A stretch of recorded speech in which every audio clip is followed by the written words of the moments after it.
Alrighty, let's go ahead and get started. So, I hope all of you guys are having a good Friday. Got off work not too long ago. Got myself a beer and some water. I'm ready to press some buttons.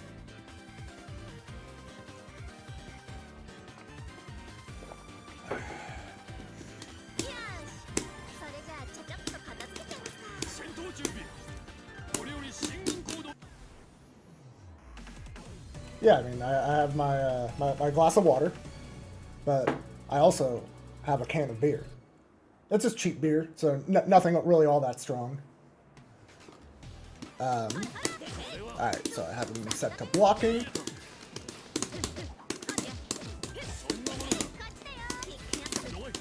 Alright, so let's just kind of start talking about what happened to user. So, you see the little marks. I don't know if you guys can see my mouse cursor. Yes, you can. So, these marks are, they're her stance marks. Like, once she enters stance, the move that she enters stance with doesn't cost anything. But afterwards, she's supposed to have only one use of each button. So, like, now that I'm in stance, if I press 236A, that uses up my A mark. And you can hear and even see on the side me pressing A button and nothing's coming out. Right? So, same thing. B button, like, if I use it for a teleport, I can no longer use it for attacks. Same thing with the C button. So now I have all three buttons completely gone.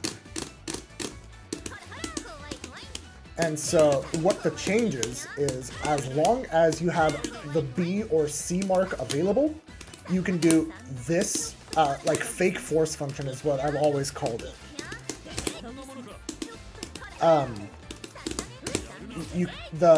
In the past, the point of this has been to cancel out of stance and have like solid frame advantage. Like doing this leaves her 0, as you can see right here. She's 0 on block, and it is kind of hard to react to, which allows you to like set up tick throws with that, right? But they gave it a new use. So now, after you have used up 2 of them, you can just get them back. It does cost a little bit of grid, but it is a pretty strong effect for the cost. Let me set grid to normal real quick. Where are you? There we go. Default. Alright. So, you see, it costs 1 block to get all 3 back. In Vorpal, it'll cost half a block, because all force function usage is cheaper while in Vorpal. So if I'm doing this in Vorpal, it only costs half. Another thing that I should explain is Yuzu's force function. It has a limiter just like the rest of the marks. So just like how once I use my A mark, I can't do anything. If I use any of her force functions, if I press force function again, it won't come out. Like, it will give me any other available action that's not force function. Because force function is B plus C, so if I enter stance with this and I press force function again, it's going to give me one of those instead. But, all of that said, like if I enter stance like that, since I can't use it to refresh marks, like if I use up these, I can actually jump, and now I can force function again.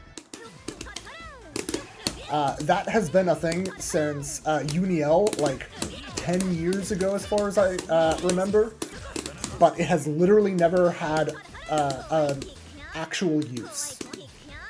Generally, like, if you need force function, you leave stance and then re-enter stance.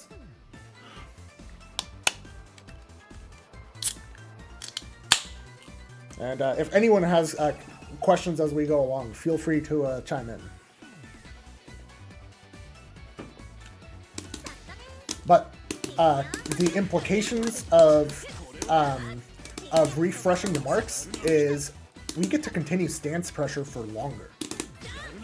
So if I am doing really far range zoning here, and like if they block this, and I'm like, you know what, I want another go at this, I can just do it again.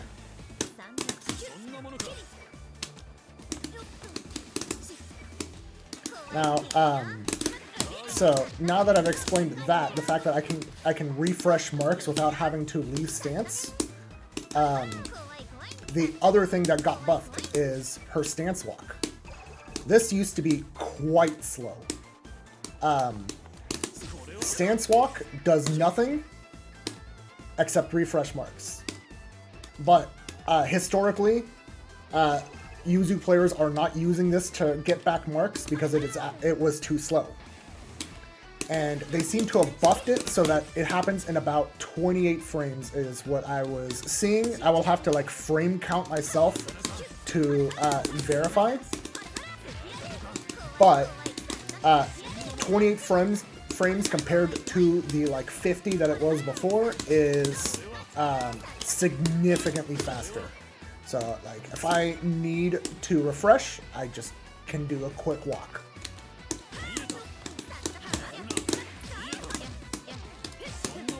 I'm gonna change the song because I want to listen to Uzuki's theme.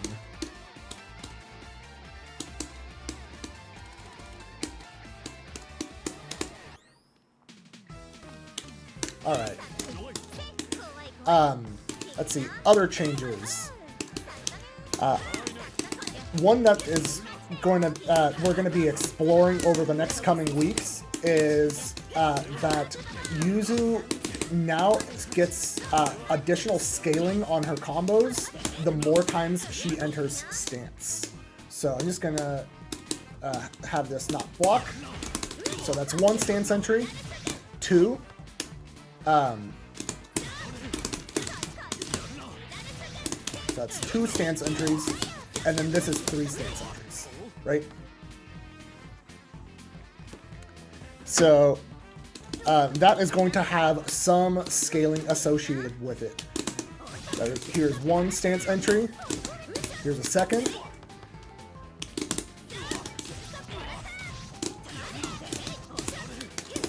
and so we're going to have to explore combo routes to try and avoid entering stance too many times, because it's going to get worse for a lot of routes. So like 1 stance entry here.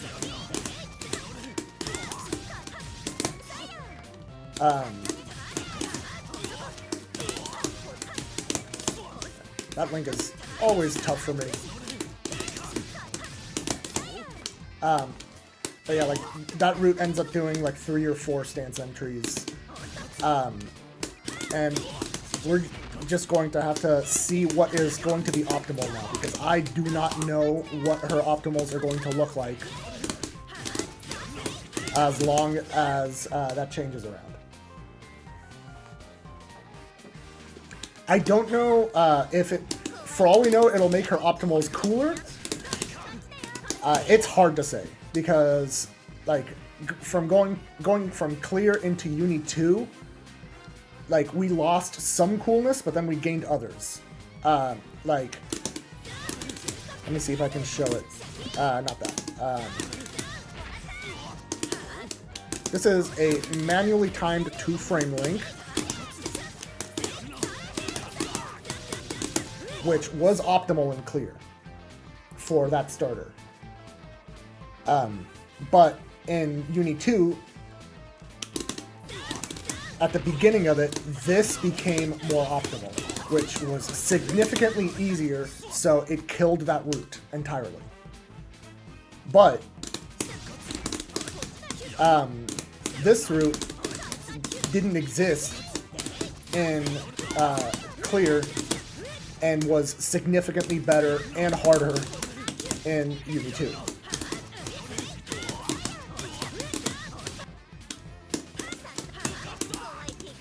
Alright. So, I'm not going to worry a whole lot about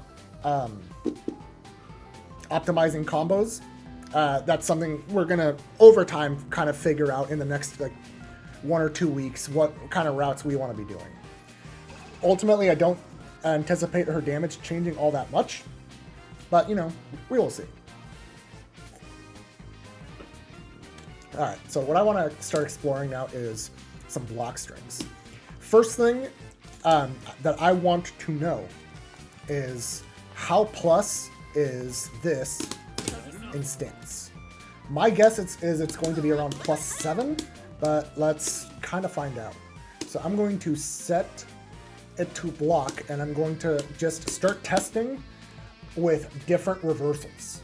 So here we have a 5-frame reversal of just his 5A, and let's see if he gets counter hit.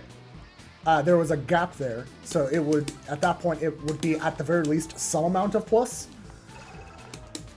And if he blocks, that means it was more than +5. So let's give that a shot. Okay, so because I'm doing this force function cancel. Oh, there we go. Okay, so it can be, the fact that it can be gapless tells me it is at minimum +6. Yeah. So if you are wanting to do this as a way to like refresh marks and frame trap, you're going to need to add a delay. But the bright side is, because it can be gapless, it will catch jumps.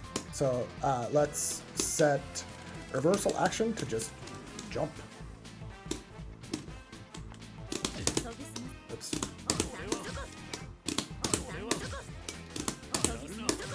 See, it'll catch even jumps. And I'm pressing the low, so like if he had any actual time to jump, he would have escaped. So with that in mind, it's like a block string that might lead into something like that would be, you know, some kind of buttons into like a 4C to move her forward.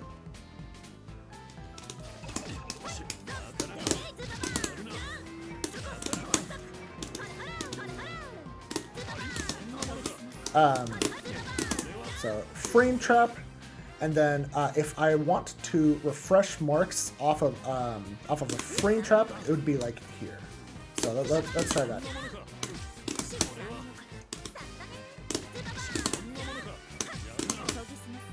And then we get them back.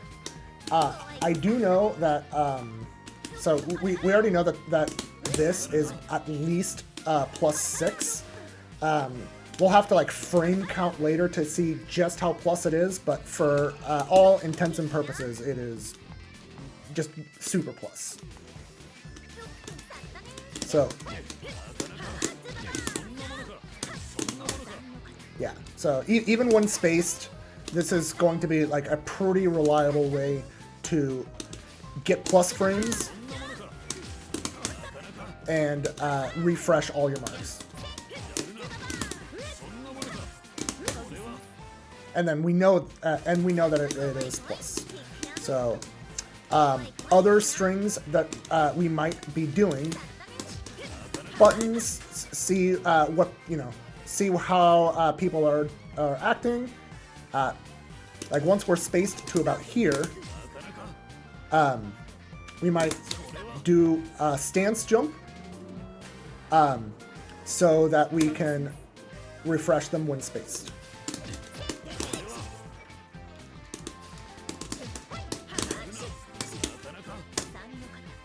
And then like the back stance jump will be pretty good for making it so that you will this as a stance entry is, from what I remember, is like in the 14 frame range, so it's not like reactable.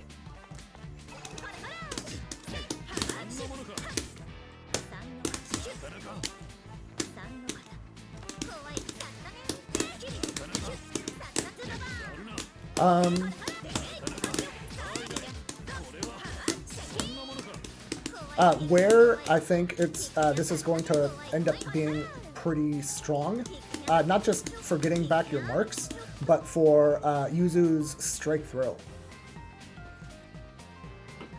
So, as I already mentioned, doing this was a pretty common tick throw, right? And so if a Yuzu is instead going to like if they're wanting to like mash DP or something like that, we can just avoid it.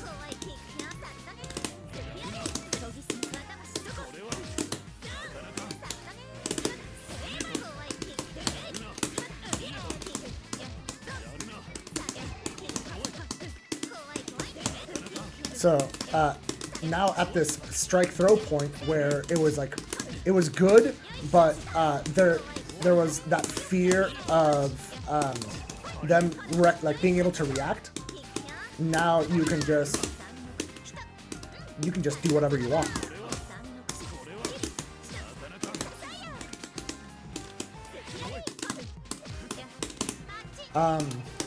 Let's see. That is pretty much it for like her, just her changes, but I think we can kind of start talking about like system changes and how that impacts her. So, actually I needed to mention, her 5 throw allows her to stay in stance. So, because like before, it was basically always optimal to go for an actual combo, right?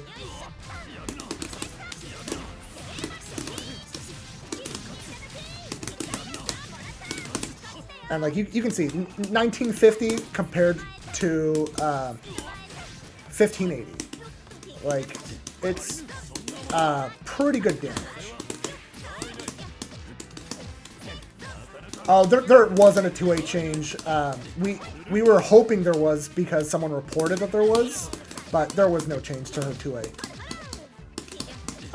Her 2A only has a 2-frame stagger, which for like strike throw is like on the weaker side, but you know that kind of makes sense for a zoner.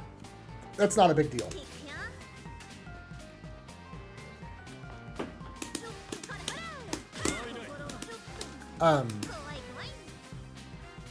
So, where are they going? Yeah. So, like, if we set the bot to reversal DP.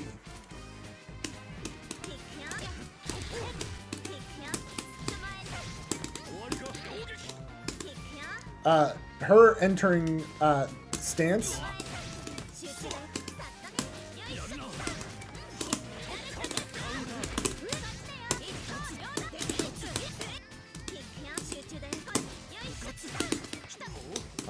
She can absolutely get an air.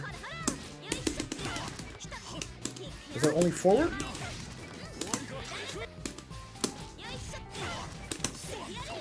Yeah, like you can do whatever you want, and it's pretty free. It's pretty good against this reversal. Let me just neutral tech just in case. Yeah.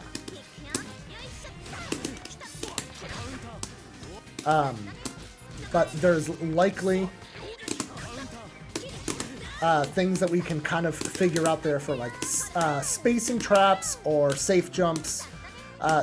This just needs to be explored. She can jump cancel and then do that. So this is a true safe jump.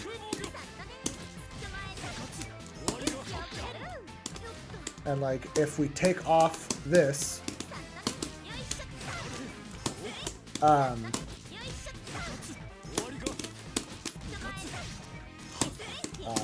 You might need to add some amount of delay.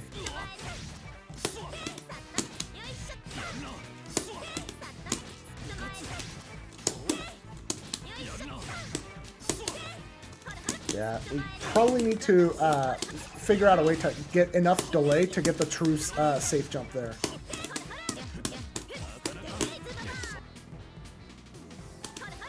Oh, the bait VO, if I remember correctly, there was a way to get exactly +5. Yeah, so forward dash leaves you can leave you at +5, +6, so that will make it auto bait VO. Because if you are +5, that means your 5A or 2A will hit the exact first frame, which will make it recover in time for to beat Veil off.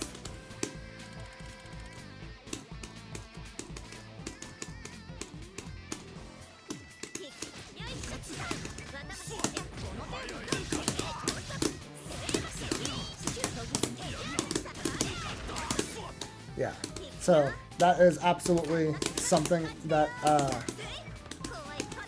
will be useful for sure. And, you know, giving up a little bit of damage for a guaranteed VO safe meaty is pretty good, especially against characters that don't have reversals like Chaos.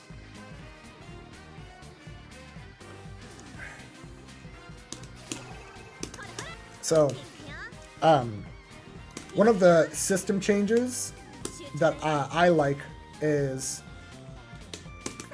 mid-combo VO, while the opponent is not able to tech, is lower. But grid gain from concentrate, when they are able to tech, is much higher. So let's turn this off. So just basic corner combo. This was a pretty frequent thing that I would go for, where at the end of the combo, after the flip, they can't tech until they land, right? So I can do a safe jump, I can do delayed double overhead, I can do really the safe jump will catch low shield, and also I can just empty low. And so what a lot of people would do against this, because they didn't want to deal with that, is they would just delay tech, and delay tech had no consequence.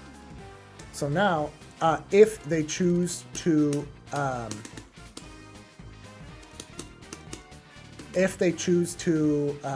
delay their tech, which I think, yeah, there we go, ground recovery and air recovery off.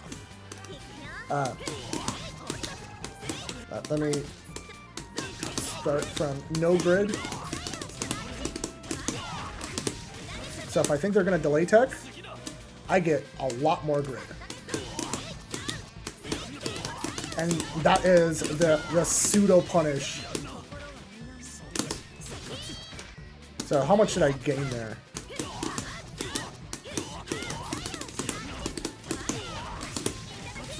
I'm at 2.5 blocks, and I get to 4. So I get 1.5 blocks for them delay teching.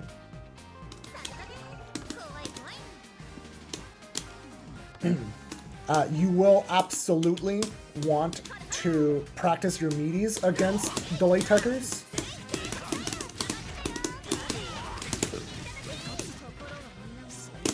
Because you don't want that to happen.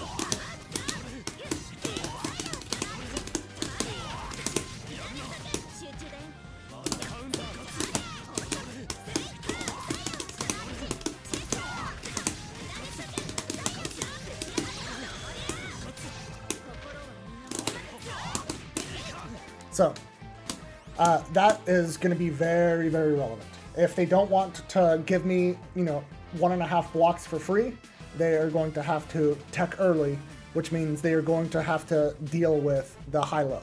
And like, while it's not very hard to like choose to just block it, it is hard to deal with all of the layers at the same time, because you have safe jump that hits overhead, the fuzzy mash killer double overhead, and it's also worth mentioning that let me turn this back on. If you think they're going to DP, this also beats most DPs.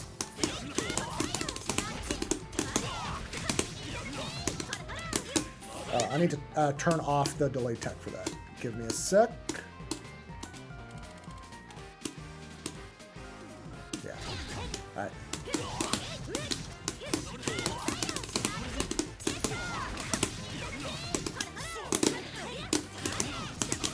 So, if they try to DP, they'll whiff and you can kill them. This works against Eltnum. It works against Akatsuki. It works against Batista. It does not work against Wagner. It does not work against Hyde.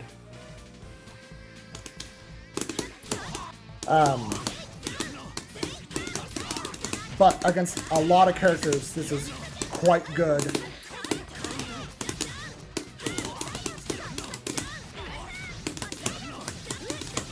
Because even if they're too far away to get like your best punish, that doesn't really matter. Like, getting the punish is most important thing.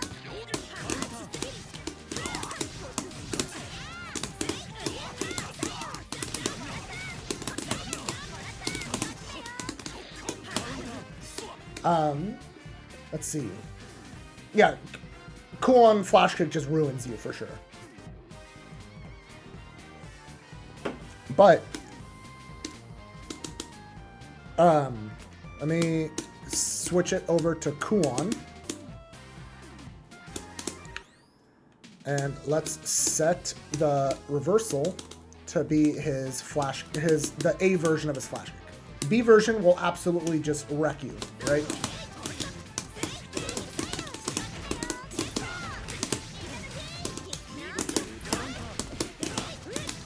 You go too high for the A version. And let's keep it more realistic too. Where is my recording setting? Okay. So, yeah, I'll do that. And then do, no, that's not the one. Alright. So, now we will do it with reversal action. Here we go. So now, that is what he's going to do, right? Because A flash kick, frame one head and bone. Wheel goes away because he got hit.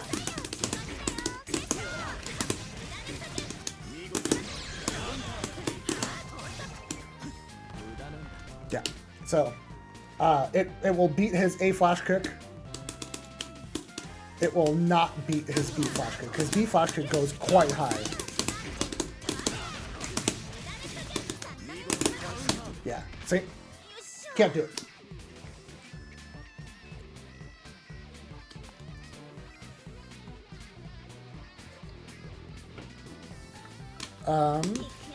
But yeah, so this whole like corner game, the part I forgot to mention is after flip, you can also empty land throw.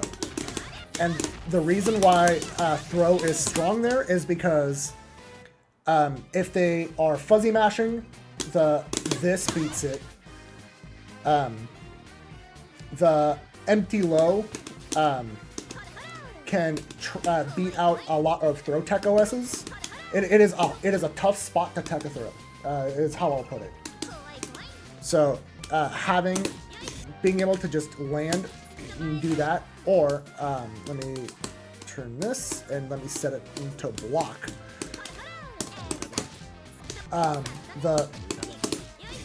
It is pretty hard to be ready to tech this,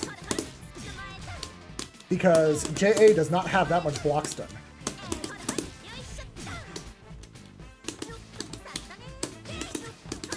So yeah, Yuzu offense in that regard got stronger for sure.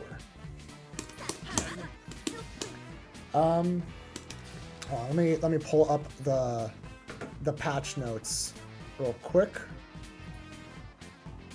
and let's see if you guys can see them. All right. So let's kind of zoom in for y'all. All right.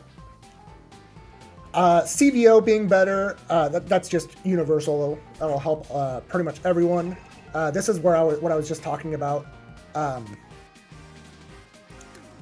So this part here, this was done. This was basically a direct nerf to zoners going into Under Night 2. Yuzu and like Hilda really struggled with grid control that in ways that she didn't struggle in Clear, and that was because there was a punish on how fast you could gain grid when far away, and that seems to be gone. So now like people are going to need to contest Yuzu more.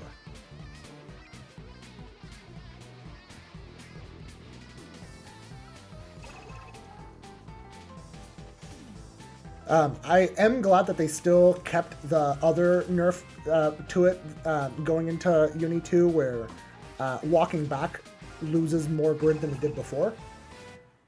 So like we're not fully out of the woods on that.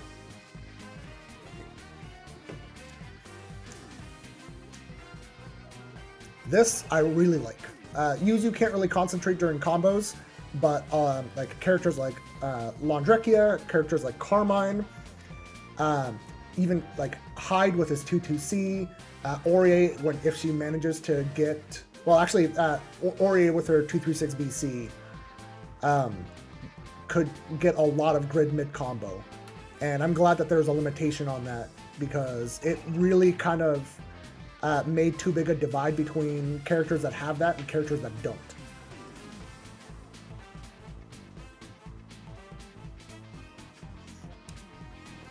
EX moves, doing a little bit less damage. That's straight across the board, so I'm not going to consider those nerfs. The Steer Ender. So this one is pretty big for us because there was basically no reason to go for Steer Ender as Yuzu because the Oki was bad. And it cost grid to use at the end of combo. It was basically only used as a way to make sure that the opponent doesn't fall out of the combo when going into super. But now they've made it so that your advantage after the Steer Ender is always the same.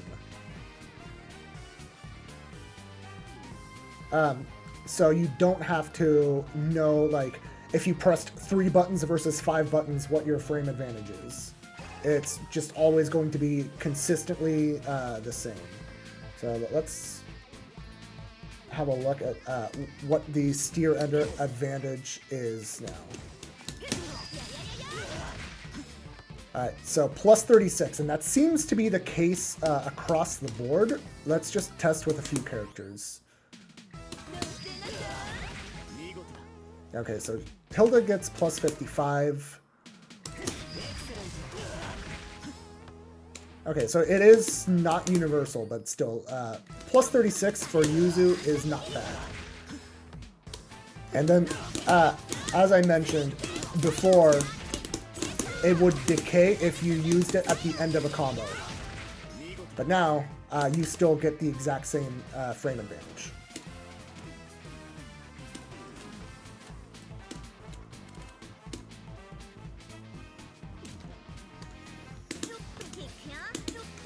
So let's, I know, I will have to like go back and like relearn it.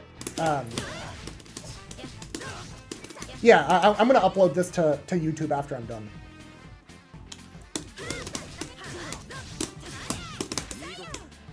But yeah, So I know Yuzu can get a safe jump off of Steer Ender. I think it was...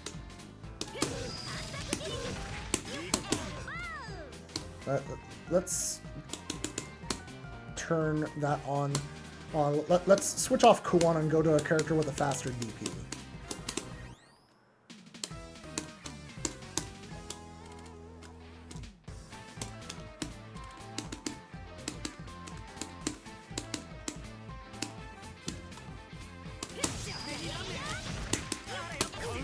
So let's see if we can time that.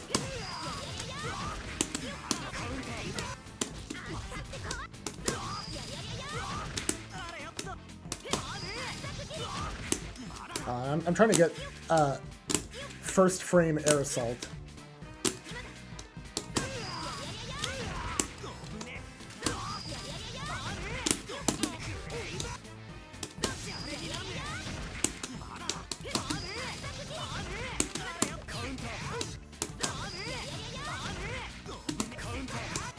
Let's see.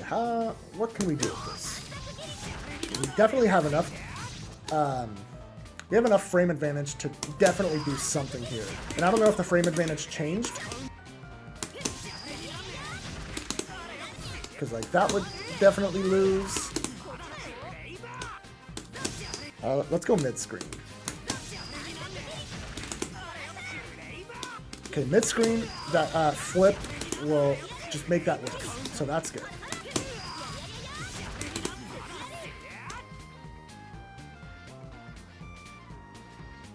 Oh, you think it's just ground assault JA? Alright, let's try that against just if they're blocking. Yeah, okay, so it is just ground assault JA.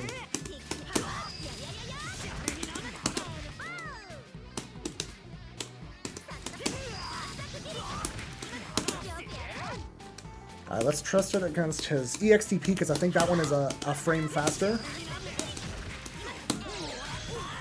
Yeah, I don't think it... Nope. Yeah, so it'll safe jump even that.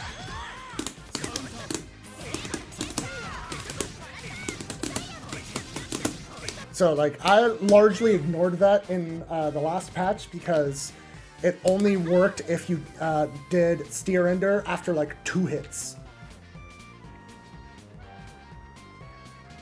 Whereas now, you will always be able to get that.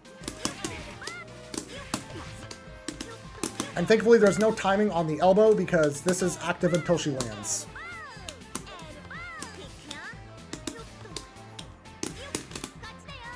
But it is still very nice to know that mid-screen, this will still beat the meterless one.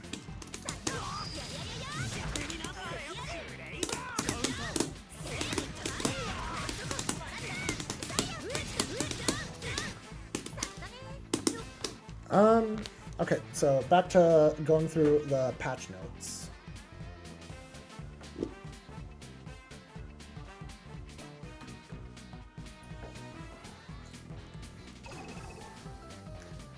So Steer Ender getting some meter is also nice and gives us also a reason to go for it, because it didn't used to give any meter at all. I don't know, that's whether it's useful on the throw combo is kind of a to be determined. So let's just do like my current throw combo.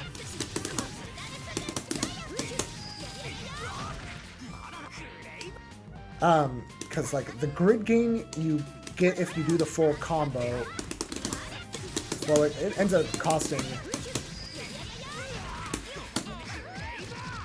So there's a grid cost if you actually do the combo.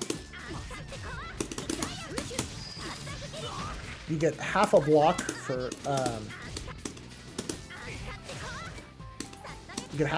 that.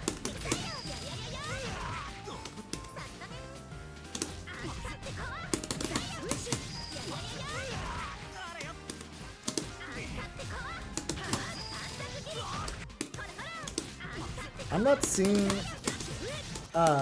big enough grid gain on that.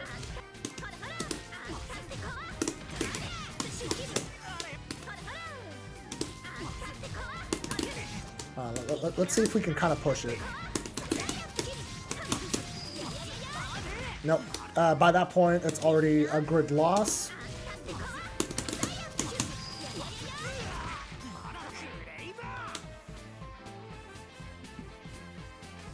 Hey, Dalek.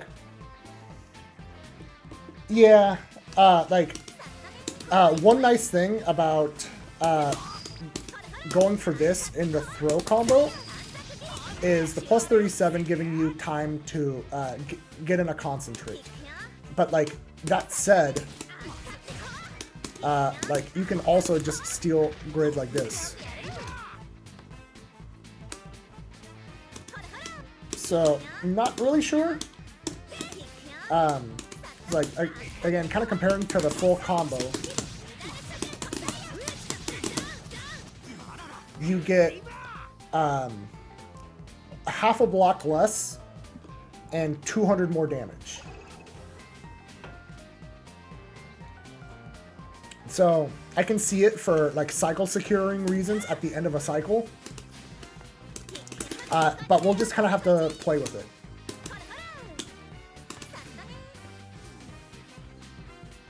All right, let's.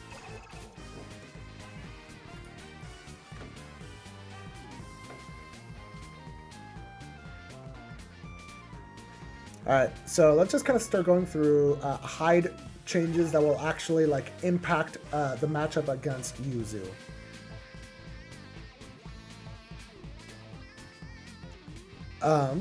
So first one, not really like it's a quality of life thing, but it's not really changing anything. I also don't see 3B affecting us a ton. Like I'm sure it'll be nice for Hyde, but generally his 6-6C is the bigger part of the matchup. So like Hyde getting less damage on his 6-6C is nice for us because he used to just get like 4K plus on a single bar with this as a starter from anywhere.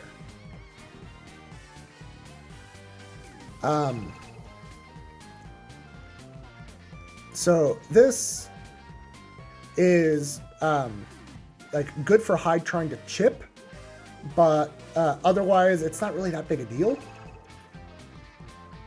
Like he might be able to rob out rounds with this. I can see this being important because Hyde can rob out rounds.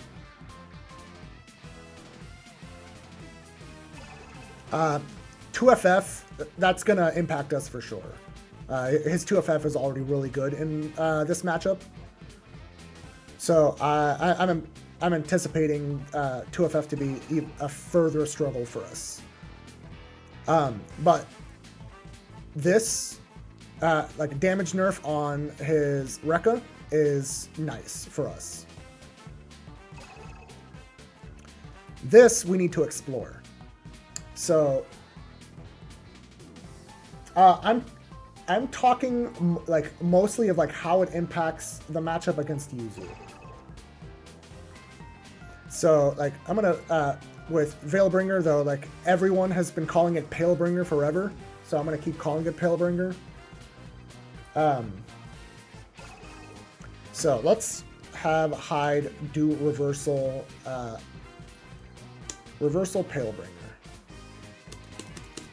So where is the 236BC? Here we go. So what I am wanting to test right away.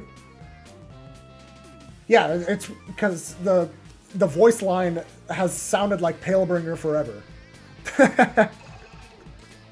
I knew about it like at some point, but I will keep forgetting because it's Palebringer. That's what he says. Anyway, it said it increased active frames on the first hit. So I'm curious if that means Yuzu can no longer dodge and teleport. Nah, okay, so it does not impact us.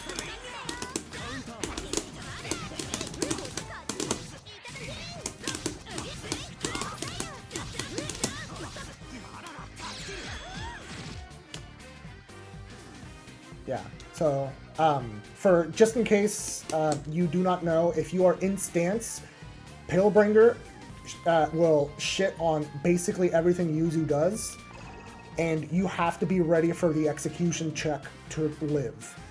You have to dodge on reaction to the Super Flash, and then immediately do a B teleport.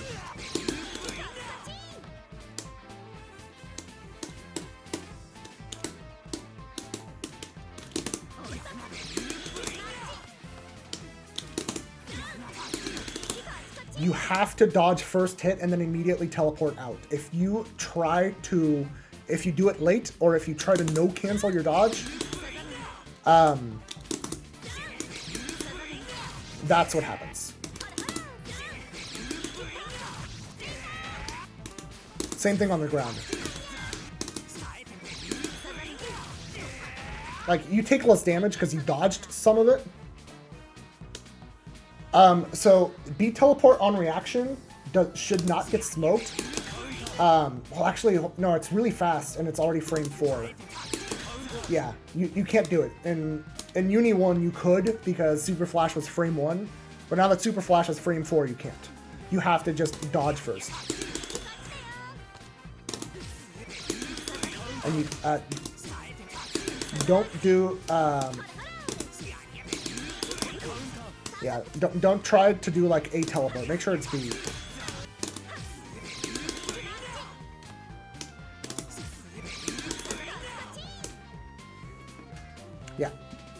Yeah, like B teleport once when you're already in stance. This is 4 frames. 4 frames for her to become invincible, I should say.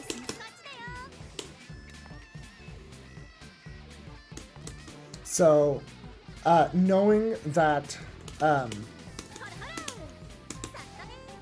just always dodge.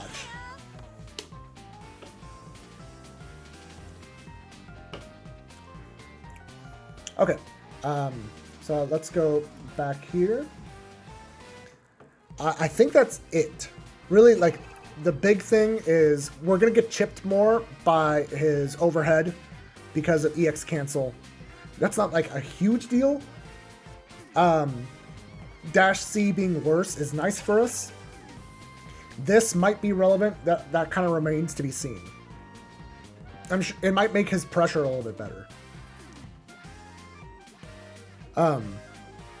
This turned out not to actually affect us. Or rather this, increasing the active frames of the first hit. Because we can still dodge and teleport, so it is functionally the same as far as we are concerned. Before I continue, I remembered I wanted to test something else. Alright, so let's get Hyde into the corner. Let's get rid of that. Let's make him press his 5-frame button. I want to know the frame advantage, because we already figured out that this is at least +6. I'm guessing it's in the +9 range, but no, probably more like +7. But anyway, what I want to know is what is the frame advantage of this, of 6x into the stance refresh.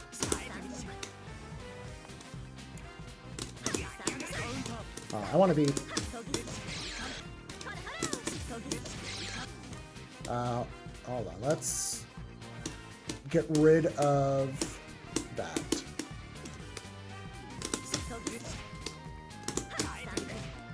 So we seem to be getting punished. So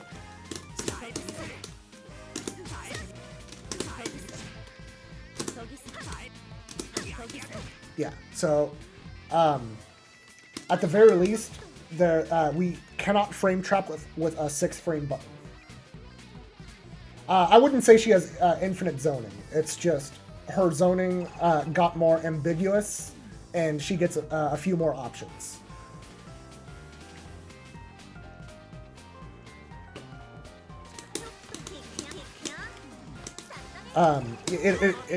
The main thing is people now can't just like count to 4 and then decide to commit to something, because we can just do that to refresh marks. Alright, so now that we know that that we're too slow for a 5-frame instant mash, let's start adding a frame of delay until we trade. Once we trade, we know exactly how plus this is. I think the walking refresh is going to actually be useful finally. Like, it was buffed, so in the first uni, it was like a 70 frame walk to get your marks back. It was like insanely slow. And they tried to get people to start using it in UNI2 by bringing it down to the like 48 frame mark, and still no one was using it. We're like, the only use people have been doing for the stance walk is baiting DPs by causing the red flash. And now, from what was reported in Yuzu channel, so, you know, take it with a grain of salt, it is now 28 frames. So at 28 frames, I can absolutely see myself thinking, yeah, it is worth it to do a walk for that long and to get back my full marks. Alright, so anyway, we are here and we added 1 frame of delay to this 5-frame move. So let's see if we trade now.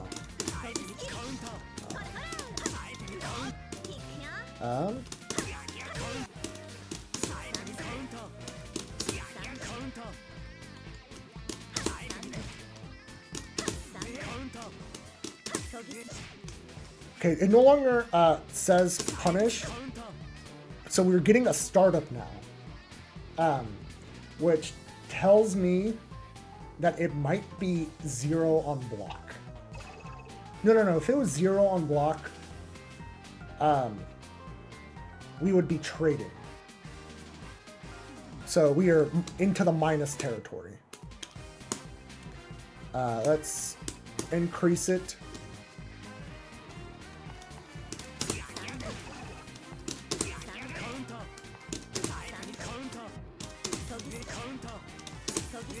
Okay, so still minus.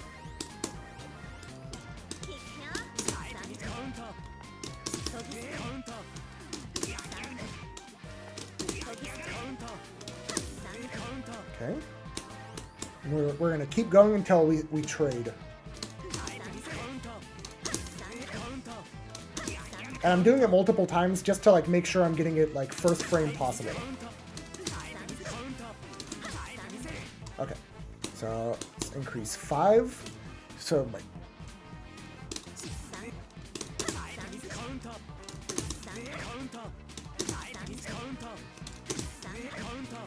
okay. 6.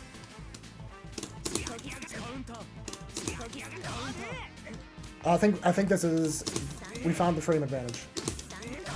Yeah.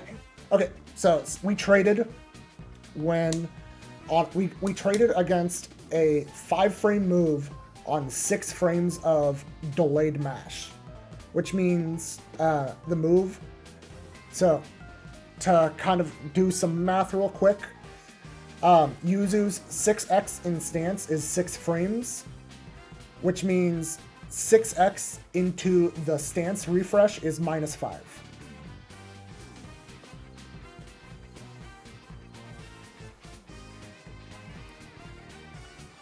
Hey, I'm glad you found that useful. Yeah, I'm just going to upload this to YouTube when I'm done. But yeah, so the reason I was exploring this is not because I ever planned to do this point blank, but what I want to know is, like, if I'm doing pressure out here, right? So I'm gonna take that off. They're still guarding. So if I'm doing like stance pressure over here,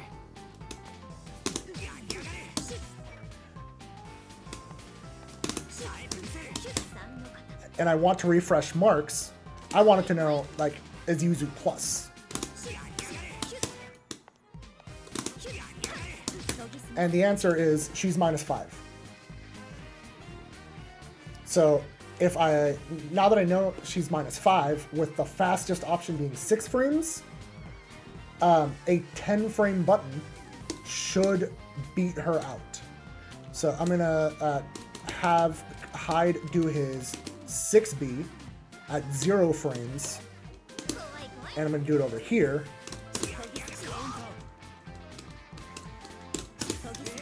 Yeah. So Hyde will win. I actually forget how fast his 6B is, but I'm gonna switch. I'm just gonna have it be like Line, and then so Line, her 5C is 12 frames, but her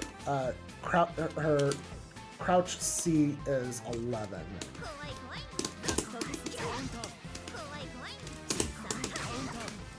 Yeah, so this just barely ekes it out.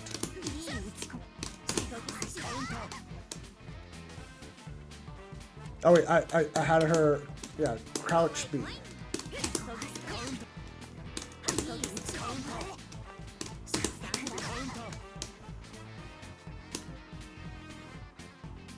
Oh, I still have the huge delay.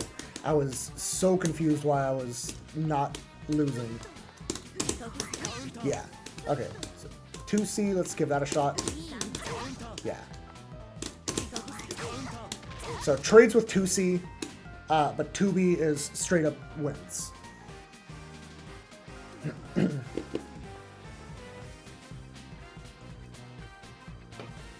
Alright, Daisy seems like a bot, so goodbye. Let's see. Let's ban.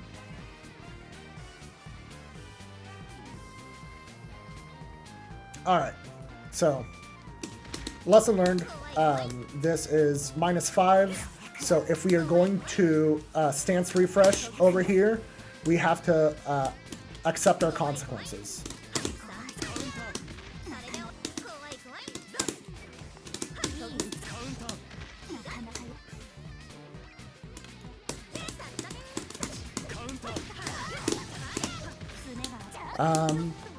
Okay, so that is very good to know. So I will basically, if I want to stance refresh with it, I will only be doing at about this range.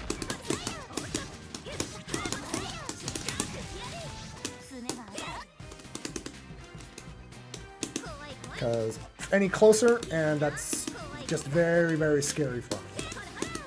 Alright, let's go, now let's look at the Line changes.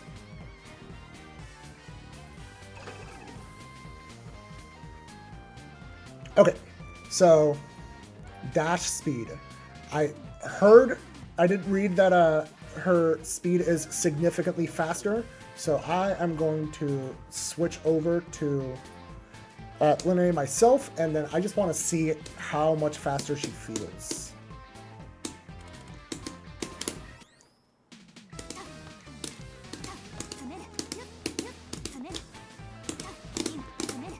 Okay, the dash block feels better for sure.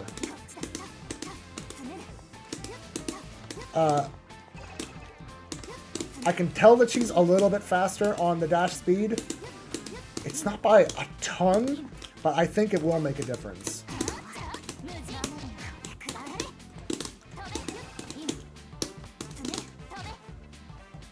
So let's take a look at some more changes. So sped up maximum dash speed. So it's going to be relevant, but not like game breaking for us or anything. Okay, yeah, okay, so I did notice her dash block felt better. So this one is going to be impactful for sure. So the thing with Line's 2C, in every past iteration of the game, 5C and 2C have had literally 0% stagger. So like this, max delay this, so 2C max delay 5C could literally never frame trap.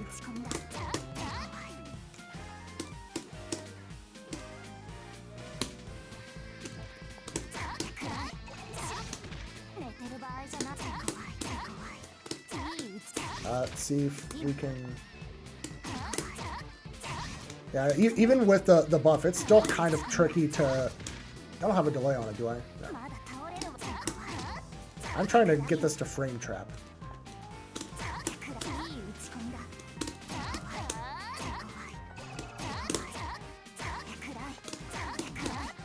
Let's delay further.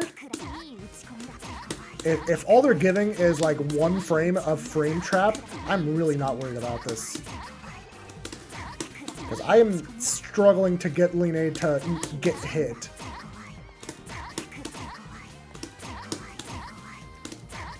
Like, maybe they added a slightly bigger cancel window, but it's like still not enough to frame trap, and it's just to make sure that they don't no cancel this button, because on no cancel, this move is -10.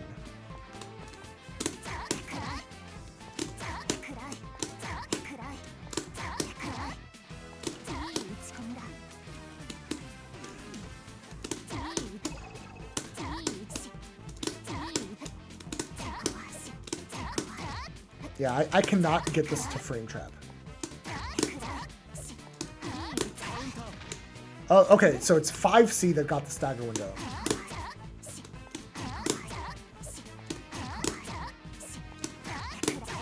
Yeah, this is like... This feels like there's only 1 frame available. Because if I put 1 frame of delay on this...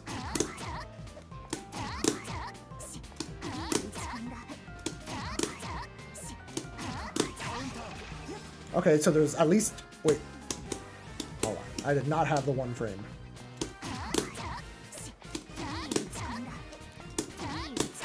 Okay, so there's 1 frame available at least. Let's go for 2.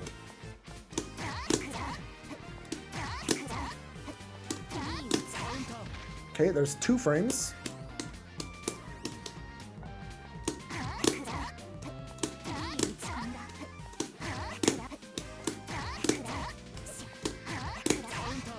Okay, I'm guessing 3 is the max.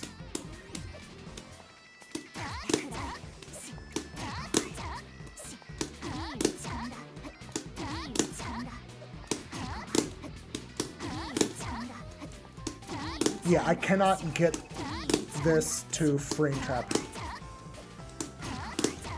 Okay, so 3 frames total. So...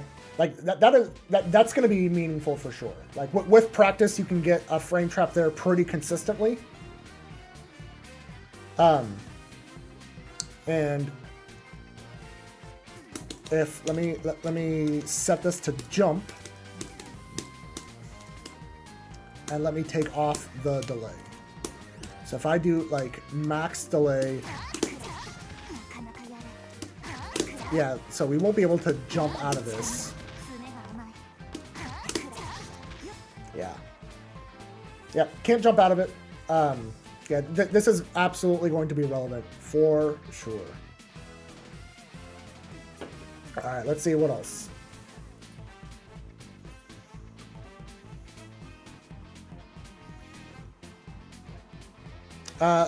Decreasing whiff recovery, or decreasing recovery of crouching C. That doesn't really matter. It's still -10. It's still like one of the lower recovery sweeps in the game. Probably the least recovery sweep in the game. So like we're not whiff punishing this. I'm not too worried about that. This I think will be relevant. Increased upper attack hitbox of her dive kick. So what I am kind of assuming this is going to mean for us is that this is going to swat us out of the air more frequently. This is already really good against Yuzu just because she shifts her hitbox up, and so she can avoid a lot of air slashes. But if it also like starts hitting like kind of above her, like the way Eltman 66C hits way above her, that will probably start posing a problem for us. So like that being a thing combined with Linnea's better dash, I can see neutral getting a little bit tougher.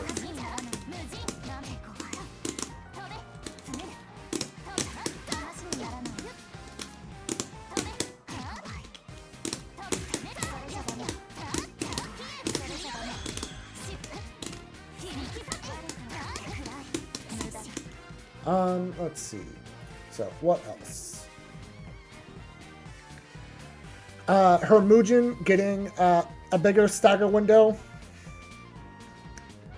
I don't. That's just gonna make her more consistent in combos. I don't see that actually impacting us a whole lot. Lane A players already don't really like using this as a frame trap because it kind of ends her pressure.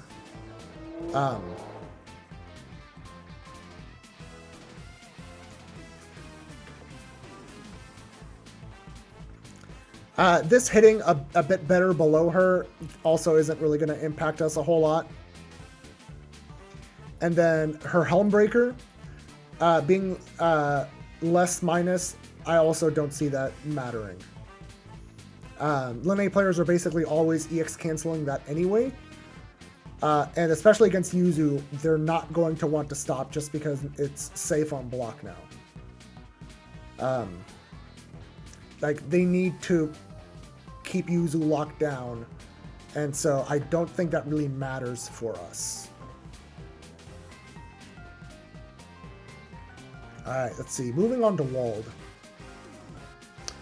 This is good for everyone. His 6238 was absurd. And it's going to stay absurd, but now he just gets less reward on it. The combo damage will just be a little bit worse. But, like, it'll stay just as useful as it's always been.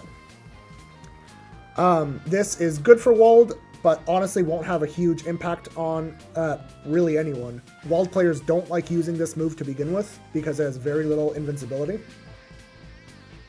So it being like slightly more consistent, I don't know, it might stabilize some combos of his, but realistically it's not doing anything extra. His B grab going a little further. I gotta see. I gotta see what the B grab range is.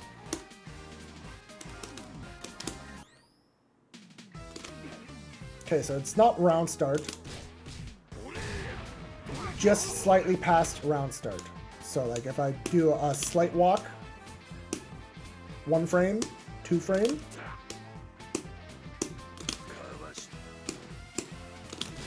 Yeah.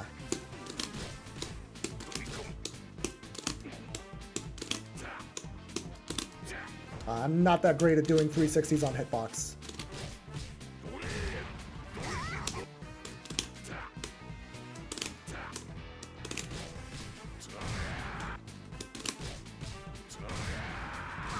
Yeah. That doesn't seem that big. 360B has always been techable. The only way it is not techable is if it counter hit throws you. So like, let me switch back to Yuzu, and let me set up Wald. Like, if Wald does 360B,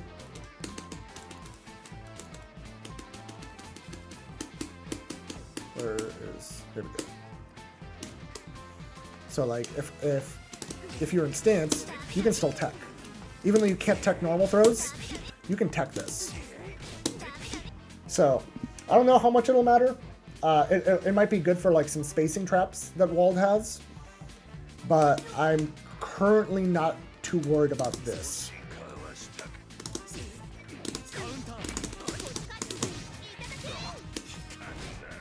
Yeah, so let's see.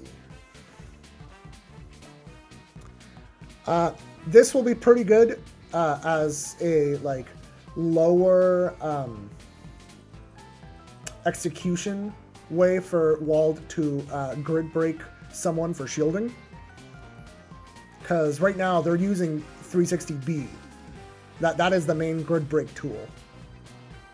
But having this, his God Press do it is probably just like nice, but it's not going to really change a whole lot.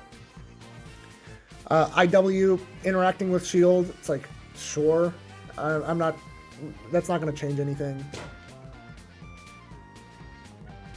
And it does less damage. His IW does less damage if it grid breaks, so I'm not too worried. Carmine, I know people have been like kind of overreacting to the fact that he got like some buffs, but for the most part he seems the same. Like his 5 BBB being EX cancelable into moves on hit. So let me just, for those that don't know what his 5 BBB is, it is that. It always, the only time this is hitting is either mid combo, which isn't much that good of damage, or if they shield and it catches them. So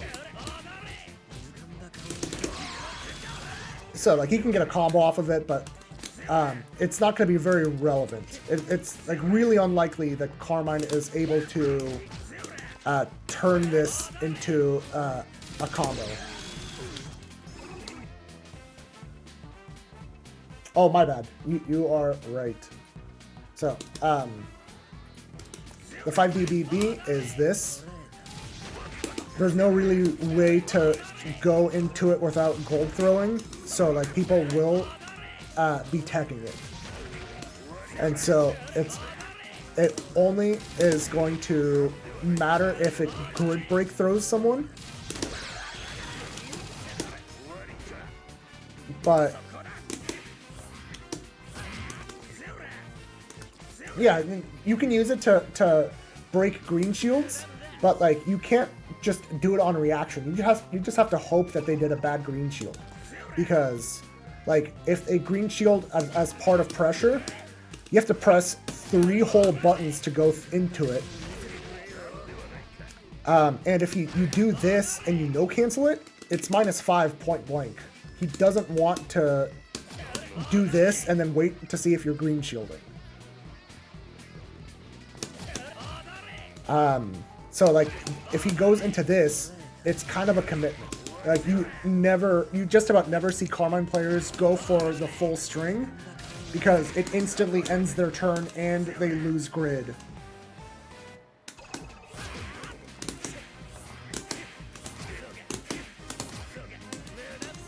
So yeah, like some combos might want to do this for lifesteal purposes. But I can't. Hold on. Which one is the throw? Okay, it's 2 and 4 BC now. Okay. Like you might do that to get like double life steal on a combo.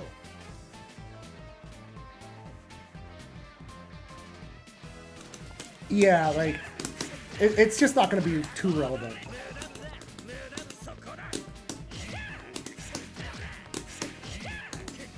Yeah, you can CS into another one, but like, then you're giving up Oki. Like, because then all he gets is this, and no bombs. EX grab does not allow him to set bombs. And like, if it's just wheel Oki, it's not that threatening. The strongest part of Carmine's pressure is that. Without that, he's honestly not that strong. This is what makes him broken. Alright, so let's keep going. And then the rest of the stuff just seems like quality of life. Like, he wasn't using his dive kick much. So, a bigger cancel window and it whiffs less. I don't know. This is like remain to be seen. But I'm currently not too worried about this. And then, like, this one, reduced startup of this 5C, it got reduced by 1 frame. I don't see Carmine players using that a whole lot still. Alright. Moving on to Ori. Reducing her health, obviously good for us. Increased lower attack hitbox of her JA. I am curious if that means it'll hit sooner. So let's find out.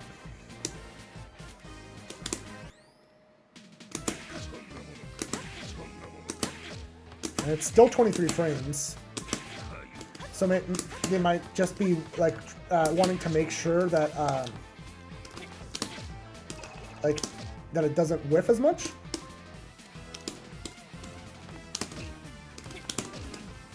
Let's get a less tall croucher in here. Yeah, Ori is not a very tall croucher. Yeah, because if you go forward, that whiffs still. Have to be back. I don't know that this is any different from before.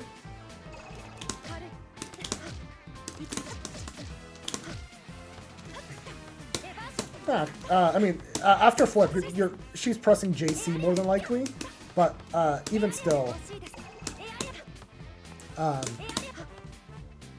like if you're too close, 4FF.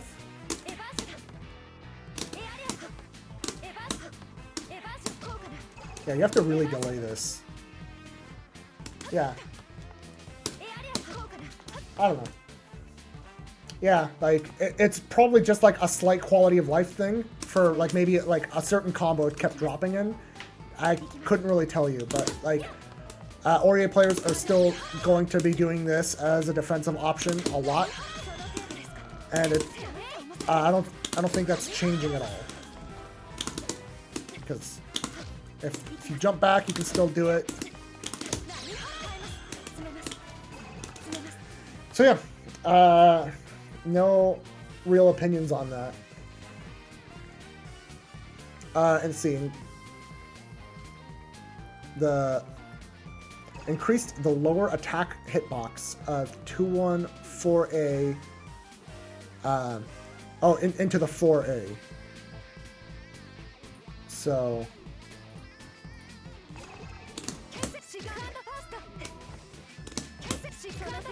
Did that whiff sometimes on some crouchers? Maybe that whiffed on like Lene 2C.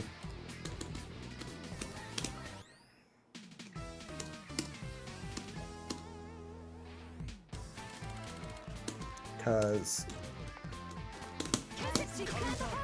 that's all I can think of. Like maybe Lene would like low profile it sometimes.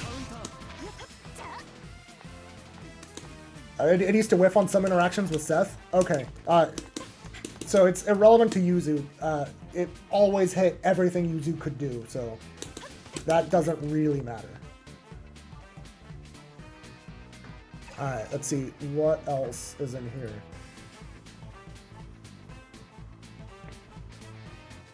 Lower attack hitbox of J214A, so her corner pressure is definitely getting better with that. Her combo is going to be better for scoring that hit. And we'll have to test out Sacred Spire.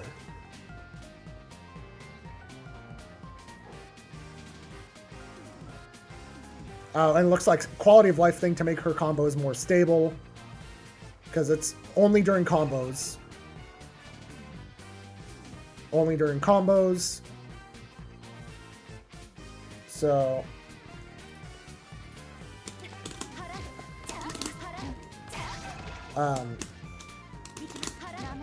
like, she's still going to be quite plus after this, and it's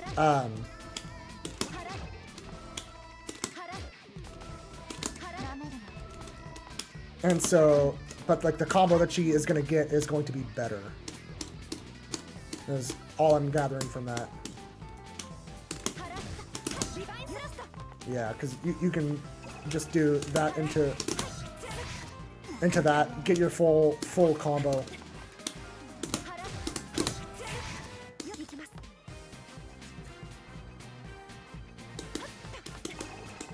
Yeah, I mean, I can see that. I just don't see this like impacting general decision making. It is just like, it just seems like quality of life. You know? Alright. So, oh, and Sacred Spire. That's what we wanted to check.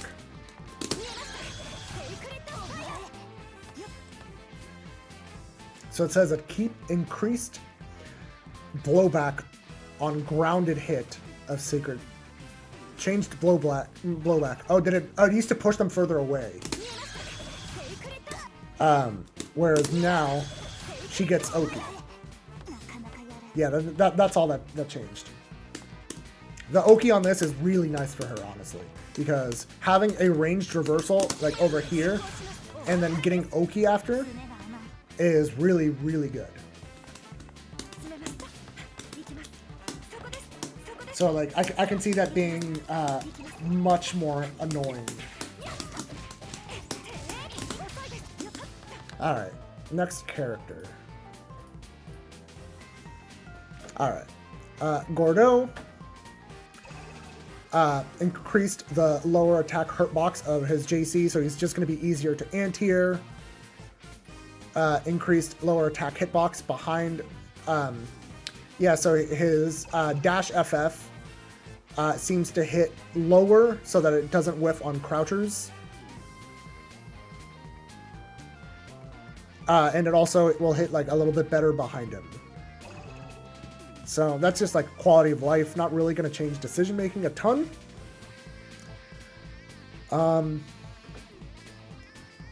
This will just stabilize some combos. This one, I see it being pretty big. Because just having access to a very big and safe Reaper. So let me bring out Gord.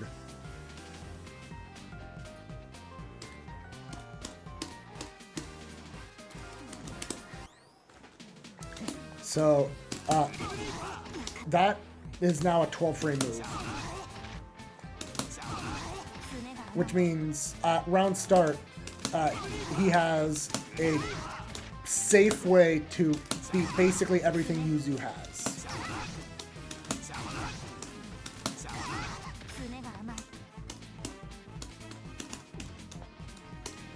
Because it is still only -6. So obviously that's worse the closer you get, but like at this range, you're not doing anything with -6.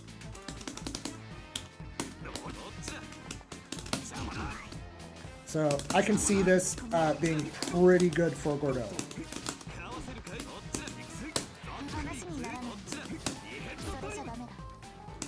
Yeah, I'm pretty sure this would have whiffed on Line last patch. Because I had her whiffing. I had that move whiff on her a lot when I was playing. And so I know one of the changes is that this got a whiff cancel window.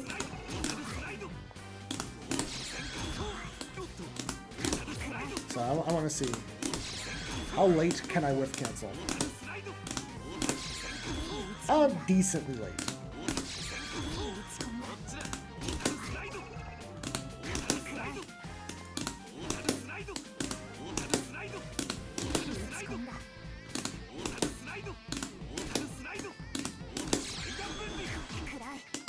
You generally won't want to go into EX Reaper there, but this is not bad, just because it has extended reach.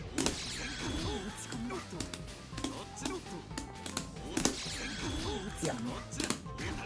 So I can see this being like a kind of an OS, where If it gets blocked, that happens. But if it whiffs, that happens.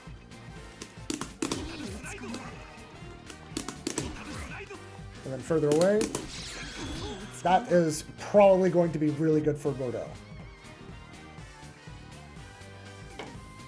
The only thing bad about Gordeau, like autopiloting this, is this puts him at -6, and so he will pretty much instantly lose neutral for autopiloting that.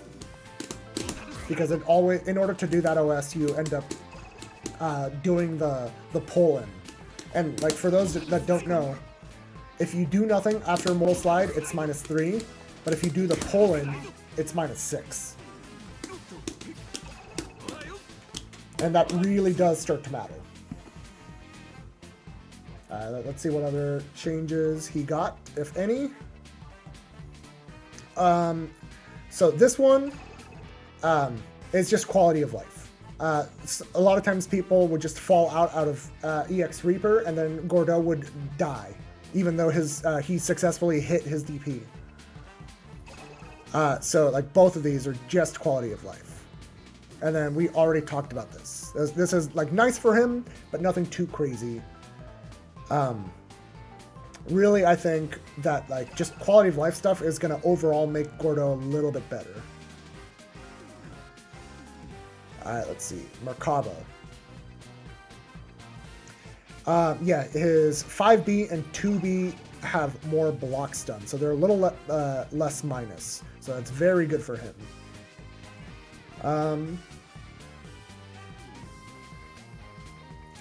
Slightly expanding his 2B, you know, I kind of get it. Reduced lower hurt box of his, so he's going to be a little harder to anti-air on the dive, but his dive kick is already like impossible to anti-air. I don't care about this. All I can think of is this won't just randomly lose to lows like it sometimes does. I know he gets like a steer ender off of this. Nothing too crazy. Increased upper attack hitbox of the second hit of Dash C. So that's just kind of quality of life, but his Dash C was already good. This also barely matters. This move is his flight.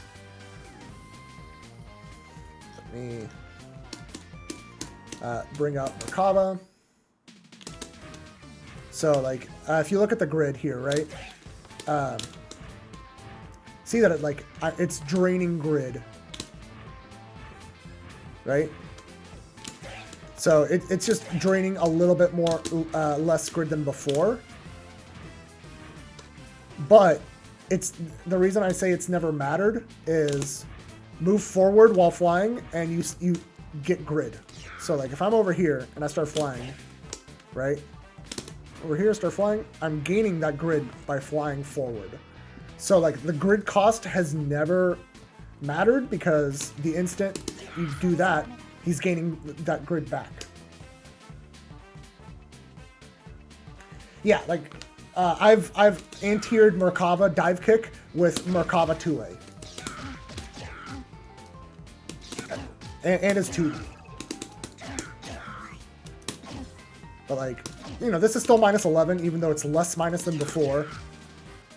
This being -5 instead of like the -8 it was, I don't think it's that big a deal. This was always -2. And like, he still has a very tiny cancel window on the second part, so it's not really that big a deal.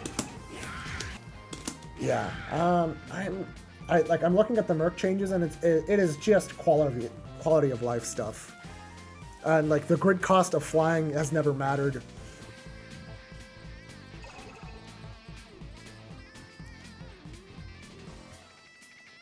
His steer ender whiffing a little less, you know, I kind of get it.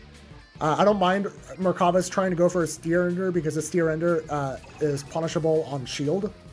So, like, if I do this, he's -4 point blank, right? And it always ends in that dive kick. So you can time a shield to make that -7 and then get a nice punish. Like, Yuzu only gets a 2A starter, but like most characters get like a 5B or something. So like, if it's still death to use if you're wrong, or if you like hit confirmed incorrectly. So I don't care if it's like going to drop out of combos less. Oh, I was not showing that. There we go. So yeah, this is -4. So if you shield the last hit, which is not hard to do, he becomes -7. And this is just kind of a PSA, just in case you don't know. I've seen, like, you know, Merkavas will do, so player side Vorpal. They will like do this, and then people get hit high. He can't do any. He can't. So JB whiffs, JA whiffs. This whiffs. He can fly, I guess, but like you can't ever get hit high here. So like if that happens, just keep blocking low.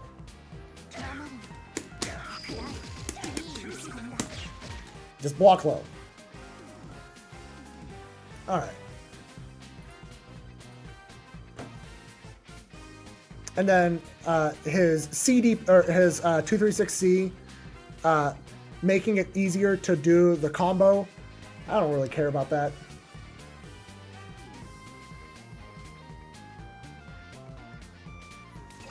But like, you can't punish green shields with it. Like, let me go back to the game. So, if there is a shield prior to that, it has like 1, 2, 3, 4, 5 hits that all would have like removed. Yeah. Like, so he can green, like if you fail your shield, yes, he can punish you. But just practice it so you don't fail. You have all of this time to prepare, and then you just shield the dive kick. Like, you get like 2 whole seconds to do that, when like other shield reaction checks are in the like 30 frame range.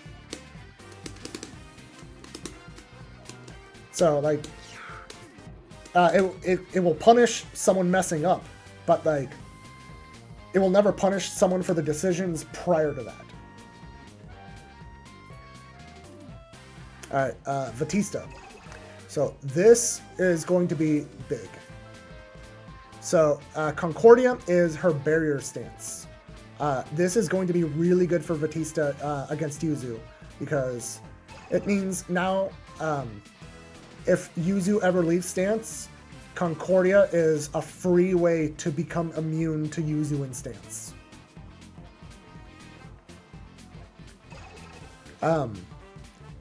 Her barrier stance, let me just kind of go and pick Batista.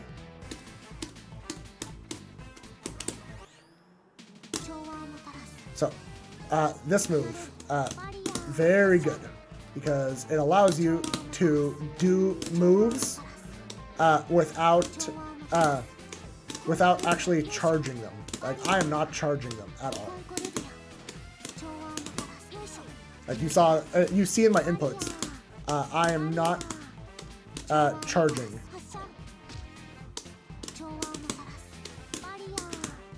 But this will make her immune to basically everything Yuzu can throw out. And the fact that she can barrier and then throw out like an A-ball, or do that to get a laser out.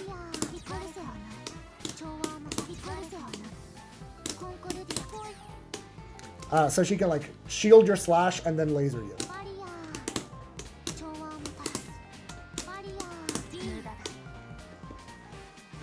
So that's going to be very relevant. With like the changes for Batista from Clear going into UNI2, made the matchup like basically unwinnable for Batista.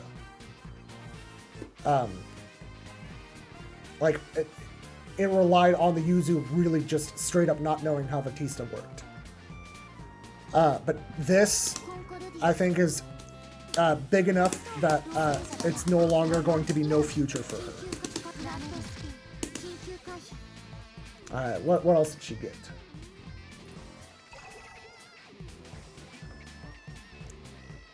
So, Steer Ender, more plus. That's probably good for her. Oh, I want to see this. How... If her C flash kick... I want to know... Okay, so... That's not a huge deal. Like... She's not going to be, like, whiffing forever and ever and ever and ever.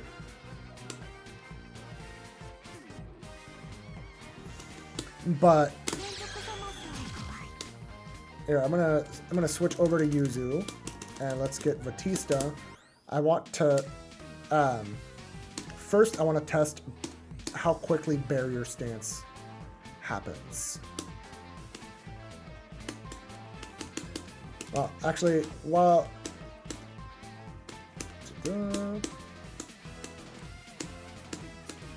Alright, let's actually first test flash kick.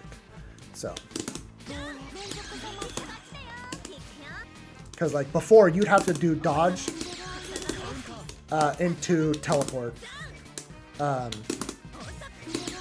because the drill on the way down would often hit you. Yeah.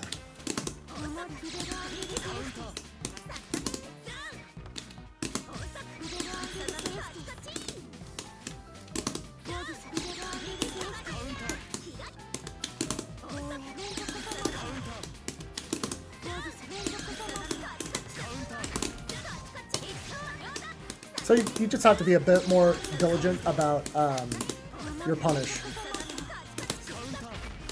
Not really that big a deal. She's just like, you don't have all day to punish her, but you still have plenty of time to punish her. So not really a big deal there. Right, I was gonna test Steer Ender, or not Steer Ender, the barrier. All right, let's see. Which of these moves is barrier? Crouch 80. There we go. So like if I do, yeah. So leaving stance at all, and now she gets to do that for free. Let me see if I'm gonna press a. Yeah, so still gets that. Hold on. Yeah, so the fact that 5C got blocked by it means it comes out, it becomes active in about 10 frames is what I'm guessing, because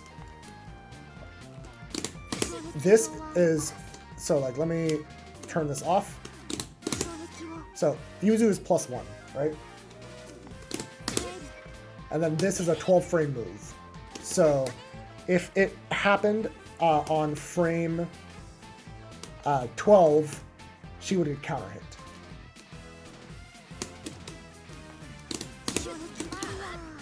So it probably comes out frame 10 or frame 11 is my guess. So this is huge for Batista.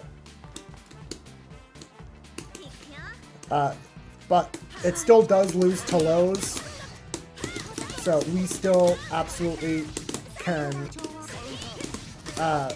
do things to mess with her. But that is, there's no world where we're not going to suffer a little bit because of that.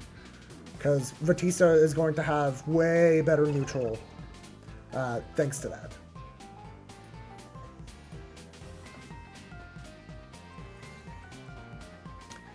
So let's see. C-Drill being more stable during combos, that's fine. And then this one is her Disco Ball. So her Disco Oki is going to be a little bit better, But,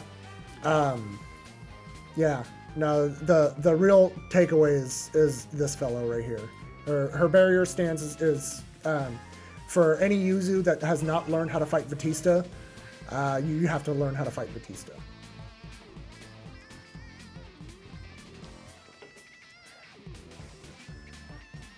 Alright, let's see. Seth, what do we got? He no longer loses the power-up from his force function on throw tech. That's not really a huge deal. His JC being harder to anti-air might matter, but it also might not.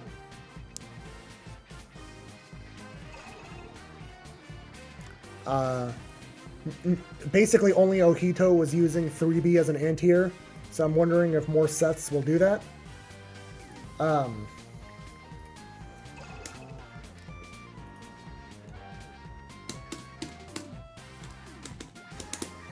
Because this move is really, really good for an anti-air, and this move is really, really good for an anti-air.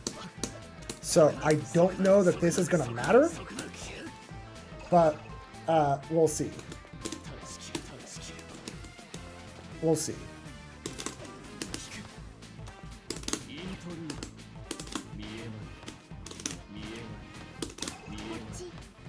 Alright, let's see what else.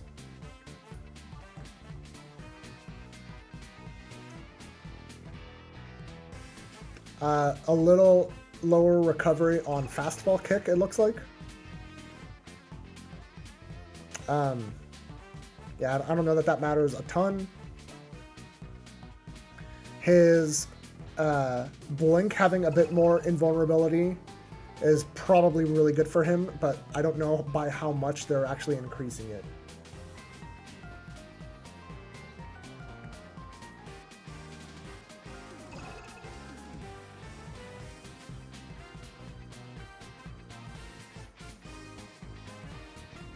Reduced recovery of follow-up 2. So that is that's that. It says it's the follow-up where you do down and forward and button.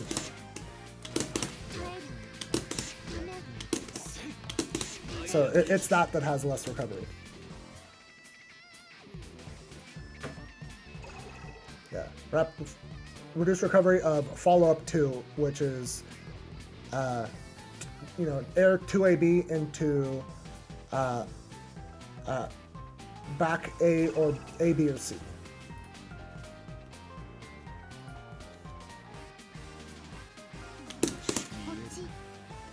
Oh, it's the back one, so it's this one that has less recovery.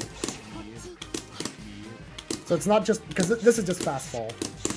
It's this that has less recovery.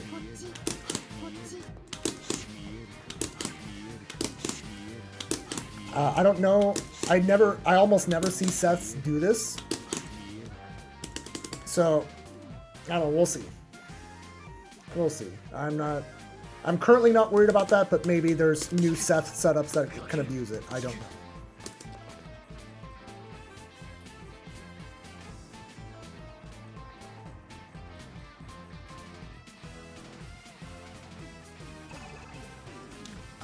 Reduced lower hurtbox of, I believe that's his A dive. His air 2 and 4. Yeah. So, slightly harder to anti-air, I guess, but Yuzu 2FF already really does a lot for that.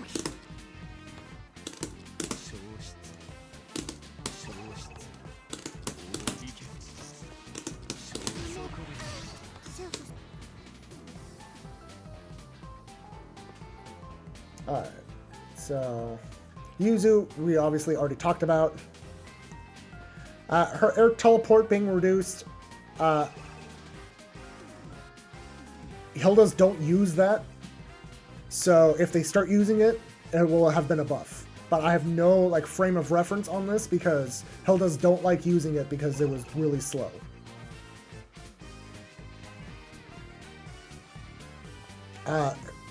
Hilda having a better 3C is probably bad for us. Her Hilda 3C is the one that goes up high. It's this one. So Hilda having a better hitbox for this is probably like not good for us. But ultimately, I don't see that changing the matchup a ton. Let's see what else.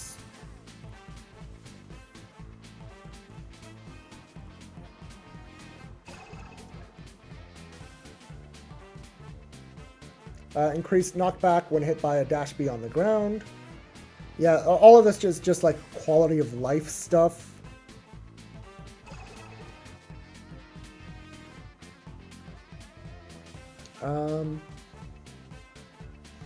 Yeah, steer ender seems like just quality of life stuff. Skewer is a bit more plus, so let's kind of take a look at that.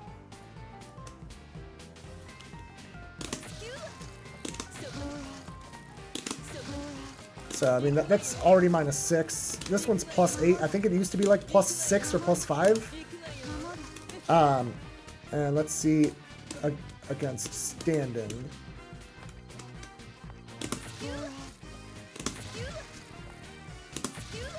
So that's like slightly less minus.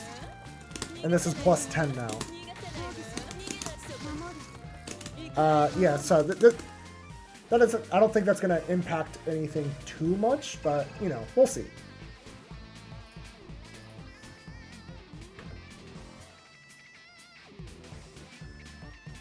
Um, 421, that's the ground teleport, if I remember correctly.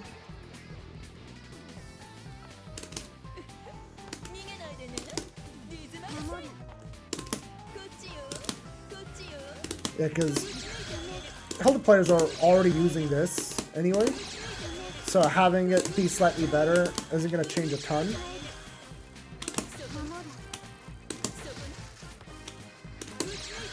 And then that's 11 frames, so like if we're Yuzu and a Hilda player does that,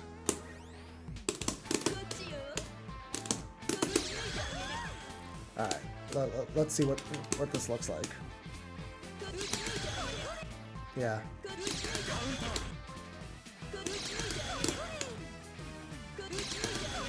Yeah, respond to Super Flash.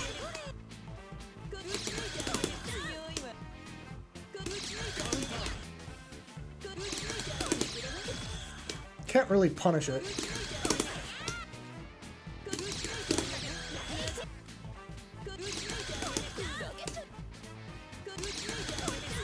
But we enter stance.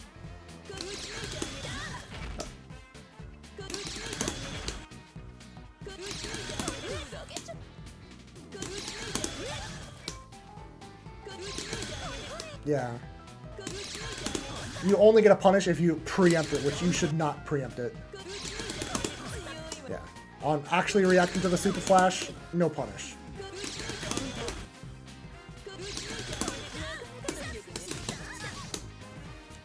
Okay. So, I don't see this mattering for us a ton.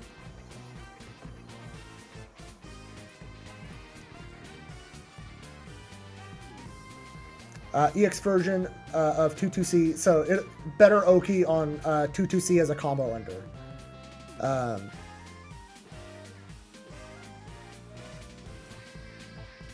And then she is more plus when 22C hits. Okay. That is probably really good for her because if it has less recovery, it is likely that at far spacings, so let me switch over to Hilda real quick. So at like this range, if Hilda hit Yuzu at this range, she couldn't get a combo.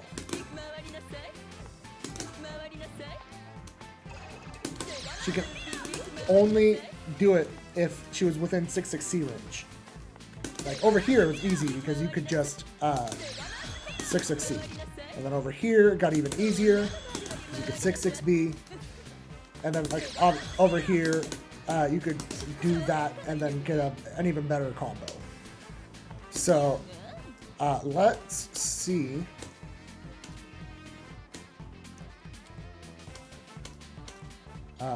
Let's have no guard. Let's see if she gets to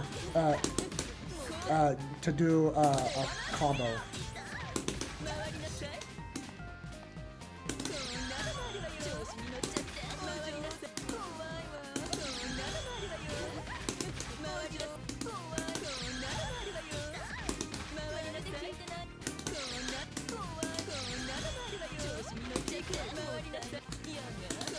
So if she got her combo range extended, it is not by a lot. Yeah, it's not by a lot. Alright, let's see what else. Okay, so next up we're going to do Chaos, but I'm going to go use the restroom real quick. I will be right back.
Alright, I'm back. Yeah, Rex Excalibur, I'm doing quite good. We're just kind of going over the general balance changes and like how that impacts Yuzu players.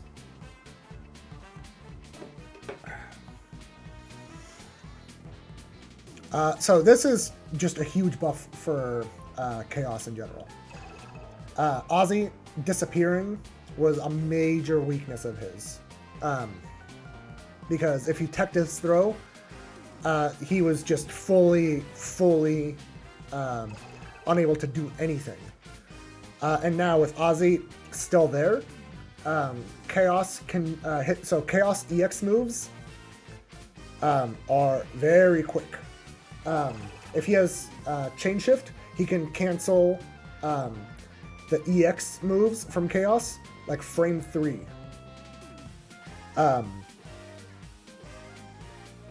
And so post throw tech, that can be really strong if someone is doing like a delayed attack.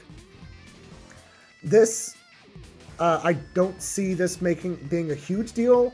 Most of the time, like fighting Chaos, you weren't dealing more than like 200, maybe 300 damage total in a round against Chaos by killing Ozzy. So Chaos not losing health, I don't think that matters that much. It's slightly harder to anti-air, but that's not really that big a deal. That's also not that big a deal. This is just combo consistency. He's never using... Chaos doesn't want to use his 6-6C outside of combos.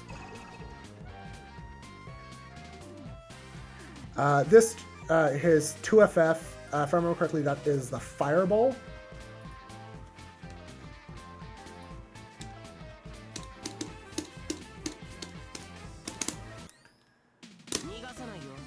Oh no, okay, so the 2FF is the dog toss. So that's just a little bit more reliable. Like, full screen, bring Ozzy back to me.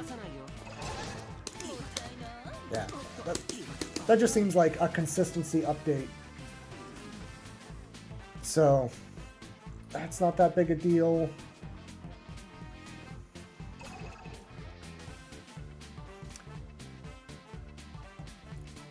Increased cancel window for this is really nice for him. So his 236 is this move, and it's also the anti-air, right? So let's set her to block.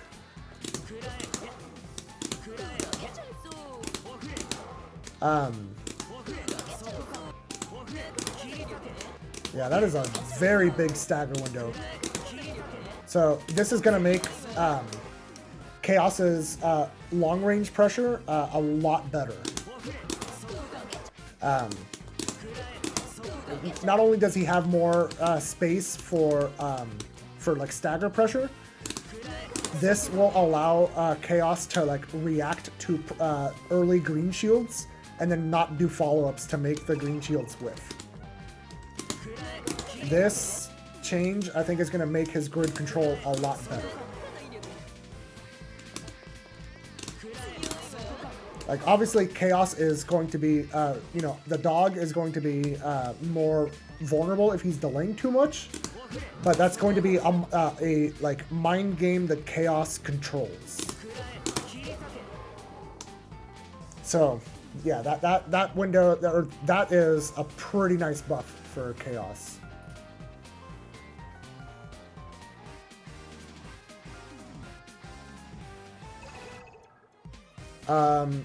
This just reads that they won't fall out of his combo as much.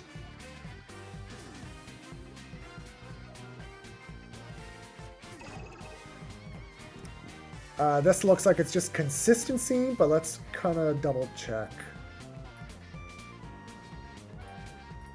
So if they are jumping, and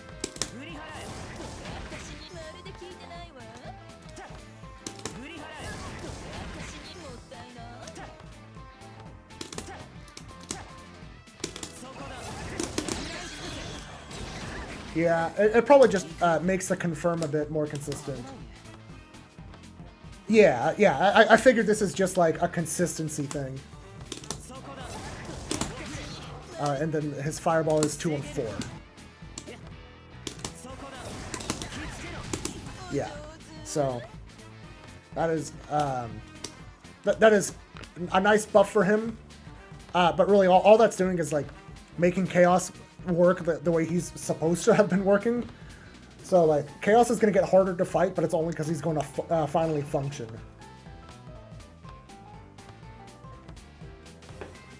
All right.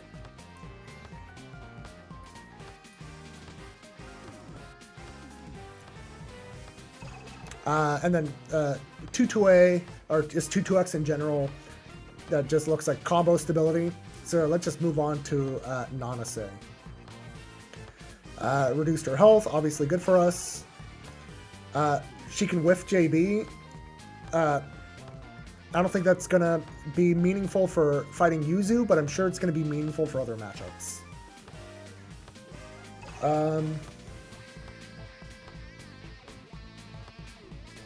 Her JC going further forward. It's the increased version. I don't know that that's going to matter. Let's have a look. Let's have a look.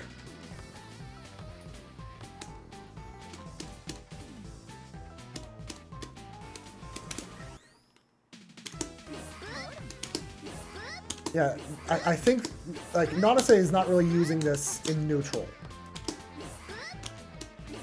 So I'm more assuming that this is just going to be combo stability.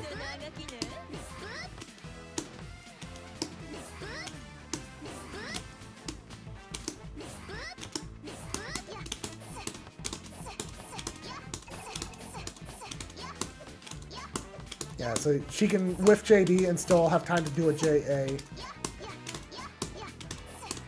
Yeah, I'm not really worried about this. Like you can use this to like auto time some heights, I guess.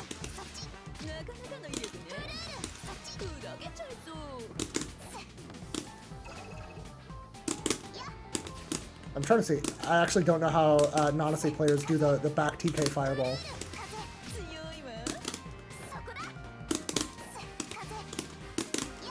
No, it doesn't really matter.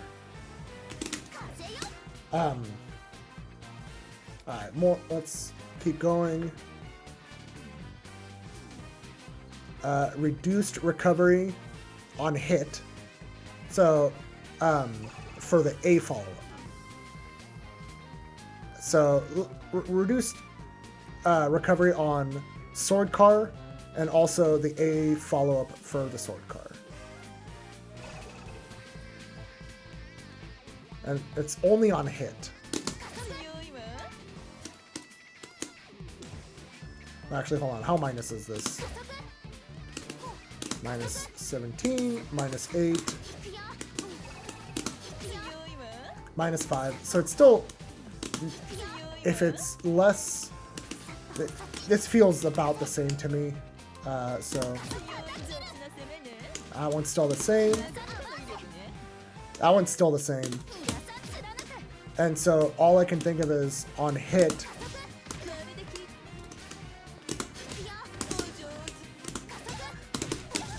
Yeah, so if this hits, you can get a combo.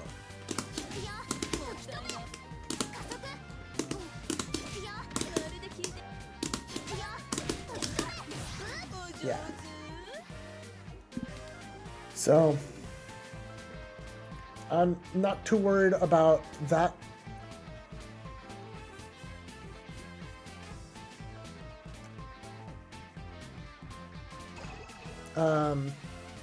So the B follow-up reaches higher.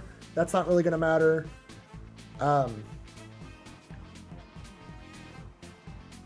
Better untech on the B follow-up. So maybe they'll use that for Oki, maybe? I don't know.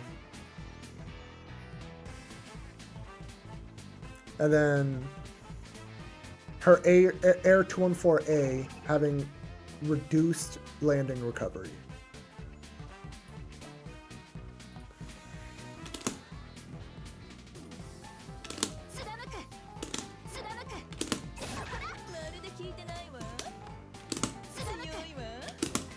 And this is like already really safe, because unless it actually hits like really high up, it is not getting punished. Yeah. Maybe it's just like on whiff there's less recovery. Not really sure what to think about this. Yeah, landing recovery time. So it's on whiff. So slightly less whiff recovery. That's not really that big a deal. Byakuya. This is absolutely going to matter for everyone in the game.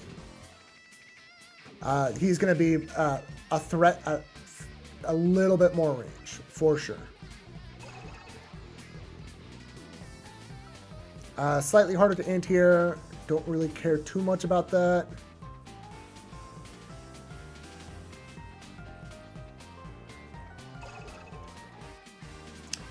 Easier to combo off. So this one is, it's going to be easier for him to combo his overhead, which that's fine. He doesn't have the only cancel his overhead has is chain shift.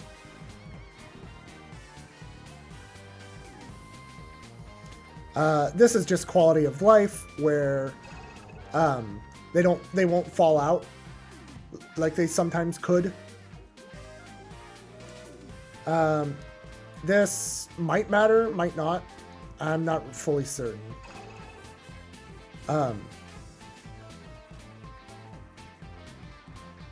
Yeah, I got you.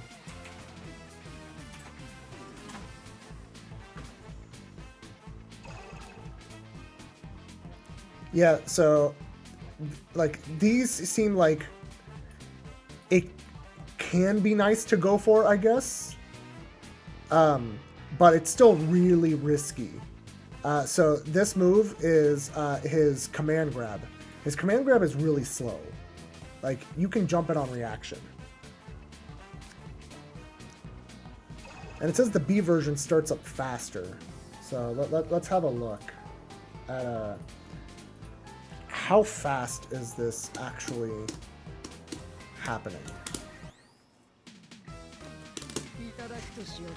It's still 34 frames and 33 frames. Like, I'm not worried about that. So, like, he's not going to be able to, like, react to a green shield with that.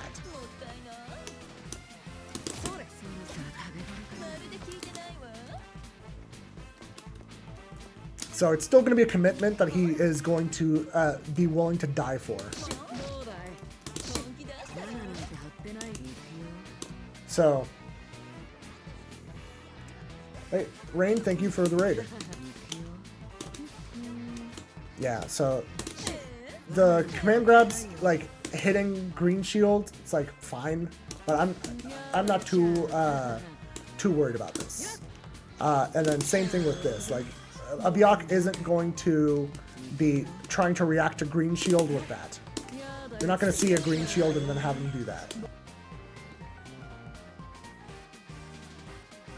So, yeah, the really big change is just this hitting further, because this is going to lead to it's going to lead to combos where he didn't have access to combos before.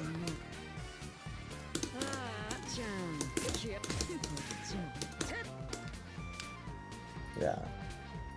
All right. Phone on. I do not like. I like what they changed. I need to like play against Phone on to like get a better impression of what this is. So this part, it's nice for her, but not really a huge deal. Her JB, and that's just regular JB, so I don't care that it has a slightly less hurt box.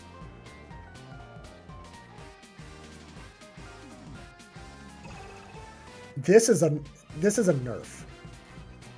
If it's just the hit stop that changed and not the hit stun, that means people have more time to react to her J2B or her yeah.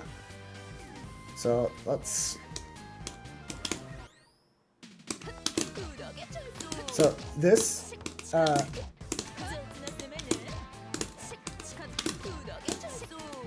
Phone on being able to do this. I always forget how they steer it to be able to like do it more. But like if you have more hit stop here,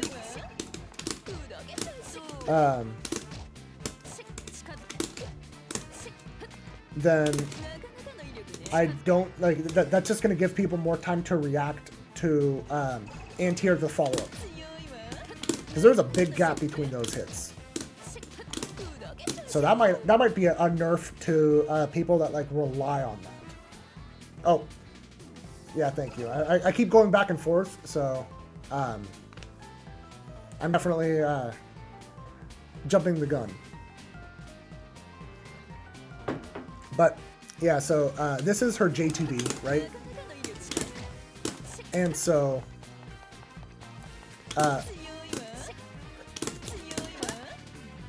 her being able to this having more hit stop just gives people more time to react.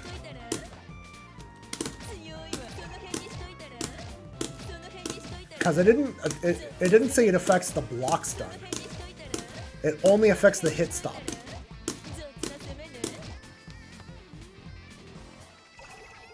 Yeah, like, it's a complete meme, because if she does it, like, the first one, obviously impossible to react to, but once, like, if this gets shielded, she dies.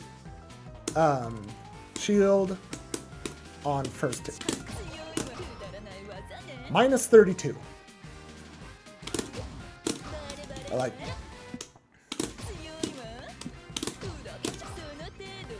Minus 34. Like, you can get your biggest, fattest punish on that if you shield after she does the first one. So, because of that, like, this having more hit stop is just a nerf to that playstyle.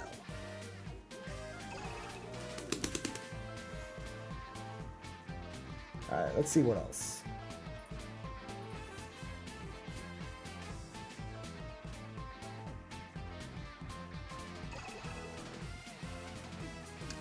Okay, so slightly more consistent hitbox on her A pillar. Okay, this I need to test. So let me see if my meme block string still works.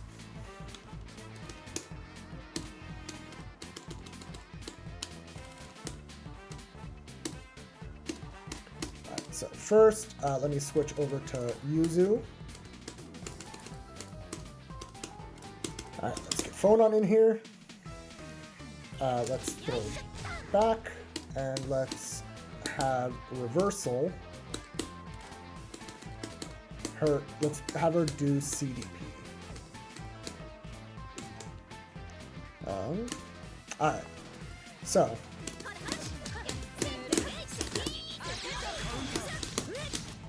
okay, so meme block string still works. Phone on still can't beat flip from that.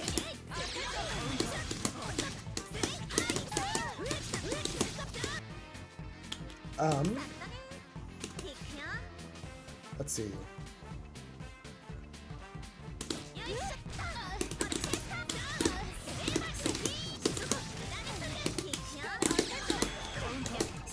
Yeah, no.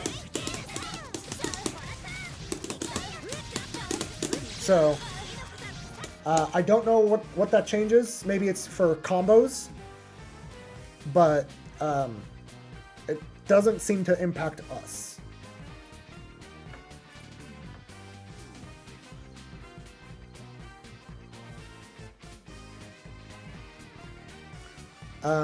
Yeah, so this is going to be important. She gets extended time for her install. And this, okay, I gotta test this. This I need to test. Reduced recovery of the install. So let's switch back over to phone on. So this was -5 last version. Now it's -2. So it recovers 3 frames faster. Because that was a meme tick throw that phone on players would go for. But now, it does a gold throw.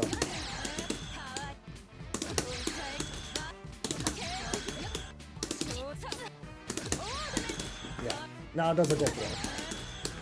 Okay, so now that it's -2, that means it's even harder for to get away with jumping fireball when she does like that.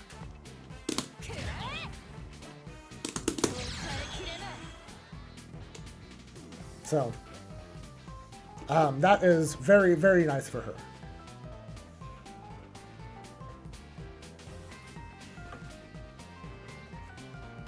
Let's see.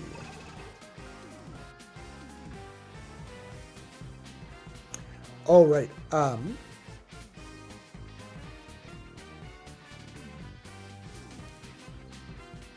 So her moves use up a little bit less of the install. Here we go. This is what I wanted to say.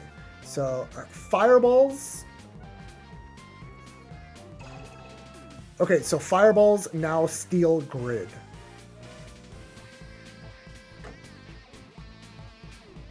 Oh, actually everything steals grid. So fireballs and pillars steal grid. So I need to see how the grid steal is. I need to remove, so go back to default. Okay.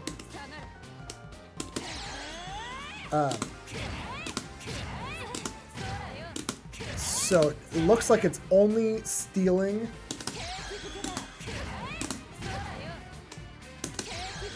Let's go to mid-screen. Okay, so it does not seem to steal on block.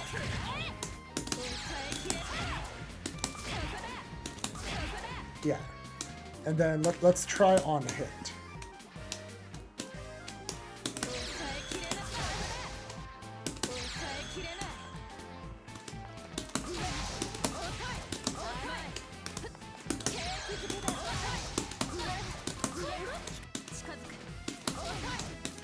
Like this.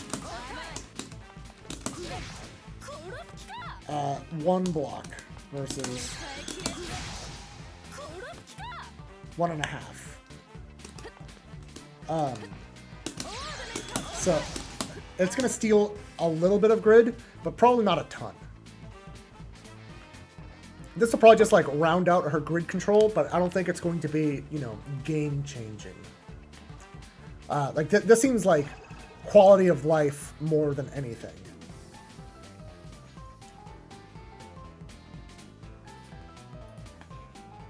Alright, Mika. Slightly harder to anti-air.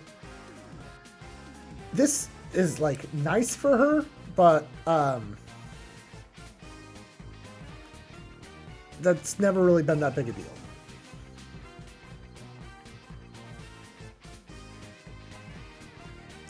This is just quality of life.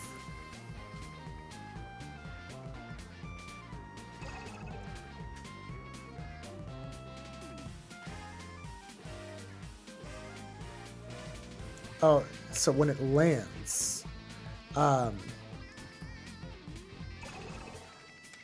Mika Missile having like a whiff cancel window when it lands is how I read that.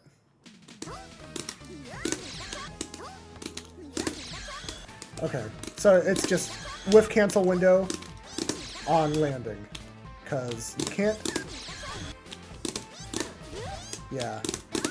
Yeah, like I can't turn that into anything. But if it lands, then I can do that. So that seems nice, but I don't think it's going to be like a very big deal for us. Oh, and looks like my cat decided to show up.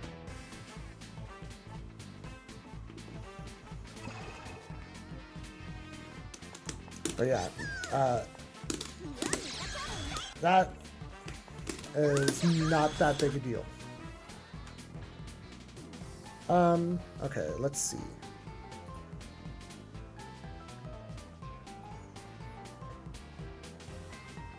Recovery time of EX Mika Impact has been reduced. So it's a little less minus.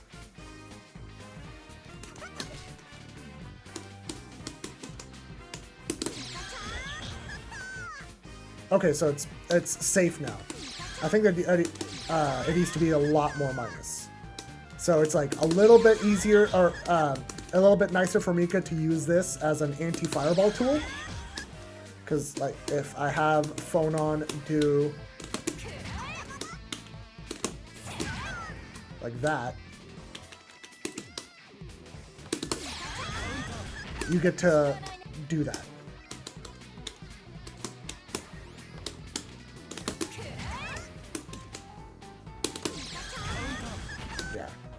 So, and if you're wrong, you're safe.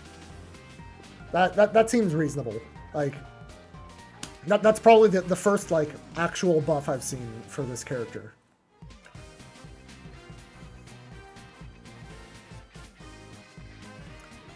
This one, I'm going to let Mika players do some science to see if this matters.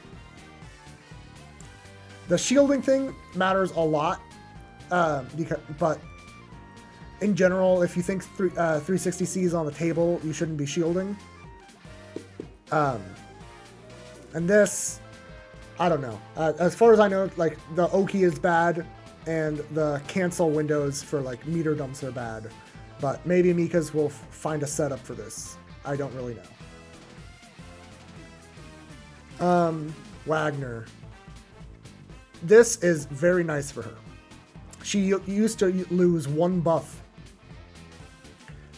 for being thrown, even if she escaped it. Like, even if she teched the throw, she would still lose the buff. Her dash block is better. That's really, really big for her. 5C being less minus. I don't know how much less minus it is.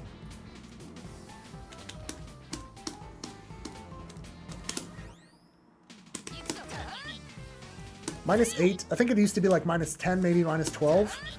So I can see that being like nice for her. And like being slightly less whiff punishable. But like really it is this that I think is going to be good for her. That is a lot of range being... That is a lot of range being covered.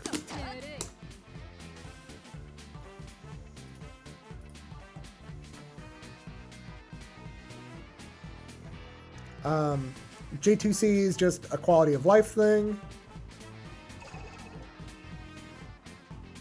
Ground recovery is now impossible on first hit of the shield car. I don't know that that changes a whole lot, but...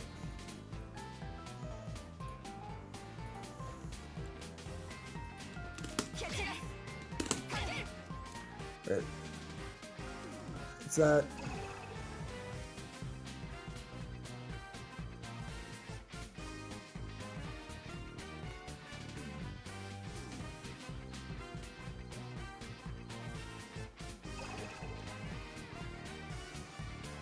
maybe it's on hit.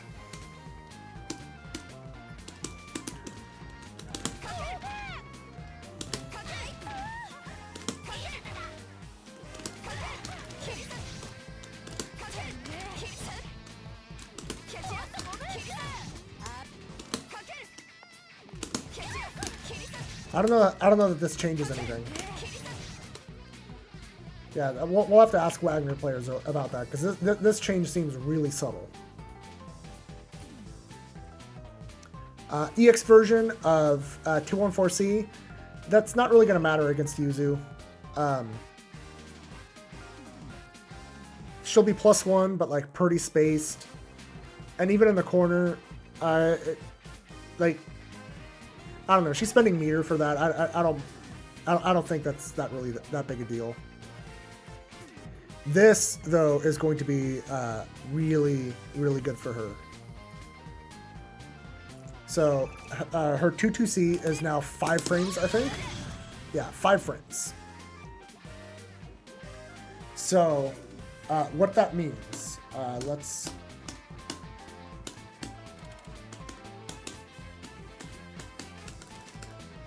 Alright. So, a Wagner doing... let's... Where is grid gauge? Here we go. Enemy side Vorpal. Let's go to the corner and let's record this.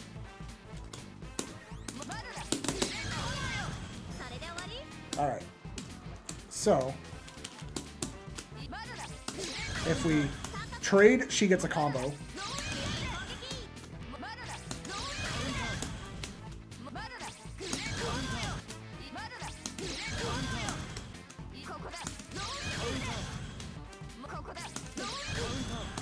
So she'll get a combo. She loses 1 buff, but this is really good for her because she gets a full combo.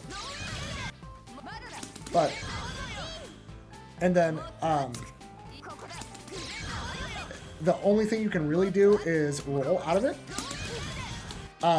She'll be too far to throw you, but she still has a turn, and she still has both buffs. And you can't throw because it's an EX move. So if you attempt to throw, you're just getting killed. So this is your only option, really.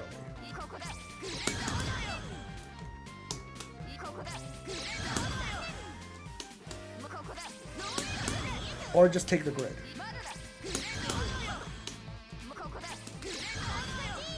But yeah, that change is big for her because now she's going to be a menace in neutral CS situations.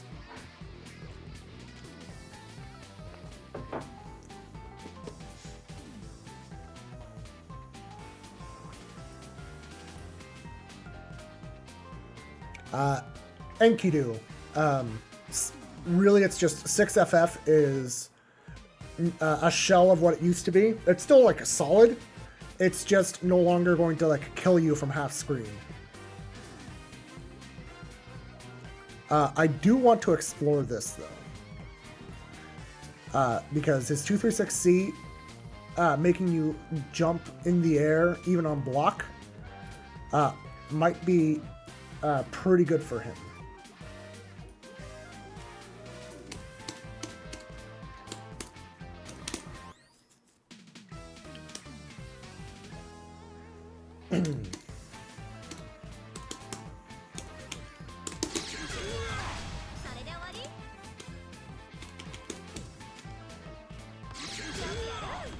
So, we're +3 if we fully land.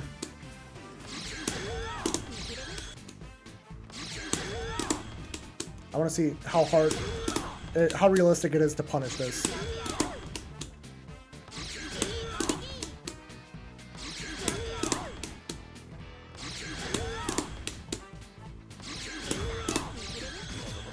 Yeah, I don't think we get a punish.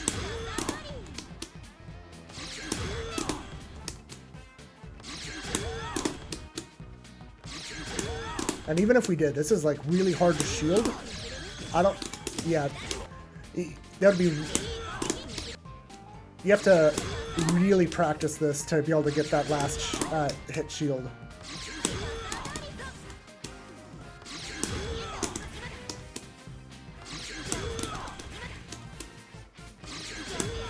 Yeah, so this is a lot better for Enkidu. The reason why this is good for him is this move, if you look at it, let me switch to Enkidu myself just so you can see the frame data. And let's turn this off. And set back to blocking. Alright. So this is an 8-frame move that goes just about 3/4 screen. So Enkidu will be more willing to just throw this out when Yuzu is running out of marks in the air. Yuzu, this will actually punish Yuzu trying to land.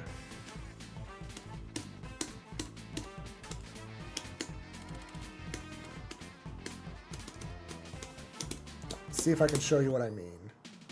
So let's get rid of that. Let's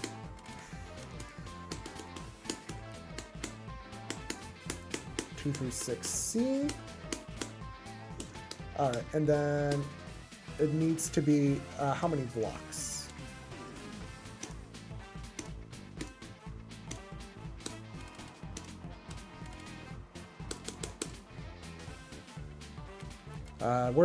I'm trying to remember where the settings are for a certain amount of blocks. Let's start with this. Well, for one, like if you try and do anything, you're going to trade unfavorably.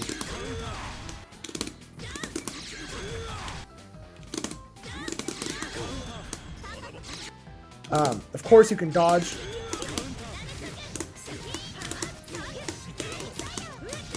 But him having a legitimate challenge will make his approach a lot better. Because now the only way to frame trap is with air B/ first.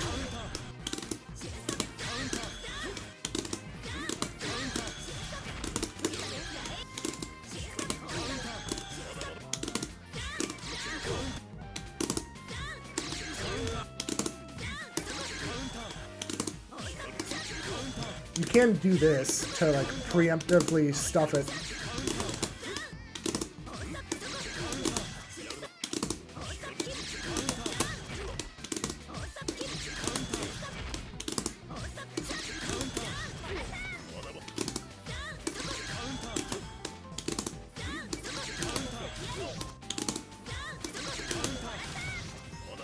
Yeah. But like the fact that this is no longer like real against Enkidu with meter is pretty damn good for Enkidu.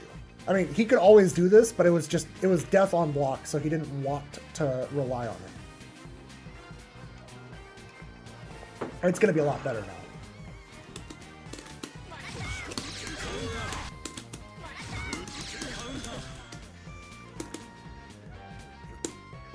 And then let me see where I can.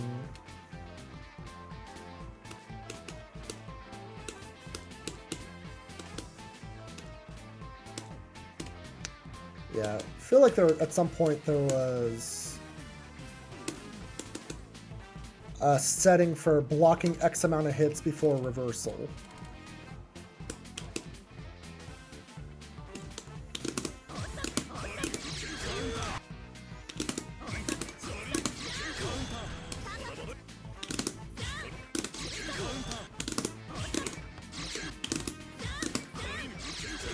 But yeah, like if you try to land, it's straight up gonna punish you.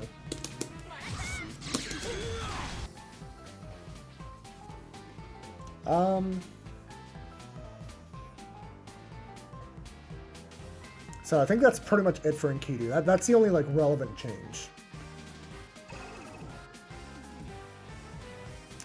Landrekia, we're gonna need to see what the Landrekia players are doing. Like this is nice for us, like slight damage nerf to Icicle Rain.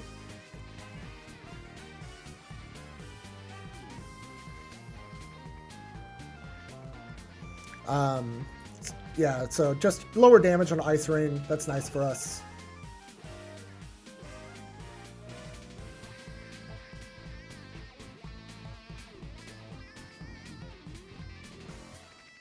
More combo stability, because apparently he didn't have enough, and then 4CC got more combo stability on top of that. I don't know, they just made Landrekia a lot more stable. Yeah, I don't feel like I need to do anything, any labbing on Landrekia. It's just, he got more routing, more stable, and then EX Enders and starters are slightly worse. So Tsurugi. This is big for us.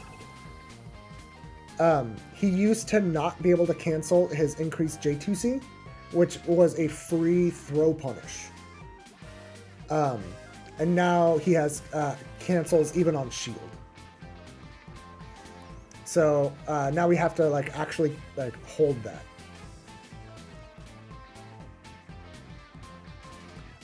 He's getting more combos, but doesn't change a whole lot for neutral. I never had this happen, but maybe it happened against other characters, where he would just phase through them. I never saw that happen.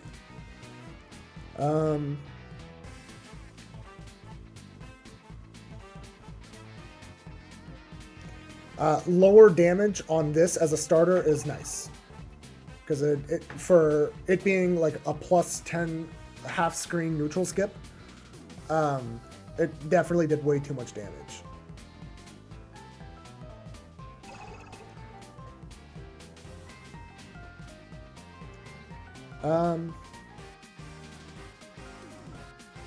So the A follow-up of 236. So it says it has been expanded backwards. I kind of want to like look at that a bit more.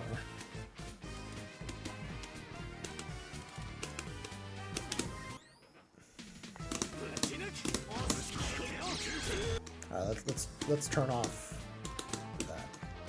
Let's turn off shielding.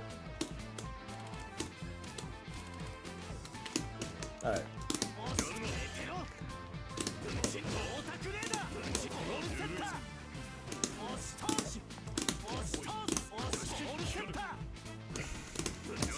So the follow-up hits backwards more.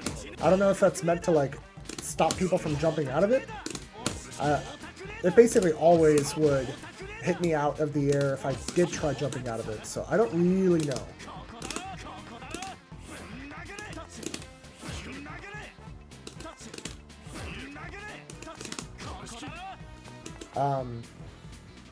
Yeah, so I don't know really what that means. Maybe it's just good for like combos.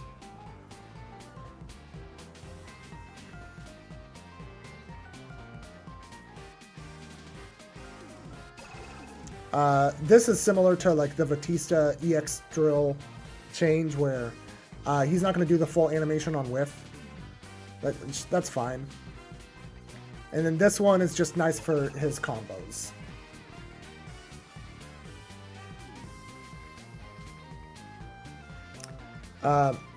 Kaguya. This is the character I actually understand the least. So I can, like, I'm gonna go and watch like Lid's content to get a better understanding of this. So I don't even want to bother like attempting because I frankly do not understand that character enough.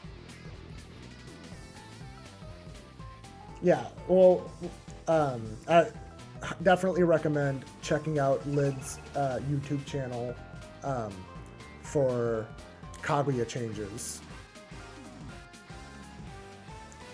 Kuon.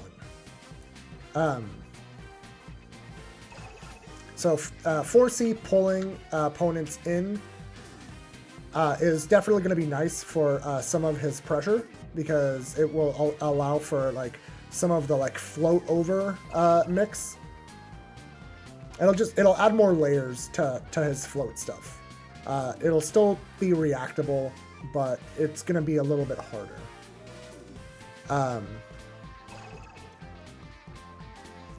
So that's his Air 22C. Let's just go through here. Oh yeah, being able to chain shift his teleport sooner was going to be nice for him. I'll probably start doing that legitimately instead of it being a meme.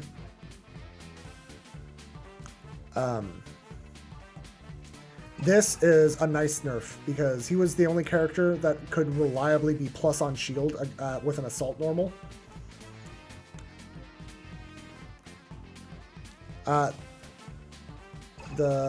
Okay, so slightly harder to anti-air his float. So this here is a nice buff for him. He can stagger the needle. Let me pull him up.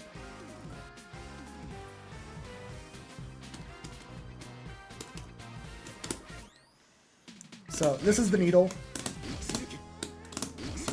and he used to essentially have to commit right away on whether he was going to follow up or not. And now he gets a bit of a stagger to add more ambiguity because so this is -7 and it was already like that last patch, but this because it has that like stagger window to it, he'll be able to get away with like no cancel and to run up pressure more reliably.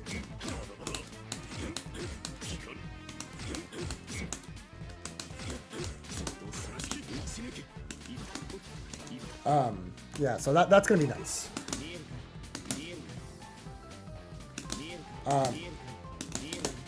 So this is still like 39 frames. How quickly can he chain shift that?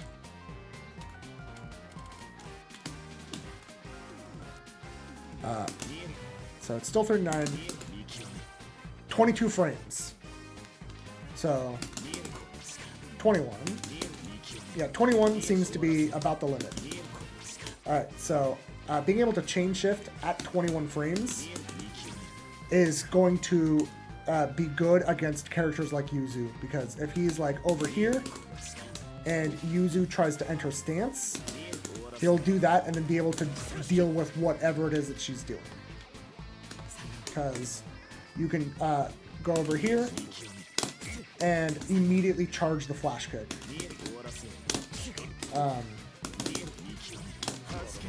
Yeah.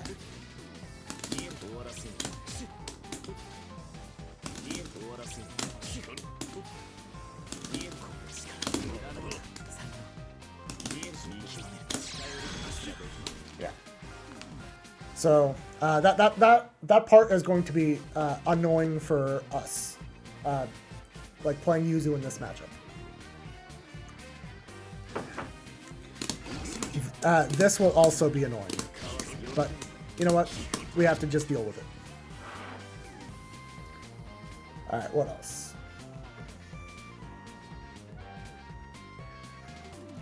Same for the air like he gets that increased stagger on the air version. And then the follow-up is more minus. So this actually is really big for Yuzu. So see that it's -6? It used to be -4. The implications of that in the past patch, Yuzu, her only way to challenge after was a teleport and hoping that he just whiffed something. So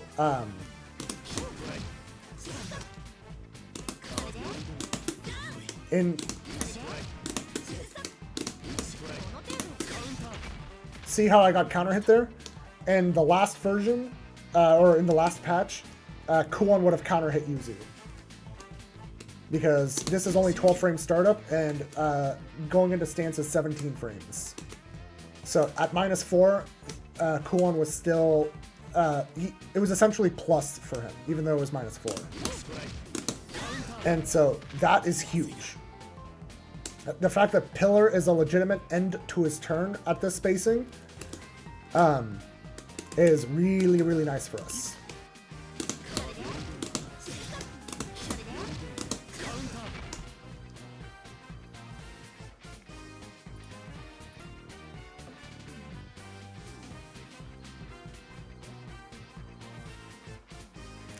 Let's see, when the B version of 623B is shielded, subsequent attacks can now be guarded in the air.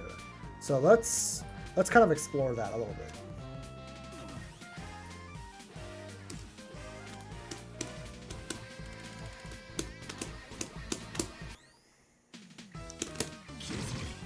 So Tamider's, I'm gonna do that. So let's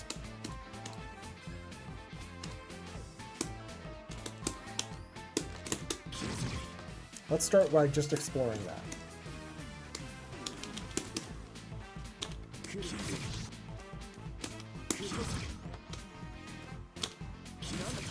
Okay, so this air shieldable, and so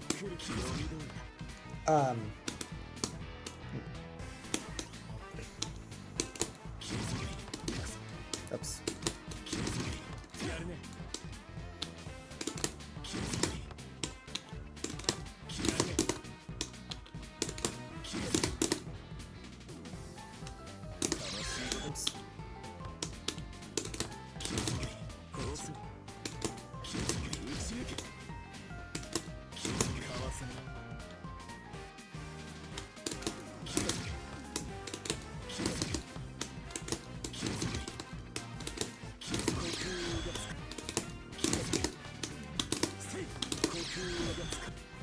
So let's see, what are the full follow-ups?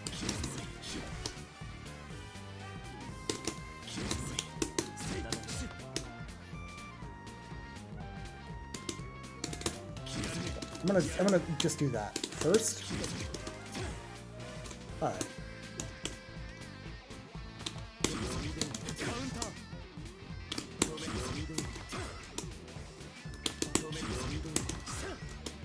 Okay, Okay, so you can't get unblockable there.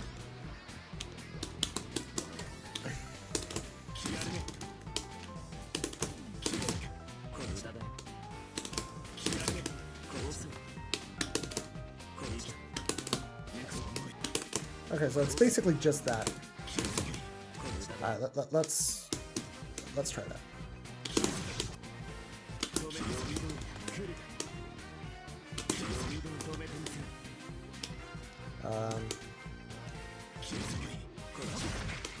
So I mean that already removed his cancel options.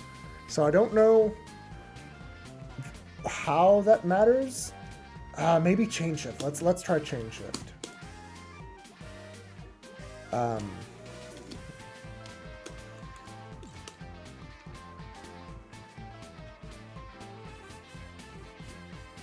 So let's set the opponent to jumping, shield on.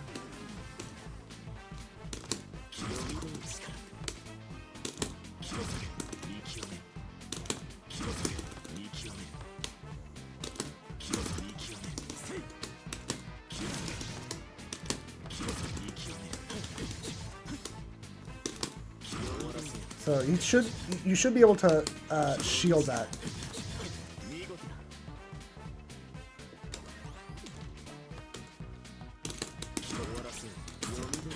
Yeah.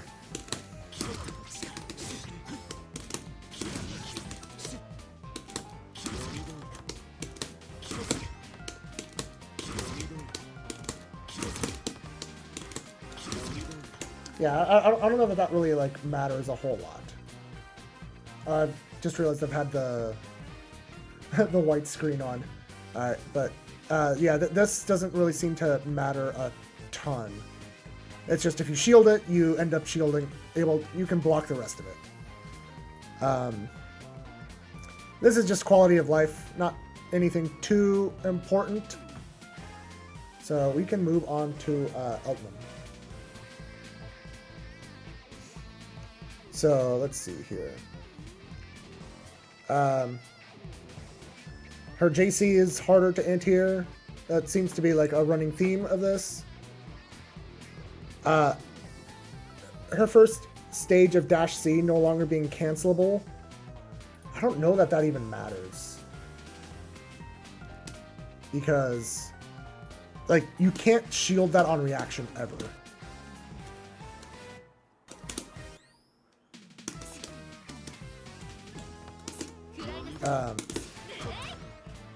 So, like, yeah, it's -5, but it's -5 on first shield, and at most you're really gonna get like a two-way starter, but you're never doing that on purpose because the second hit is an overhead, and first hit is frame 10.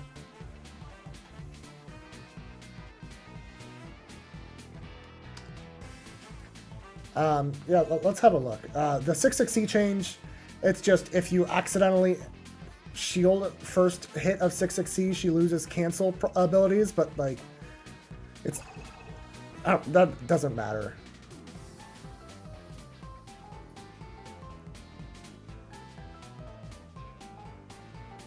This is really big for her. She's going to be able to air unblockable more reliably. With her 214C. So, like, if... let's get rid of shielding.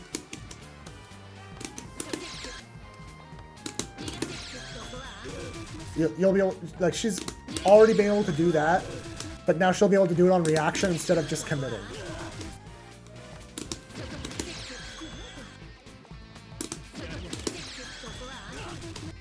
Yeah.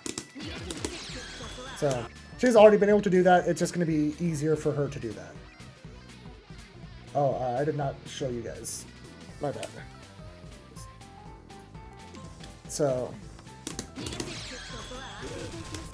this is already something that she can do. And she's just going to be better at doing that.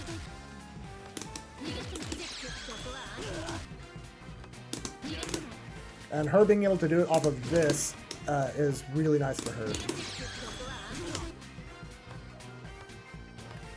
Alright, so... adding reload to more enders. I'm hoping it varies her combo ender, because I'm kind of tired of seeing the bounces all over the place. Especially because she just continues to gain grid for the entire duration of the combo.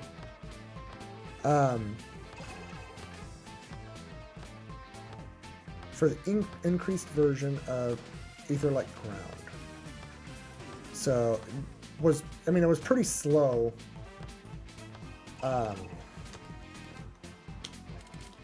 Previously. So at 28 frames, I think it was like 32 before. This is still like plenty reactable, and you get the gold throw animation. This is only good for like catching green shields. So not too worried there. This will just make her more consistent. And then added a reload that can be performed from Barrel Replica. This just means she can reload after her IW. Like, she can cancel it instead of having to use the plus frames to get the reload. So just better OK from all of her metered enders.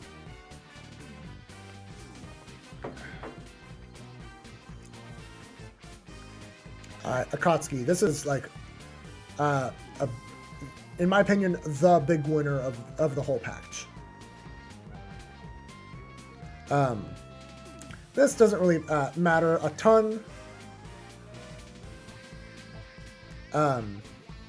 Like JB, like having more active frames is like kind of nice, but it's not really a huge deal.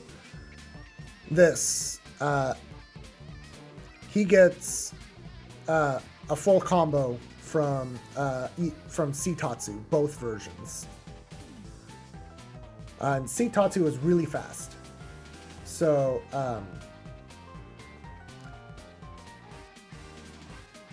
this, like, he'll be able to challenge Yuzu in the air and have that lead to high damage. This is just quality of life. This is also just quality of life, because every now and then his IW would just whiff for no good reason.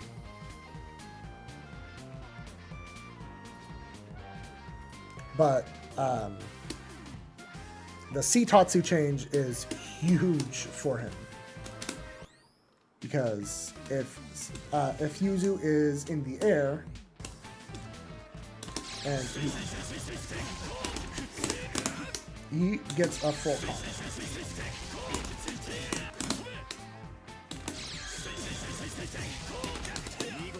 Don't yet know what the link is supposed to be. I think it was like -C. I'm trying to get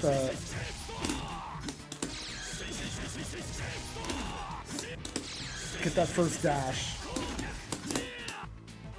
Dash 4-5B.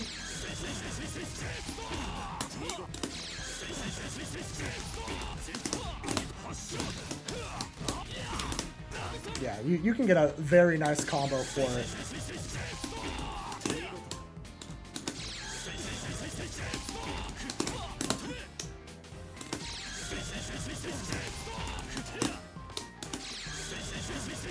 Obviously it requires practice, but like, I've been seeing Akatsuki players very consistently hit this. So yeah, this really, really big buff for him. Also, the fact that this is 7-frame startup means he'll be able to like whiff punish Yuzu slashes with it. It's a huge change.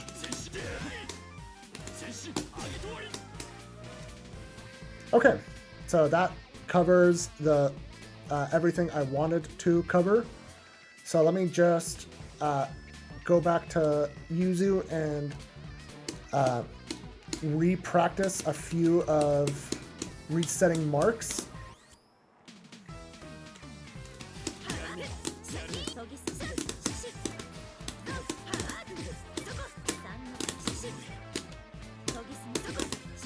Alright.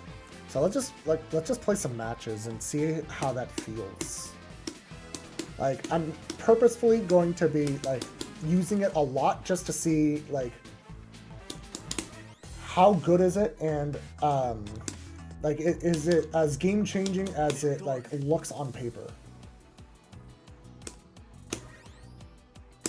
Alright. I've not touched ranked in a while, so let's see how this goes.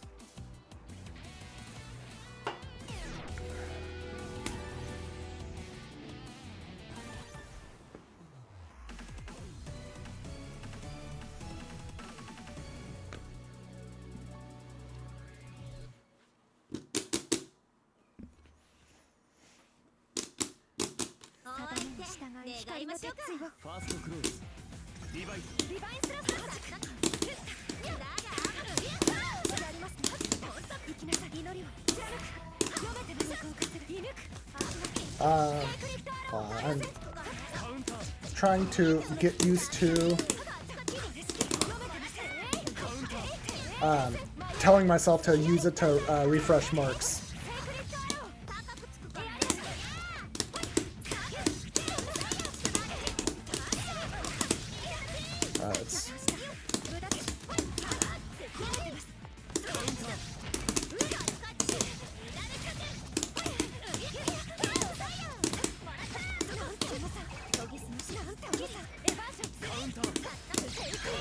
It's fine. You're dying. Oh, she is still there, isn't she?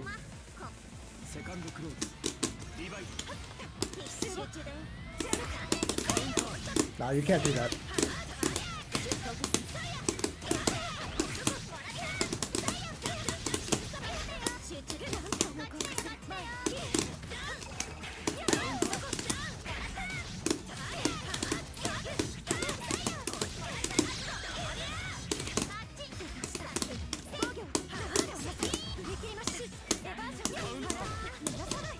I tried to enter with 6A, but I probably was still recovering from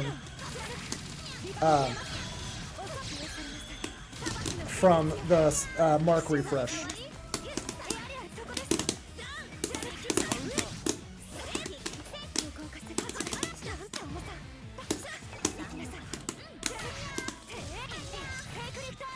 So like that was definitely a spot where it was nice. Nah. That was definitely a spot where like it was nice to get marks back. 'Cause I was like spaced, I jumped, and then I just got all my marks back. That was nice.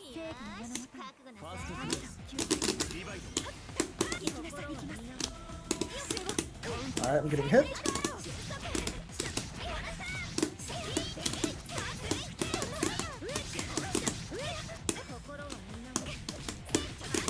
I was very much expecting a DP.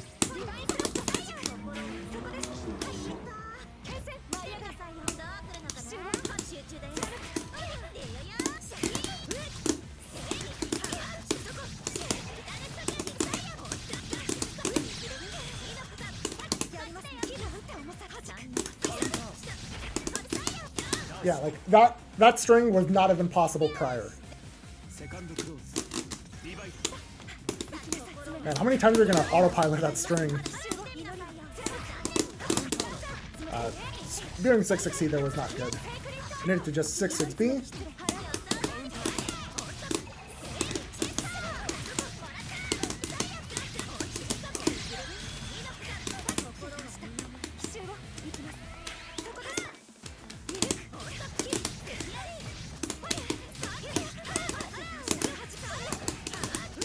Alright, you're dead.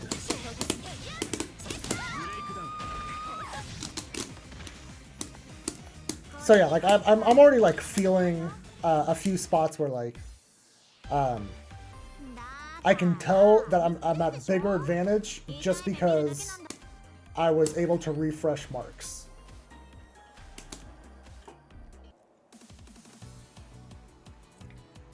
All right, before we do another ranked match, I'm gonna get another beer. I will be right back.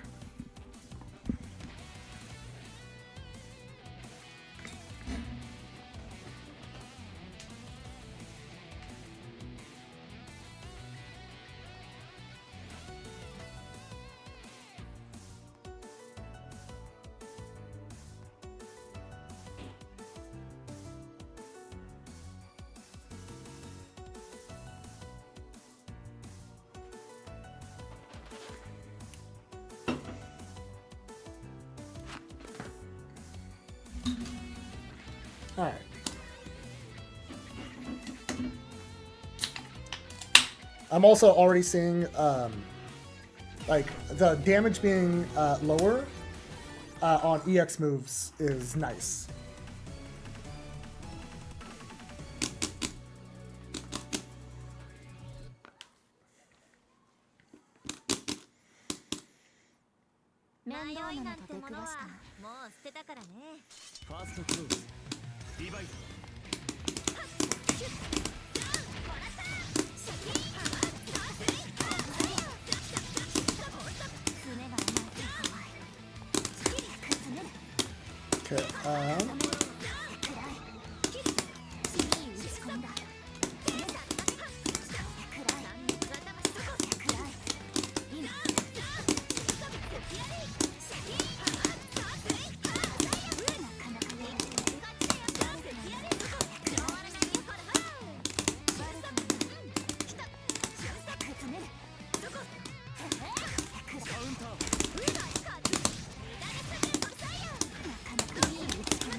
Okay, I'm losing grid right now.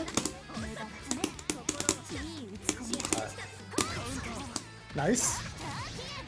I tried to 2FF, but Helmbreaker is dive property, so 2FF will just lose. So that one is on me.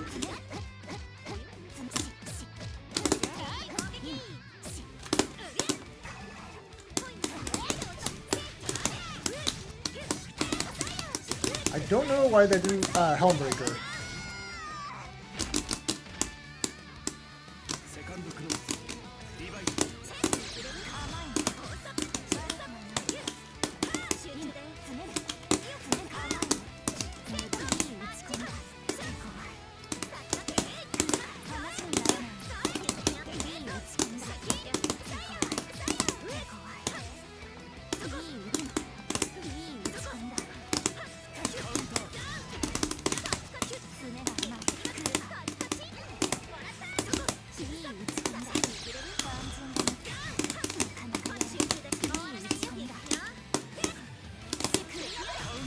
Oh, nice. The EX cancel definitely saved him. Oh, nice. Oh.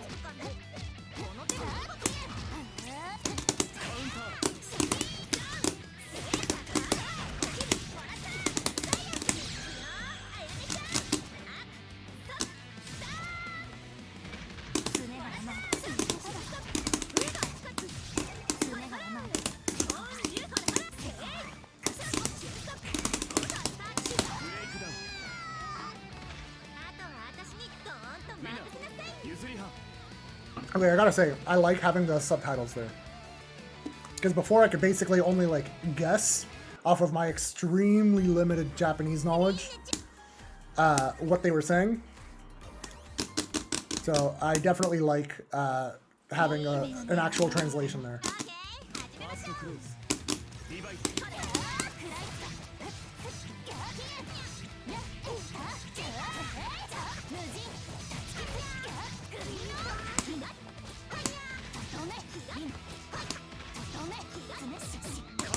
Nice. So they definitely decided to just kind of turn it on.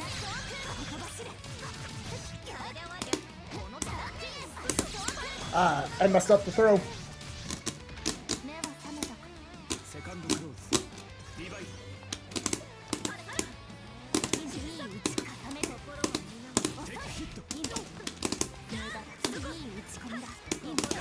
Nice.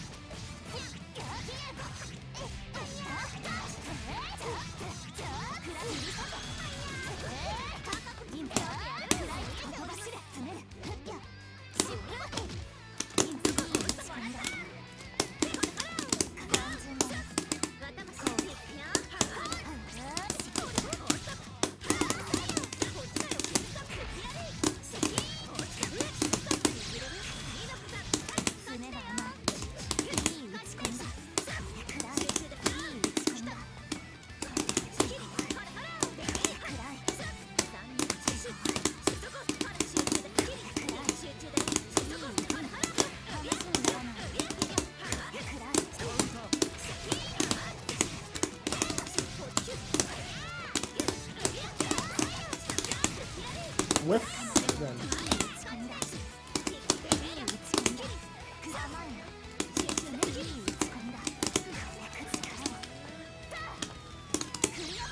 Oh, nice. So the up back EX Kugas that they've been doing,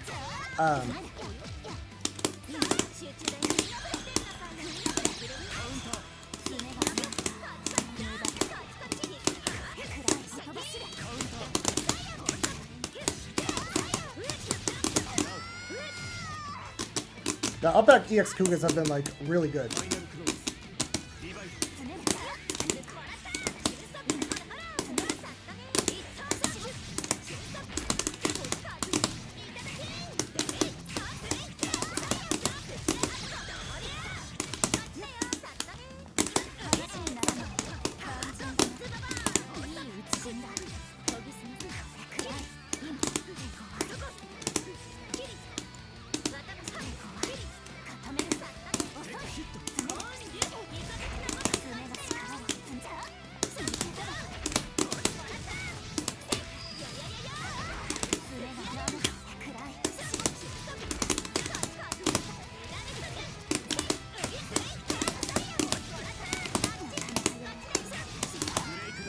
Oh yeah, they forward teched.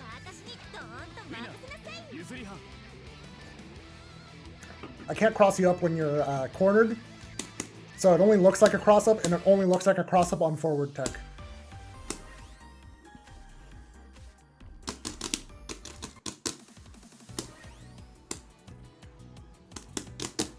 But yeah, I mean, for now, I mean, I need to fight like a really good player to see like how much I can actually get away with the stance refreshes.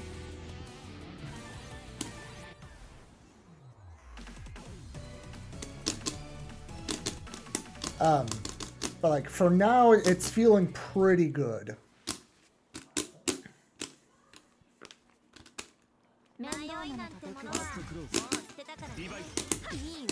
Oh right, I remember I wanted to test that. That was a block string I came up with the other day.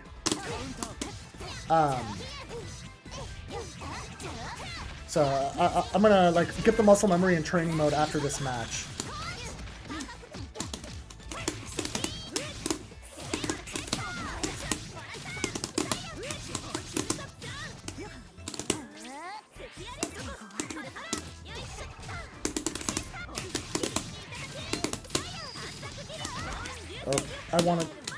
I was trying to buffer.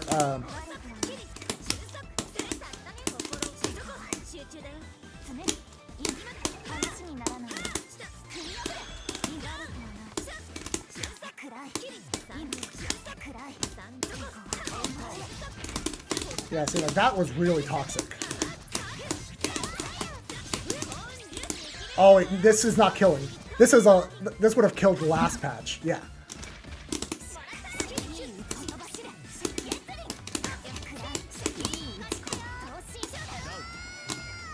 That would have killed last patch. Okay, so I have to like start adjusting my like kill range.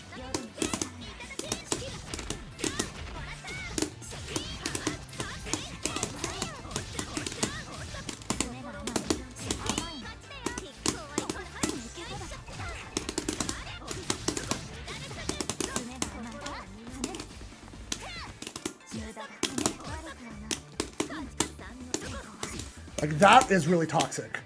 Like being able to do C teleport into like full mark refresh. That is, I could not have done anything remotely close to that broken last version. And like, yes, they can like still block, but I'm already kind of feeling like there's places where having that option is so strong. No, you can't do that.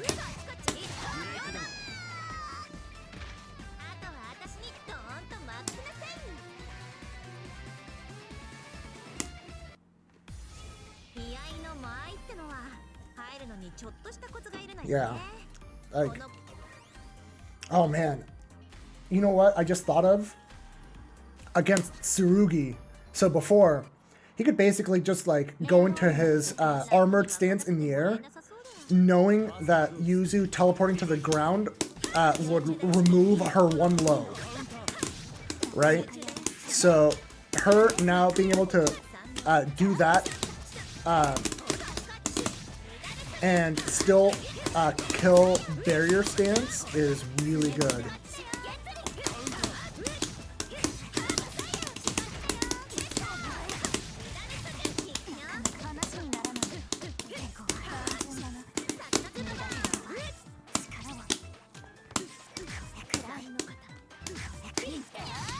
Alright, that was good.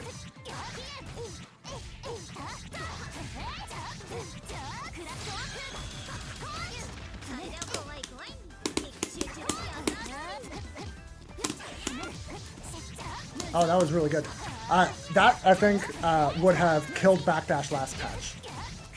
So, like, 2FF OS is slightly less good.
Yeah, man. I feel like the ability to just like freestyle with Yuzu just shot way up.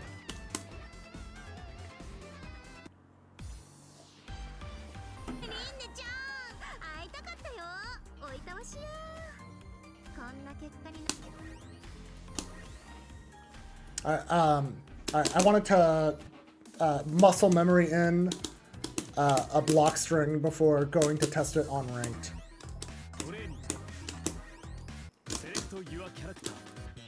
So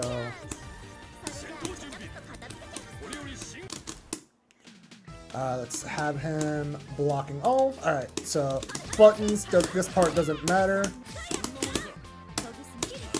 That's what I want to do.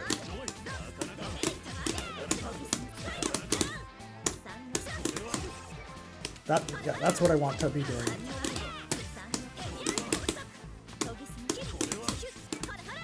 Okay.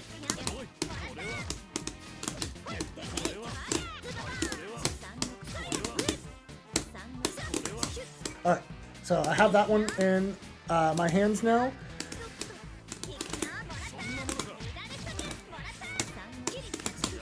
This is so toxic.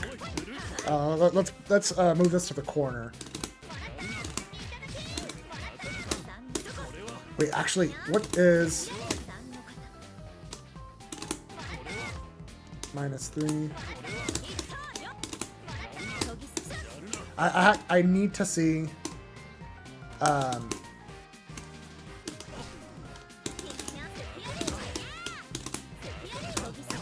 Okay, so that is minus. How minus? Let's.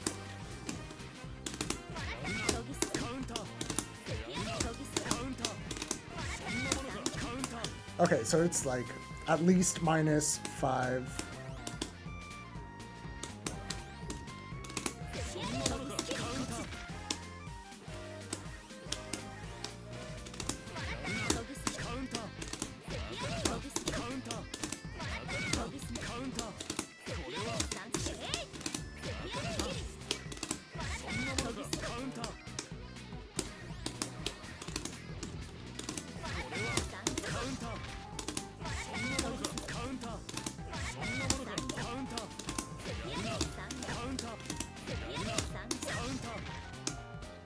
feel like we should be trading at 7 frames if I'm winning here.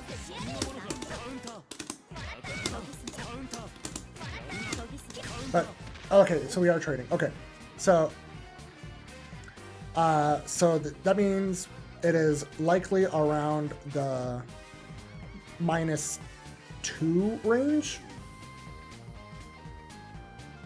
Because I'm pressing a 6 frame button versus a 5.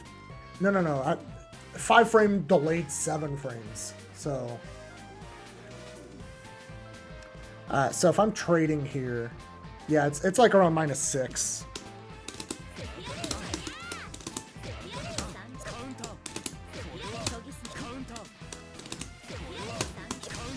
Yeah. So yeah, it's around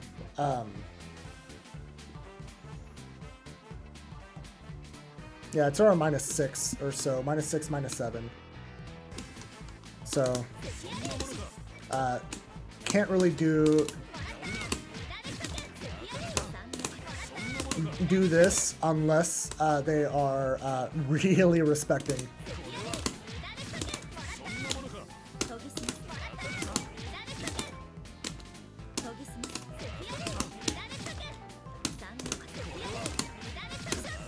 Alright, but the one I wanted was just...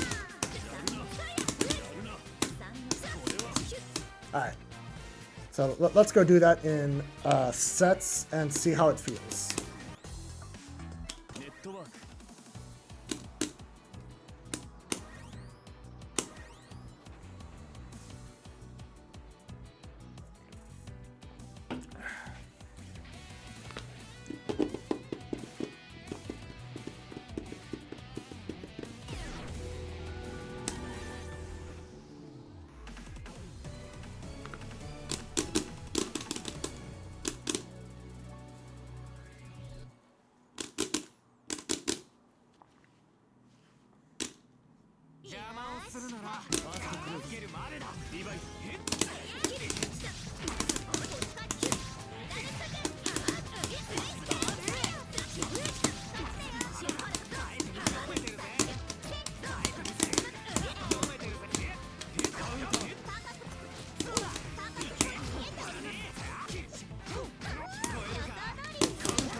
Oh, nice.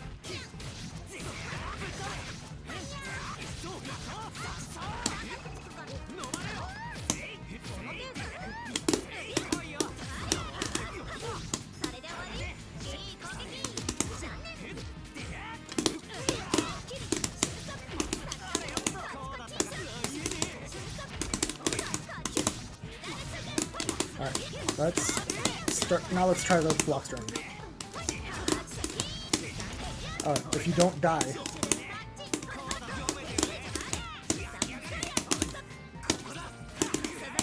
You jumped. Alright, but the block string is safe to that.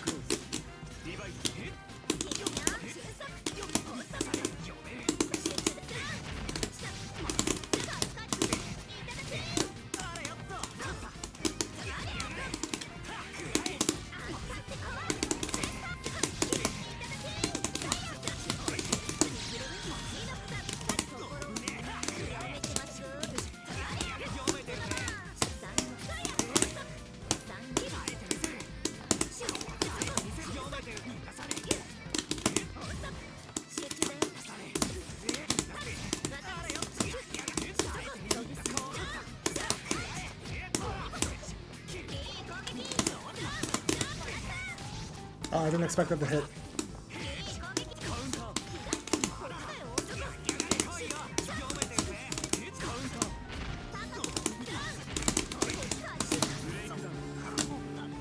That block string seems okay.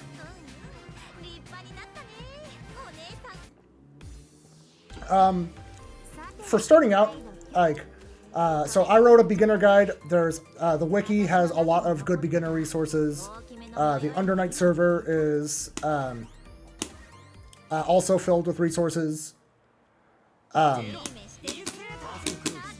So like, my beginner guide is basically just what is like the bare minimum you need to have a functioning Yuzu. But, and then if you think that's not enough, then like the wiki has a lot of really good stuff.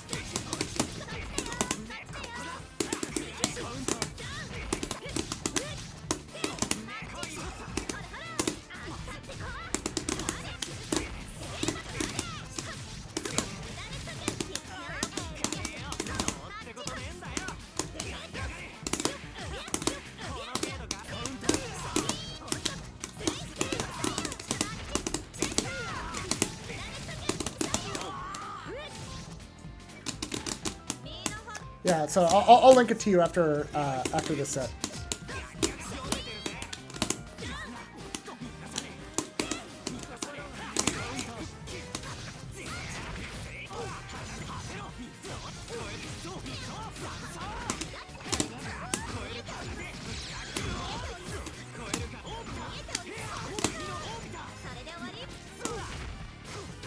Yeah, I can already see the high 2FF buff in action. That's pretty big.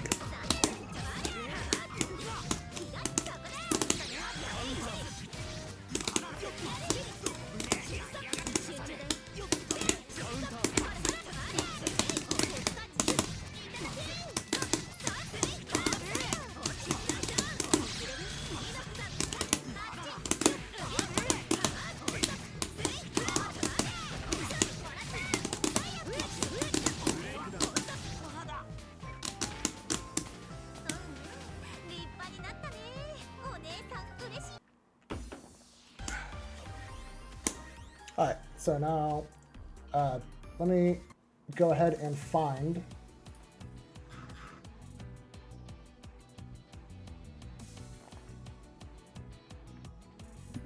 the link.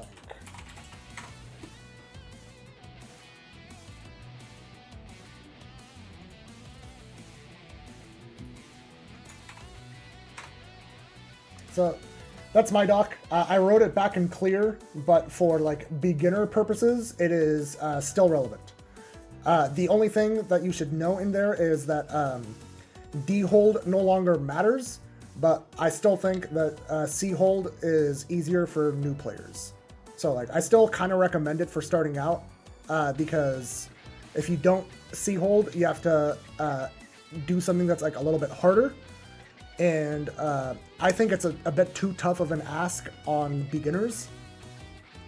But if you, some people find it much easier than others. So if you can do the stuff with D-hold, more power to you. But yeah.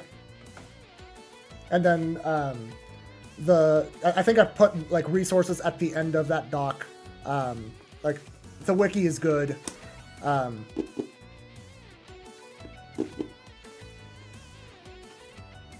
Yeah.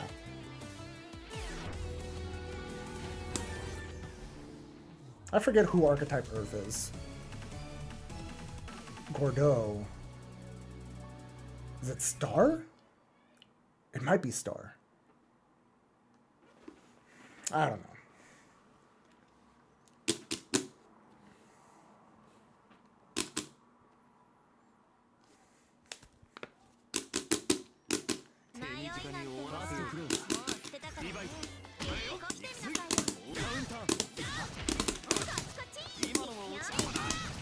Okay. Yeah, I deserve that.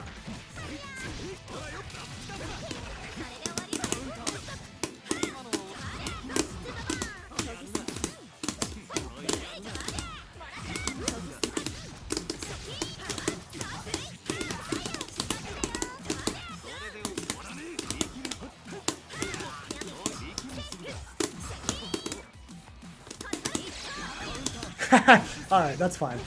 You got me.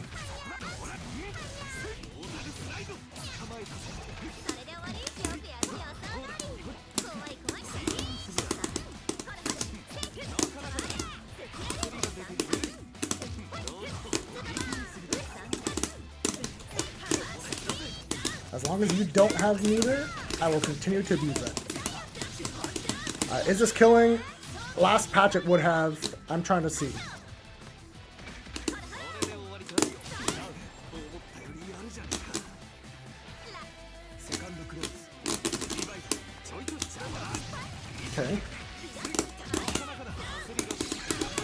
I tried dodging in advance.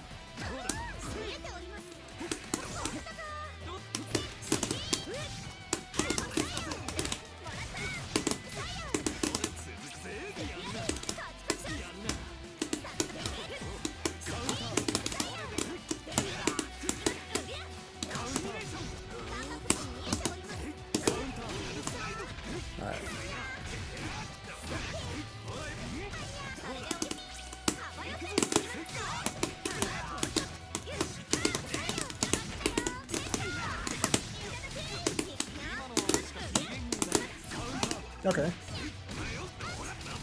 That's fine.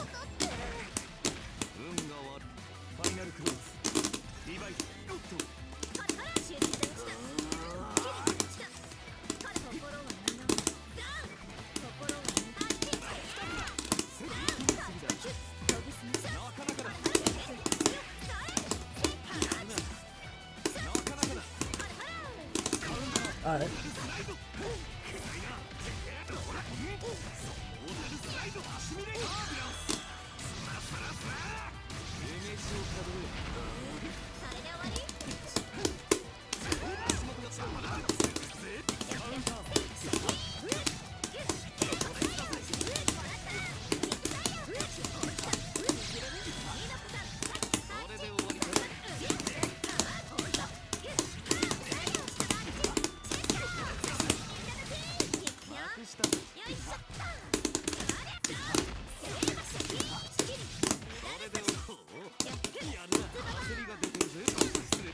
Interesting.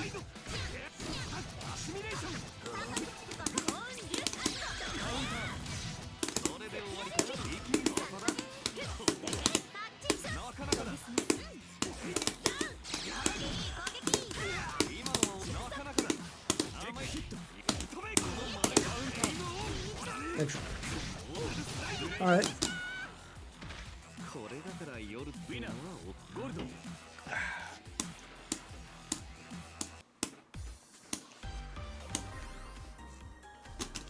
I still don't know who this is, but I want to say it's Star.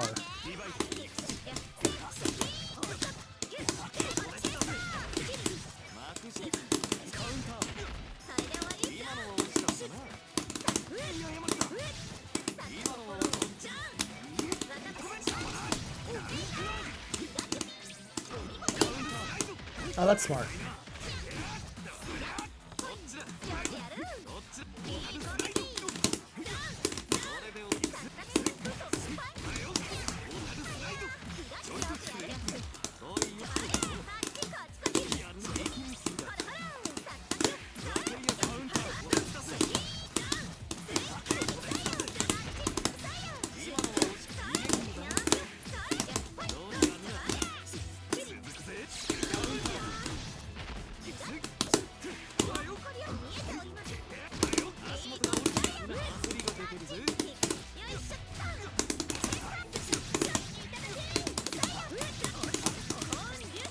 That I actually need IW4.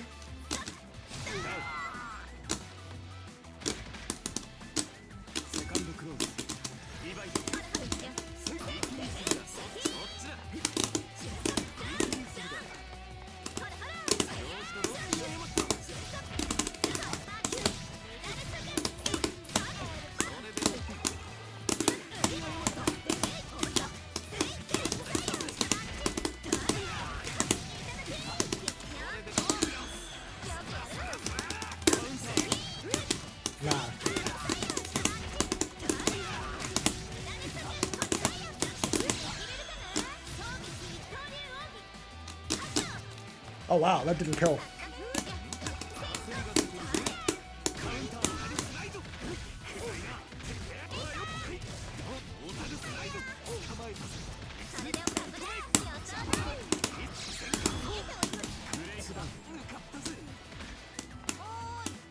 I was 100% willing to eat a combo there. Because the only combo he could have gotten was an A starter, and he had no meter.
I'm sorry, that was toxic.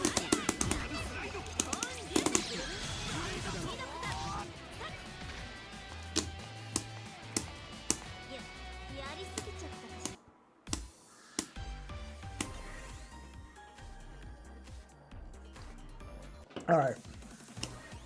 I'm having a lot of fun, like, messing around with refreshing marks. Like that. So far, that is about as good as I expected it to be. So, like, I don't know if you saw, like, me on Twitter for this. Like, I was kind of, like, freaking out about it. It was mostly that, like, why would Yuzu get buffed to begin with? But, like, the buff itself is more on the, like, annoy opponent side than, like, anything that's going to help you, like, open anyone up. Yo, my guy Spoink. I love this guy.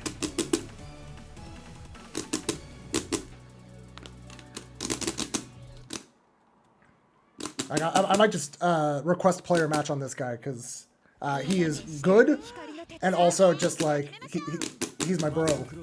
I like that guy.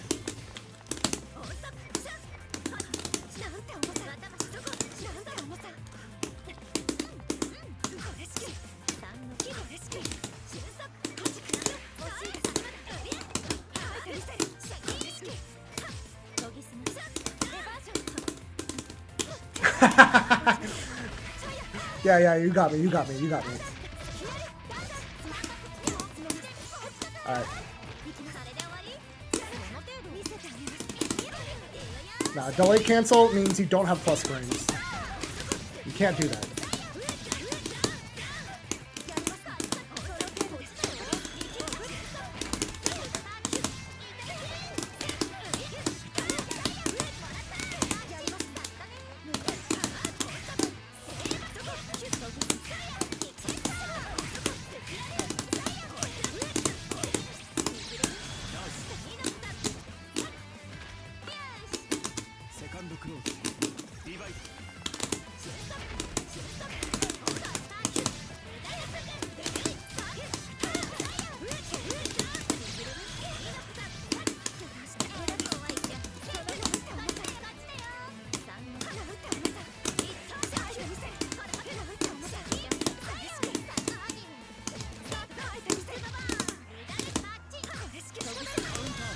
Alright.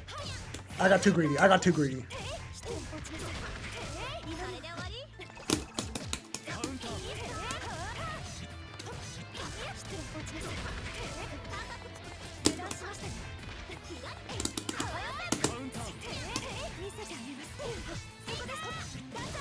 Nice.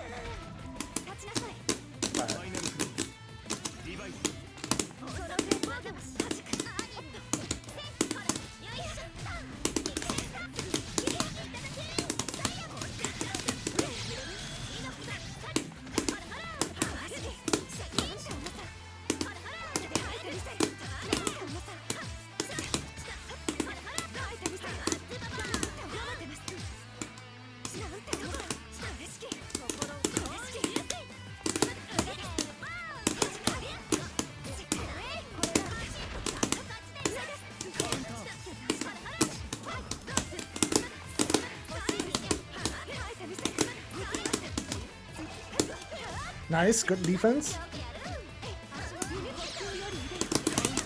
Nah. You have to show me you're doing the frame trap first.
nice. Good shield.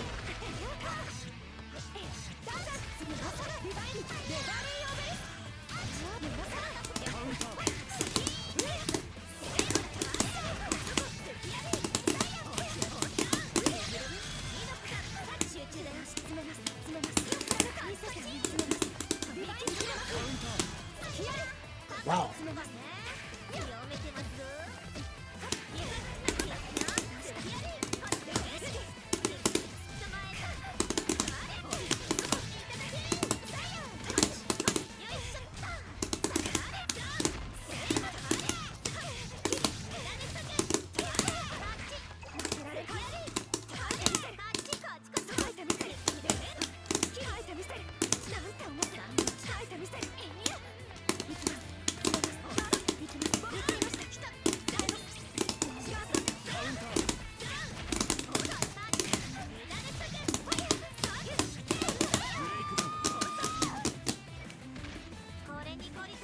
Let's see. I think that's the button. Yeah, hell yeah. I will absolutely play some games of Spoink.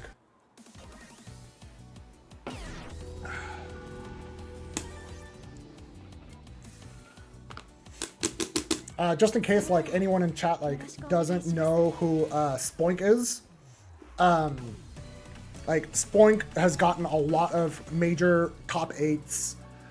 He's won, like, regional brackets. Like, really strong player. And then a fun fact about him, he loves fauna.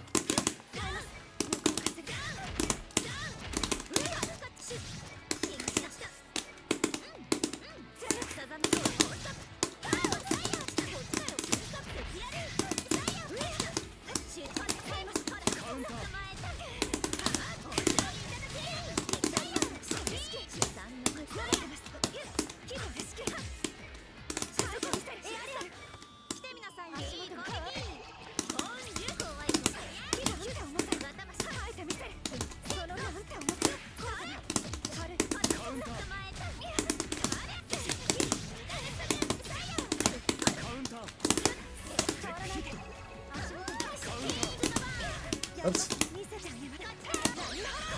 Oh wow, that caused the whiff. Let's wake up throw.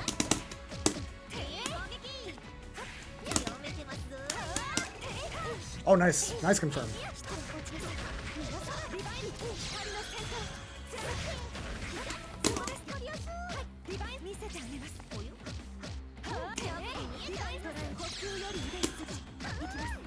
Yeah. Oh, nice. Good TRM. Alright. Yeah, I'll take that.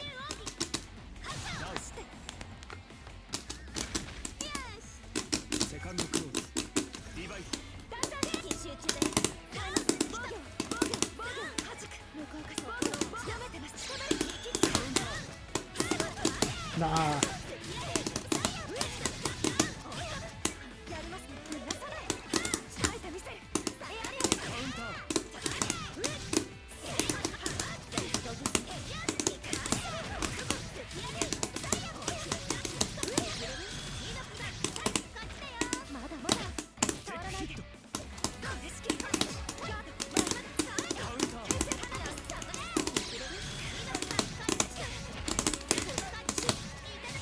So, for those that don't know, that was,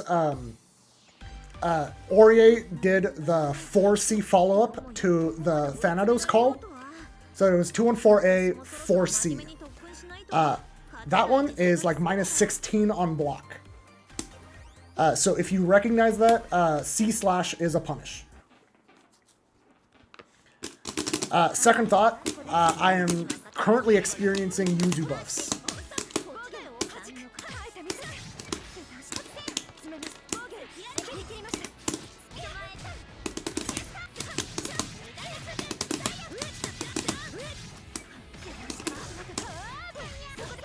Okay, that was a very good wake-up option. Give me some meter.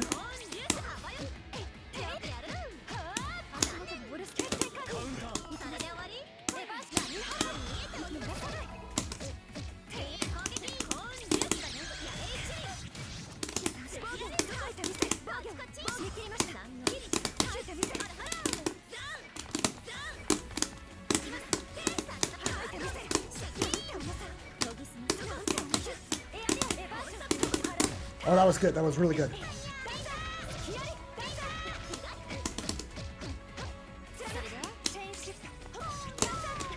Oh, I needed to have done air 214C there. That's fine. That is plenty fine.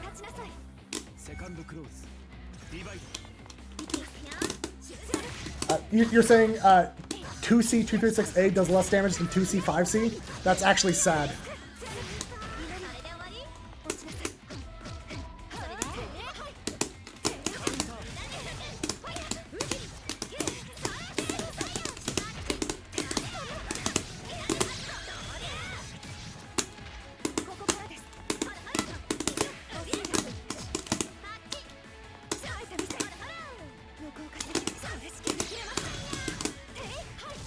Okay, so you're still looking for C thrust.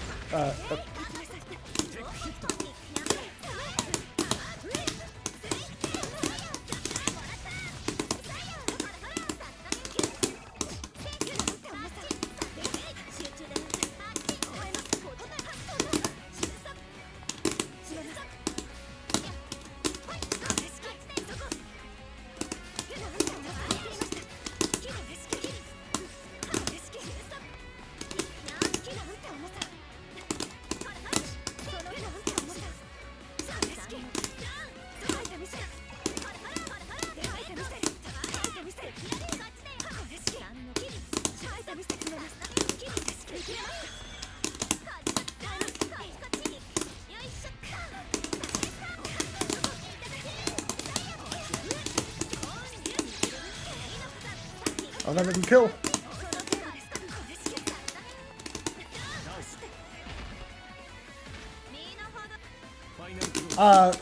As a starter.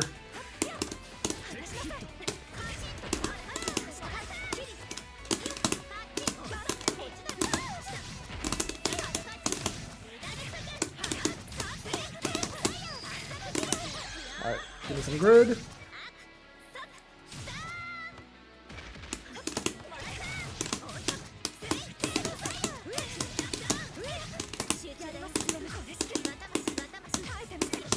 Okay, I deserve that. I deserve that.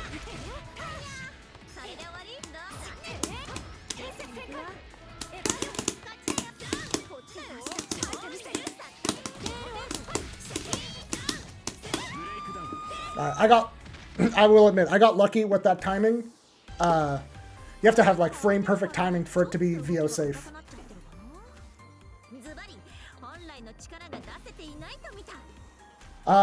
I haven't seen any mention of like increased teleport proration. I've only seen like amount of times you enter stance proration.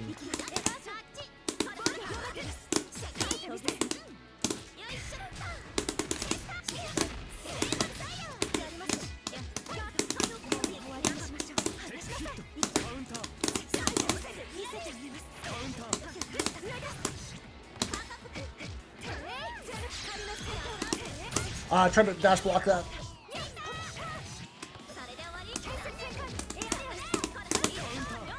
Nah, you can't do that.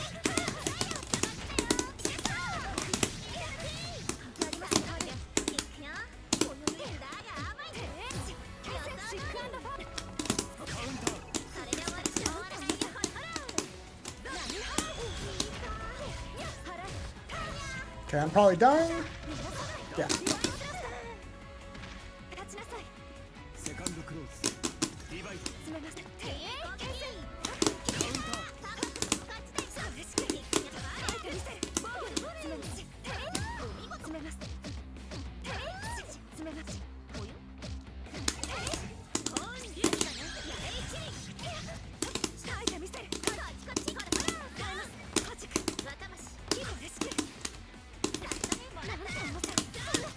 Yeah, get air unblockable.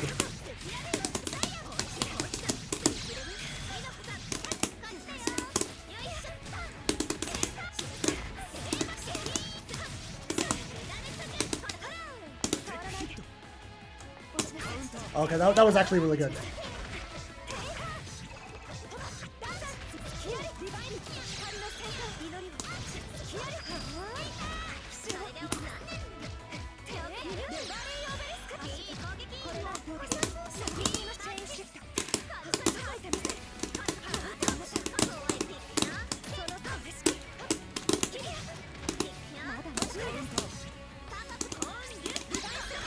Nah, you can't do that. I got TK214C.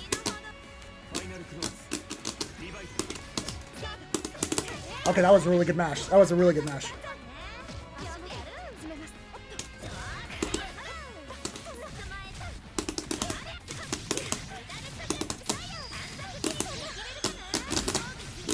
Going freaks, hope you're doing pretty good.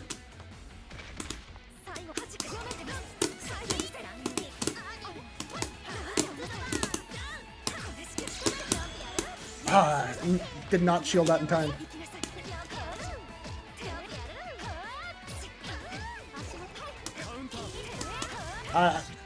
Against that whiff.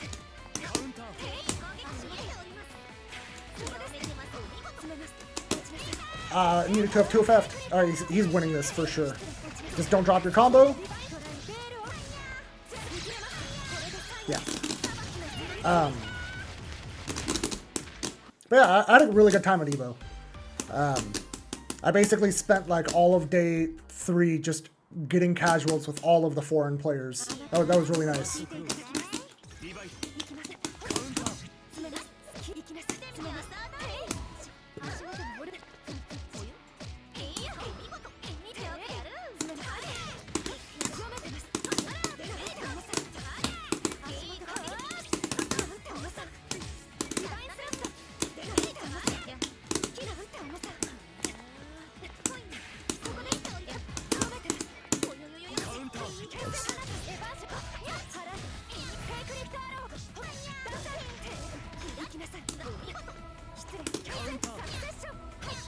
Nice.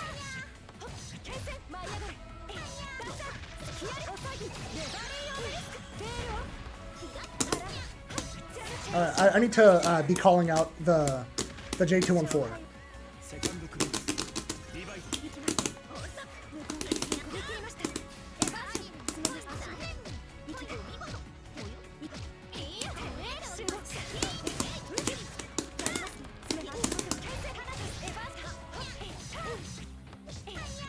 That should be the end of it? No.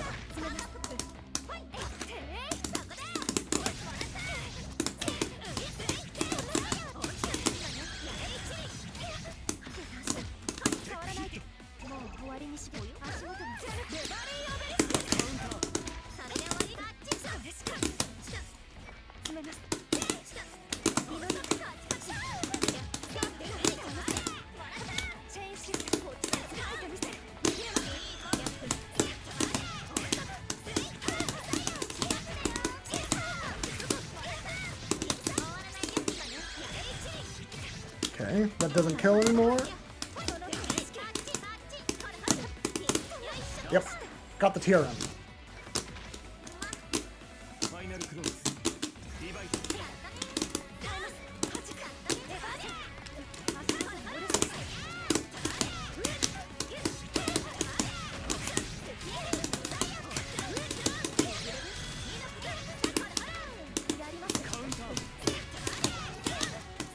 I respect the mash. That was honestly not a bad mash.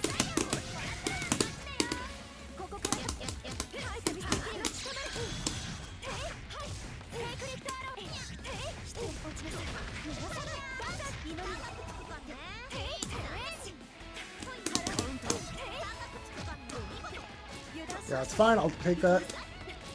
That's fine. I'll take that.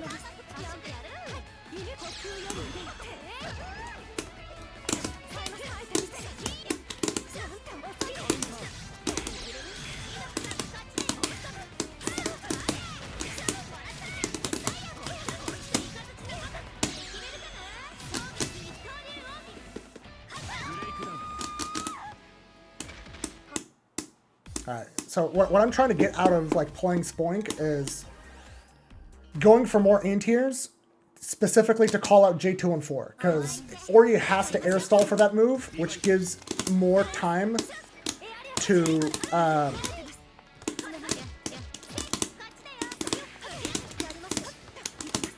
it gives you more time to anti-air. Like that. She was in the air, and instead of worrying about the falling button, I was just like, I'm I'm gonna press my int here and trust that they're gonna delay.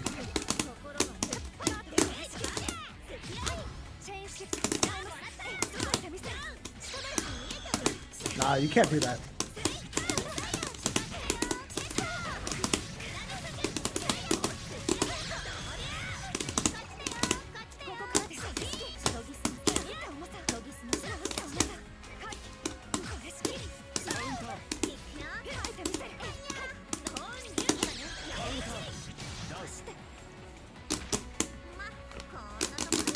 I mean, I've fought the JP players before. I went to a Tokyo local in November of last year. So I'm like already like pretty familiar with like playstyle differences.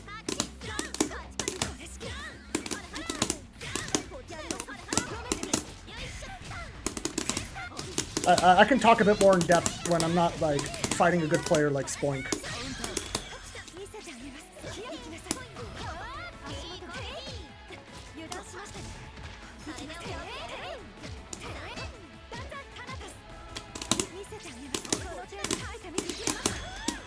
Damn it. I gotta not shield that.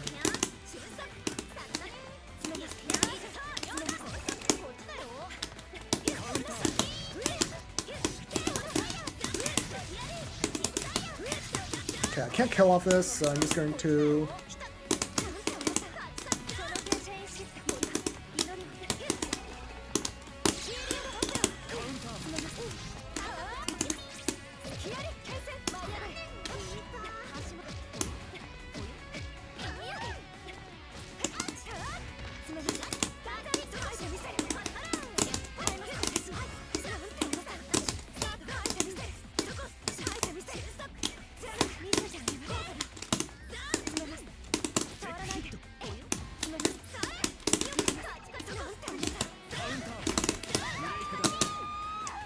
So like a big difference between JP players and North American players is JP players are much prefer to mash in the A button range, and North American players like mashing in the B and C button range. That's like a huge one, a really big difference. JP players are less likely to fuzzy mash assaults because of the risk of getting blown up.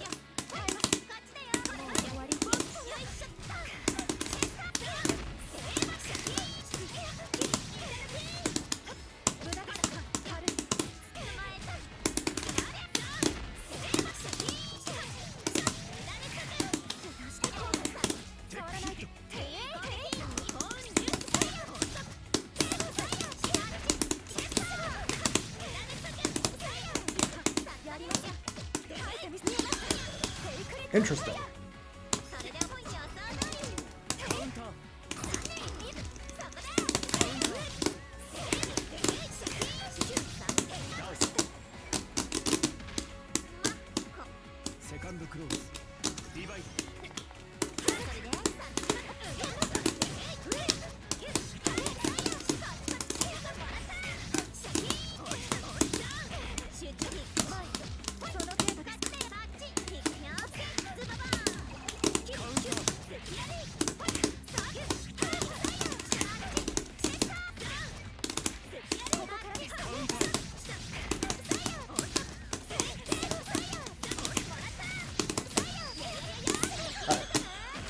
I really like the IW change, by the way. Like, the damage going down has been so nice. Like, needing to win more interactions is really good. Hey, Ghost, DM me that, and then I'm gonna go DM Spoink and tell him GG's, but I do want to learn the 2FF combo if you have it.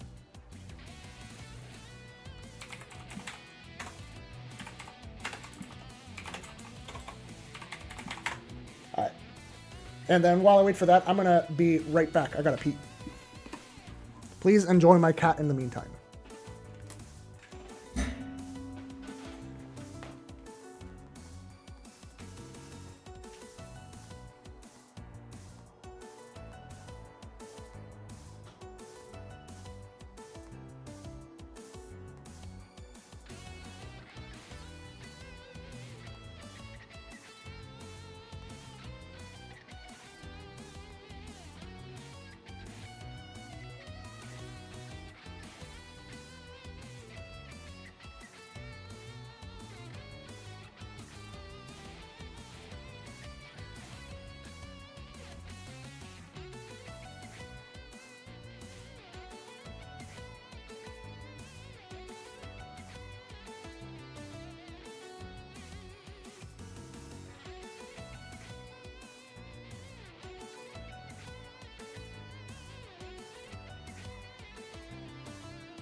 All right.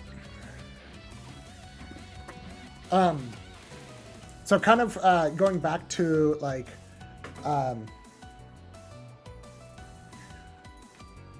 JP versus NA differences. So like outside of like specific habits like that,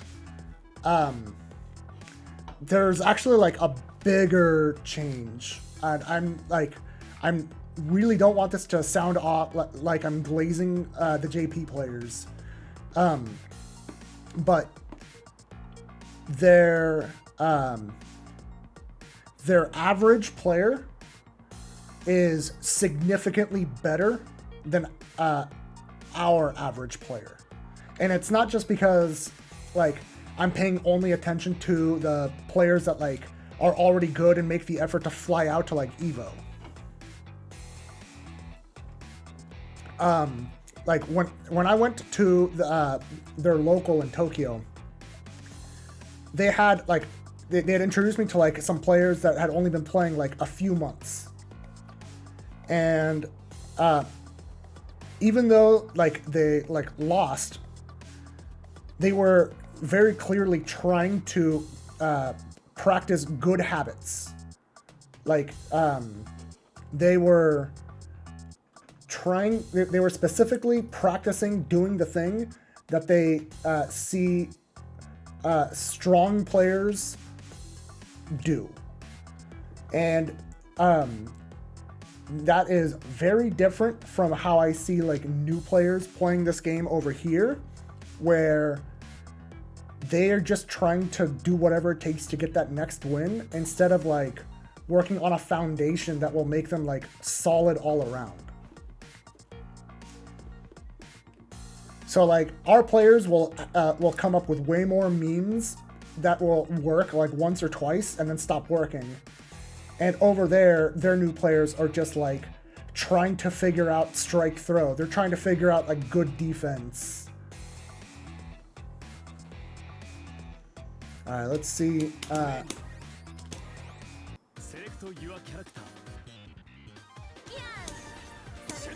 Okay, I'm like a little skeptical of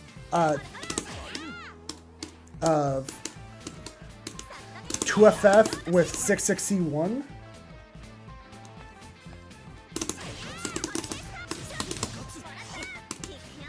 So it's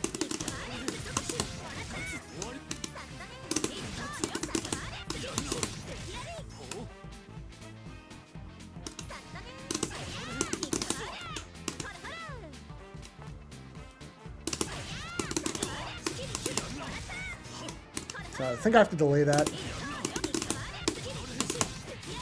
Yeah. And then 2C5C.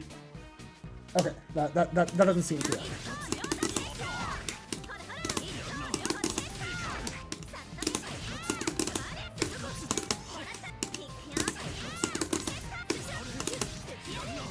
And then it's 2C5C after that.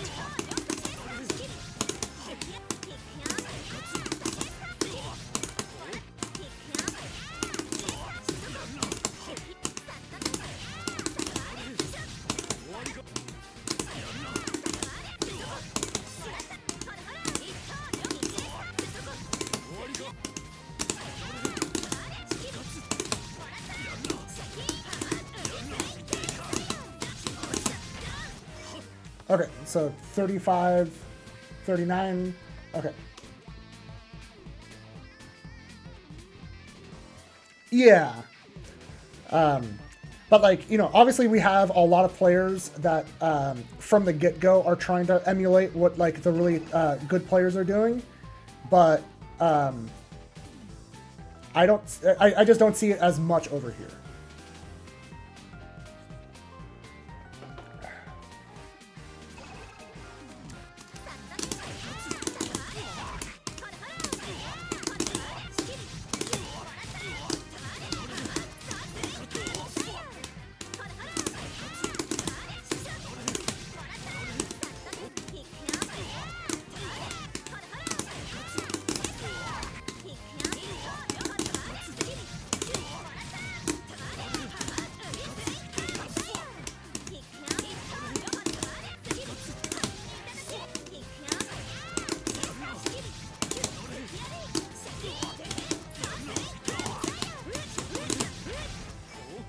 Yeah, I mean, that's pretty good. Let's compare it to the old one I was doing.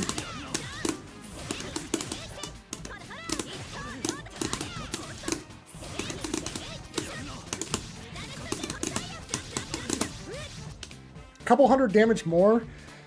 I still think 66C1, this, after 2FF is like wildly inconsistent in a match.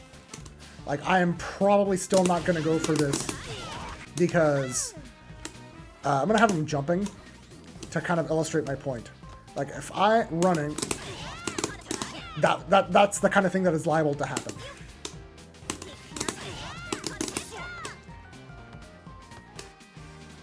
Let's see.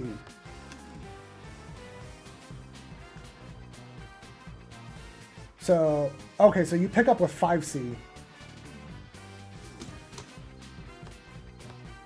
And then you do 66B1. Okay, that seems pretty good.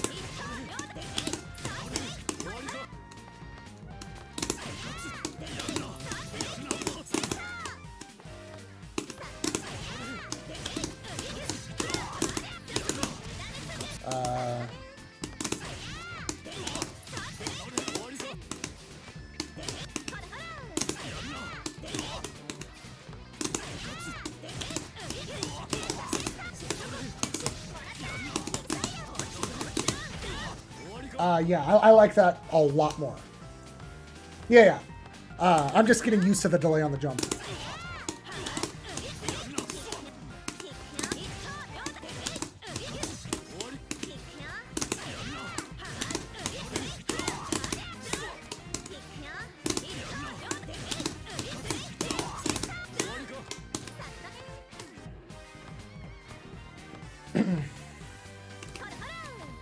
I assume it's like a little bit less damage on 2C, 5C.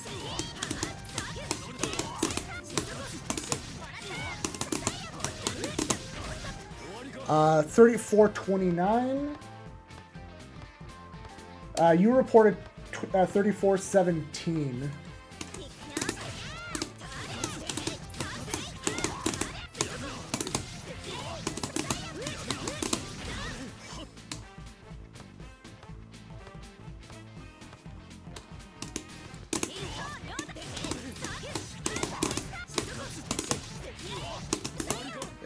I just want to compare.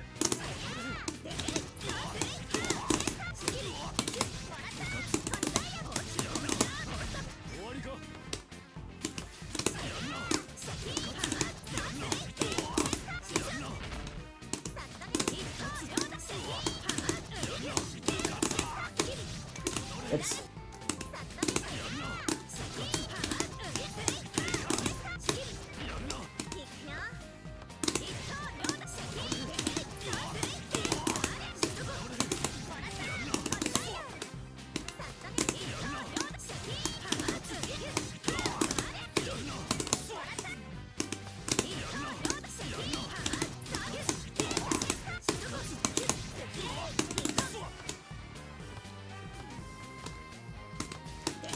Yeah, I'm not surprised. All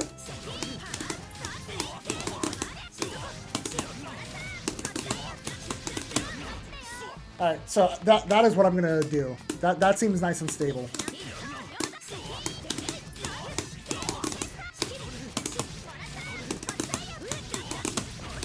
All right, let's do the other side.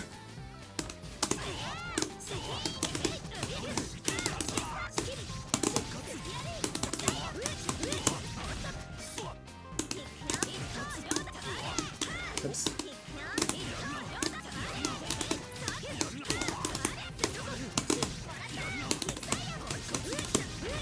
Yeah, that's really nice.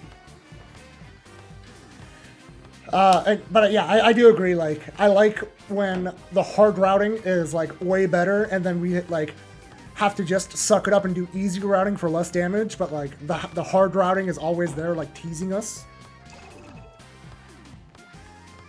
I think that is a lot better than always doing that.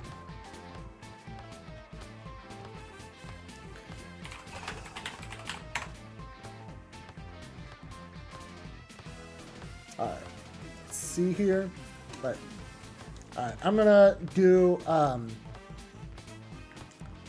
a few more sets and then call it. We'll see if we can land that that combo. So like after playing a little bit today, I do think that the stance refresh is like pretty good. I feel like the damage being lowered is Yuzu's biggest buff. Like damage being lower and also more grid gain from far away. The like damage being lower and grid gain are like the actual buffs. Even though it's like system mechanic, like she's definitely going to be more threatening because of that.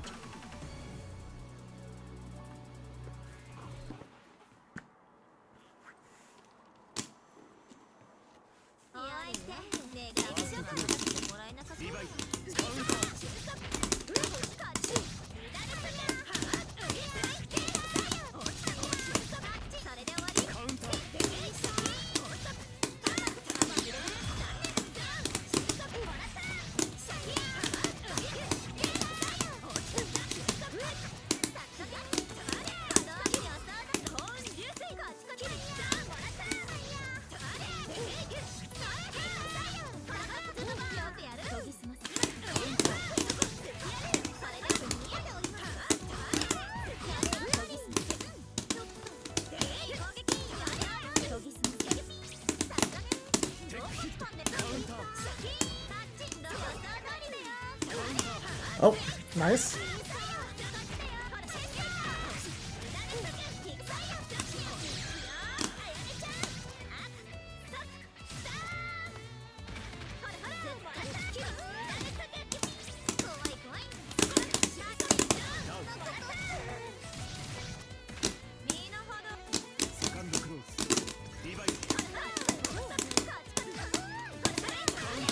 That whiffed.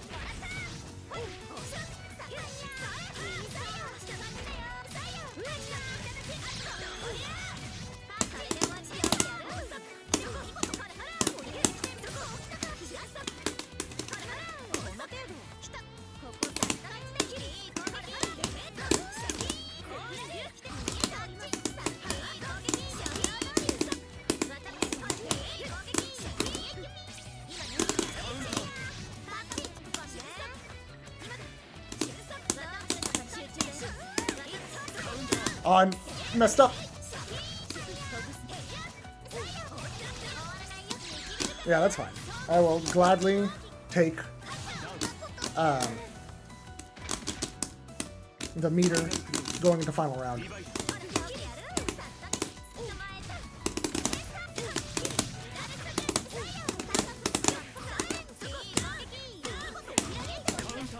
I didn't shield last hit.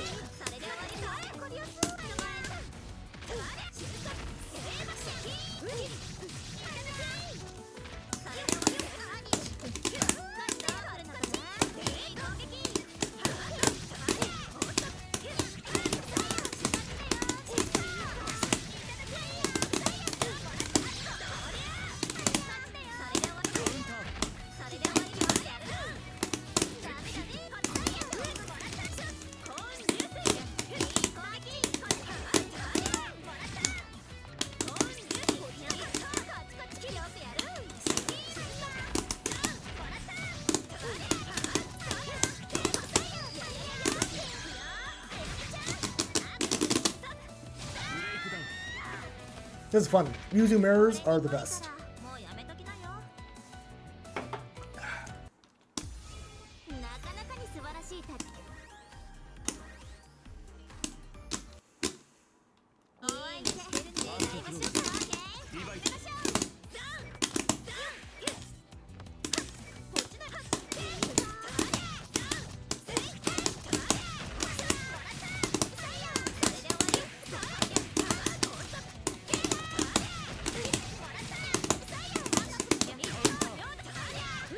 The forward tech was good.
I needed to have committed to the 2C sooner.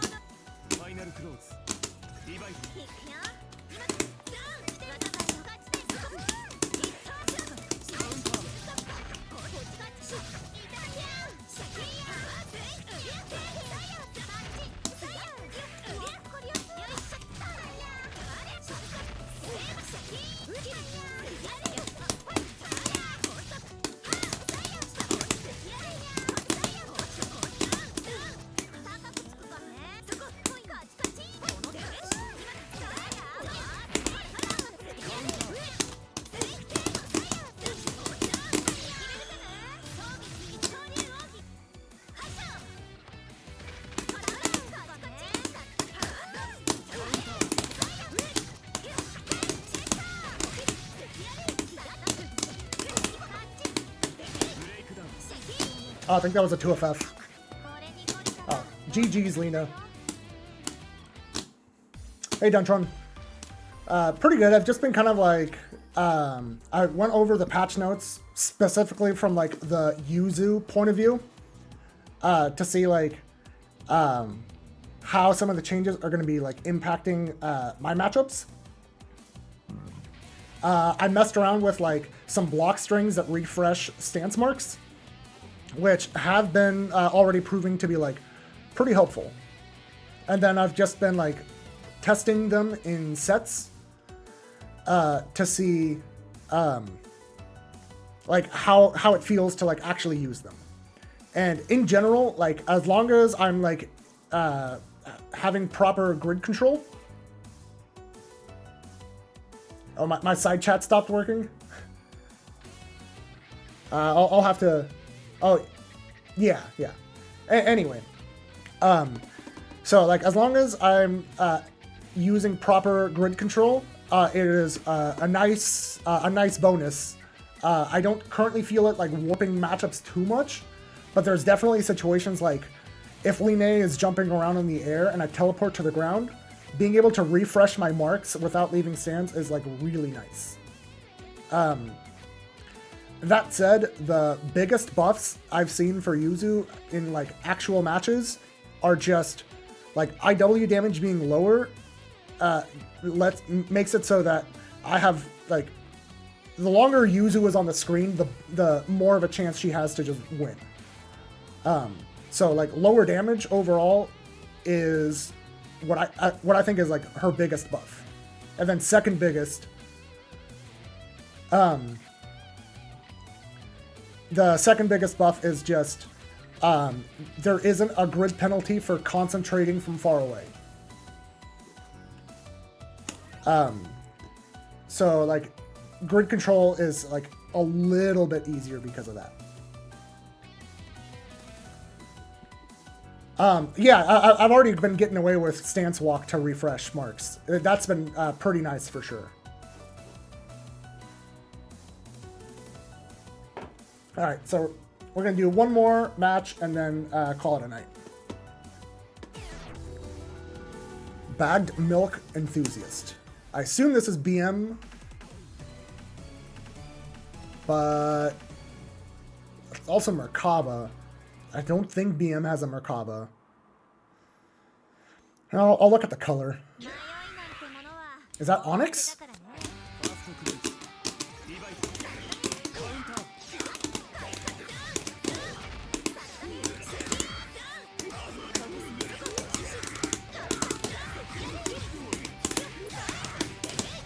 I think this is Onyx, dude. If so, this is my guy.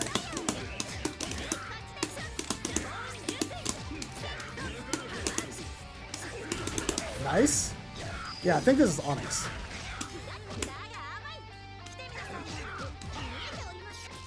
Yeah, that's fine.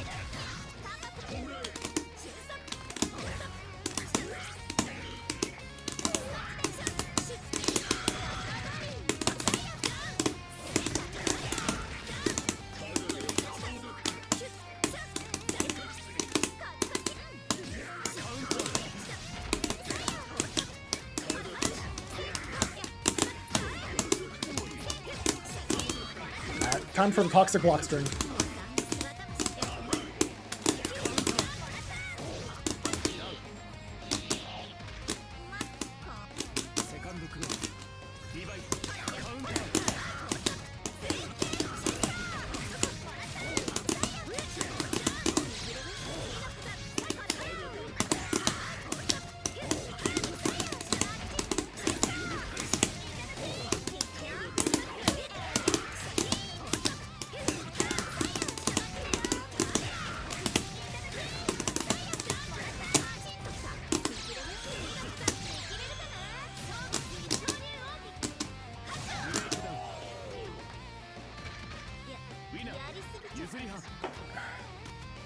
Yeah, the only thing that leaves me kind of suspicious about whether this is Onyx, even though it's his color, is Onyx presses 6-6C a lot more.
I almost dodged in time.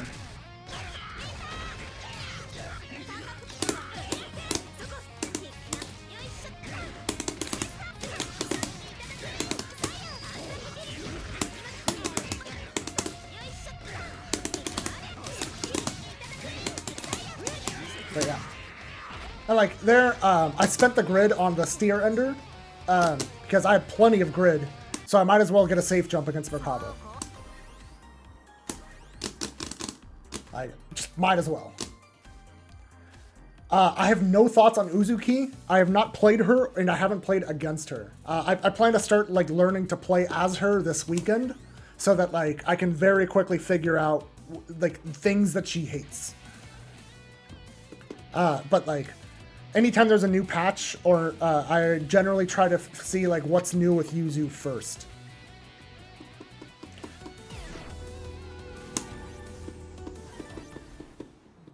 Oh, I just realized I was supposed to log off after this. All right, this is the last one for real this time.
Oh yeah, I mean Ankle Gator is one of my locals, so he's always finding ways to mess with me. Good dude, really funny guy.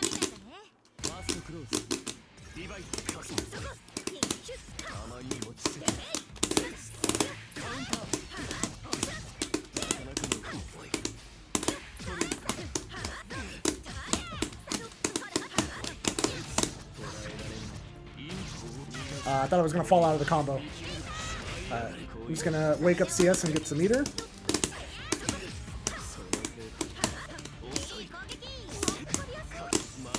Alright.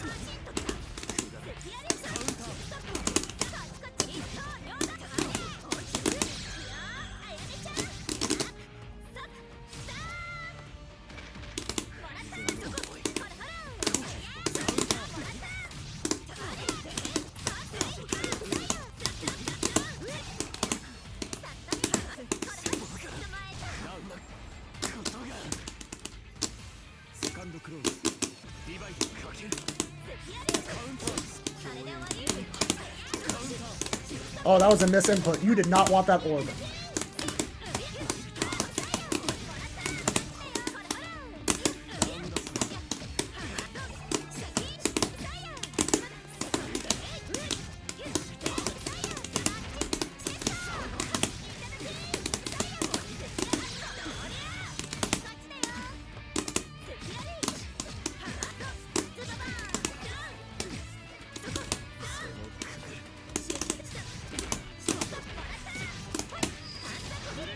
Alright. GG's. I think that was 2? Hopefully that was 2. I'm losing track. Yeah. Alright. I feel like that was a pretty good stream. I'm probably going to be trying to, I'm going to learn her new combos as people find them in my off time. But I'm probably going to focus on learning Uzuki right away just to, like, not get knowledge checked. Also, like, she does seem kind of fun. Hey, I did not... I said that was the one more. Nah, you're not doing that to me. Nah. All right, let me see where I can send you guys. You know what? I'm sending you to the homie, Aki. She is doing some science with Mika.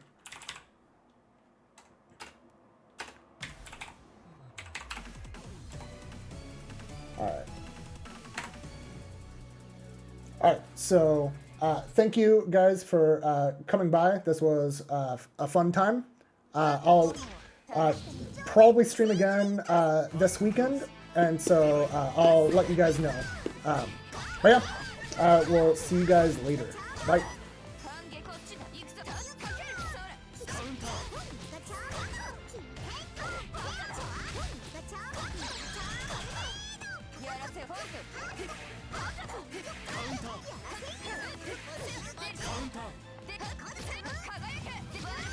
Whoa, why is this lag though?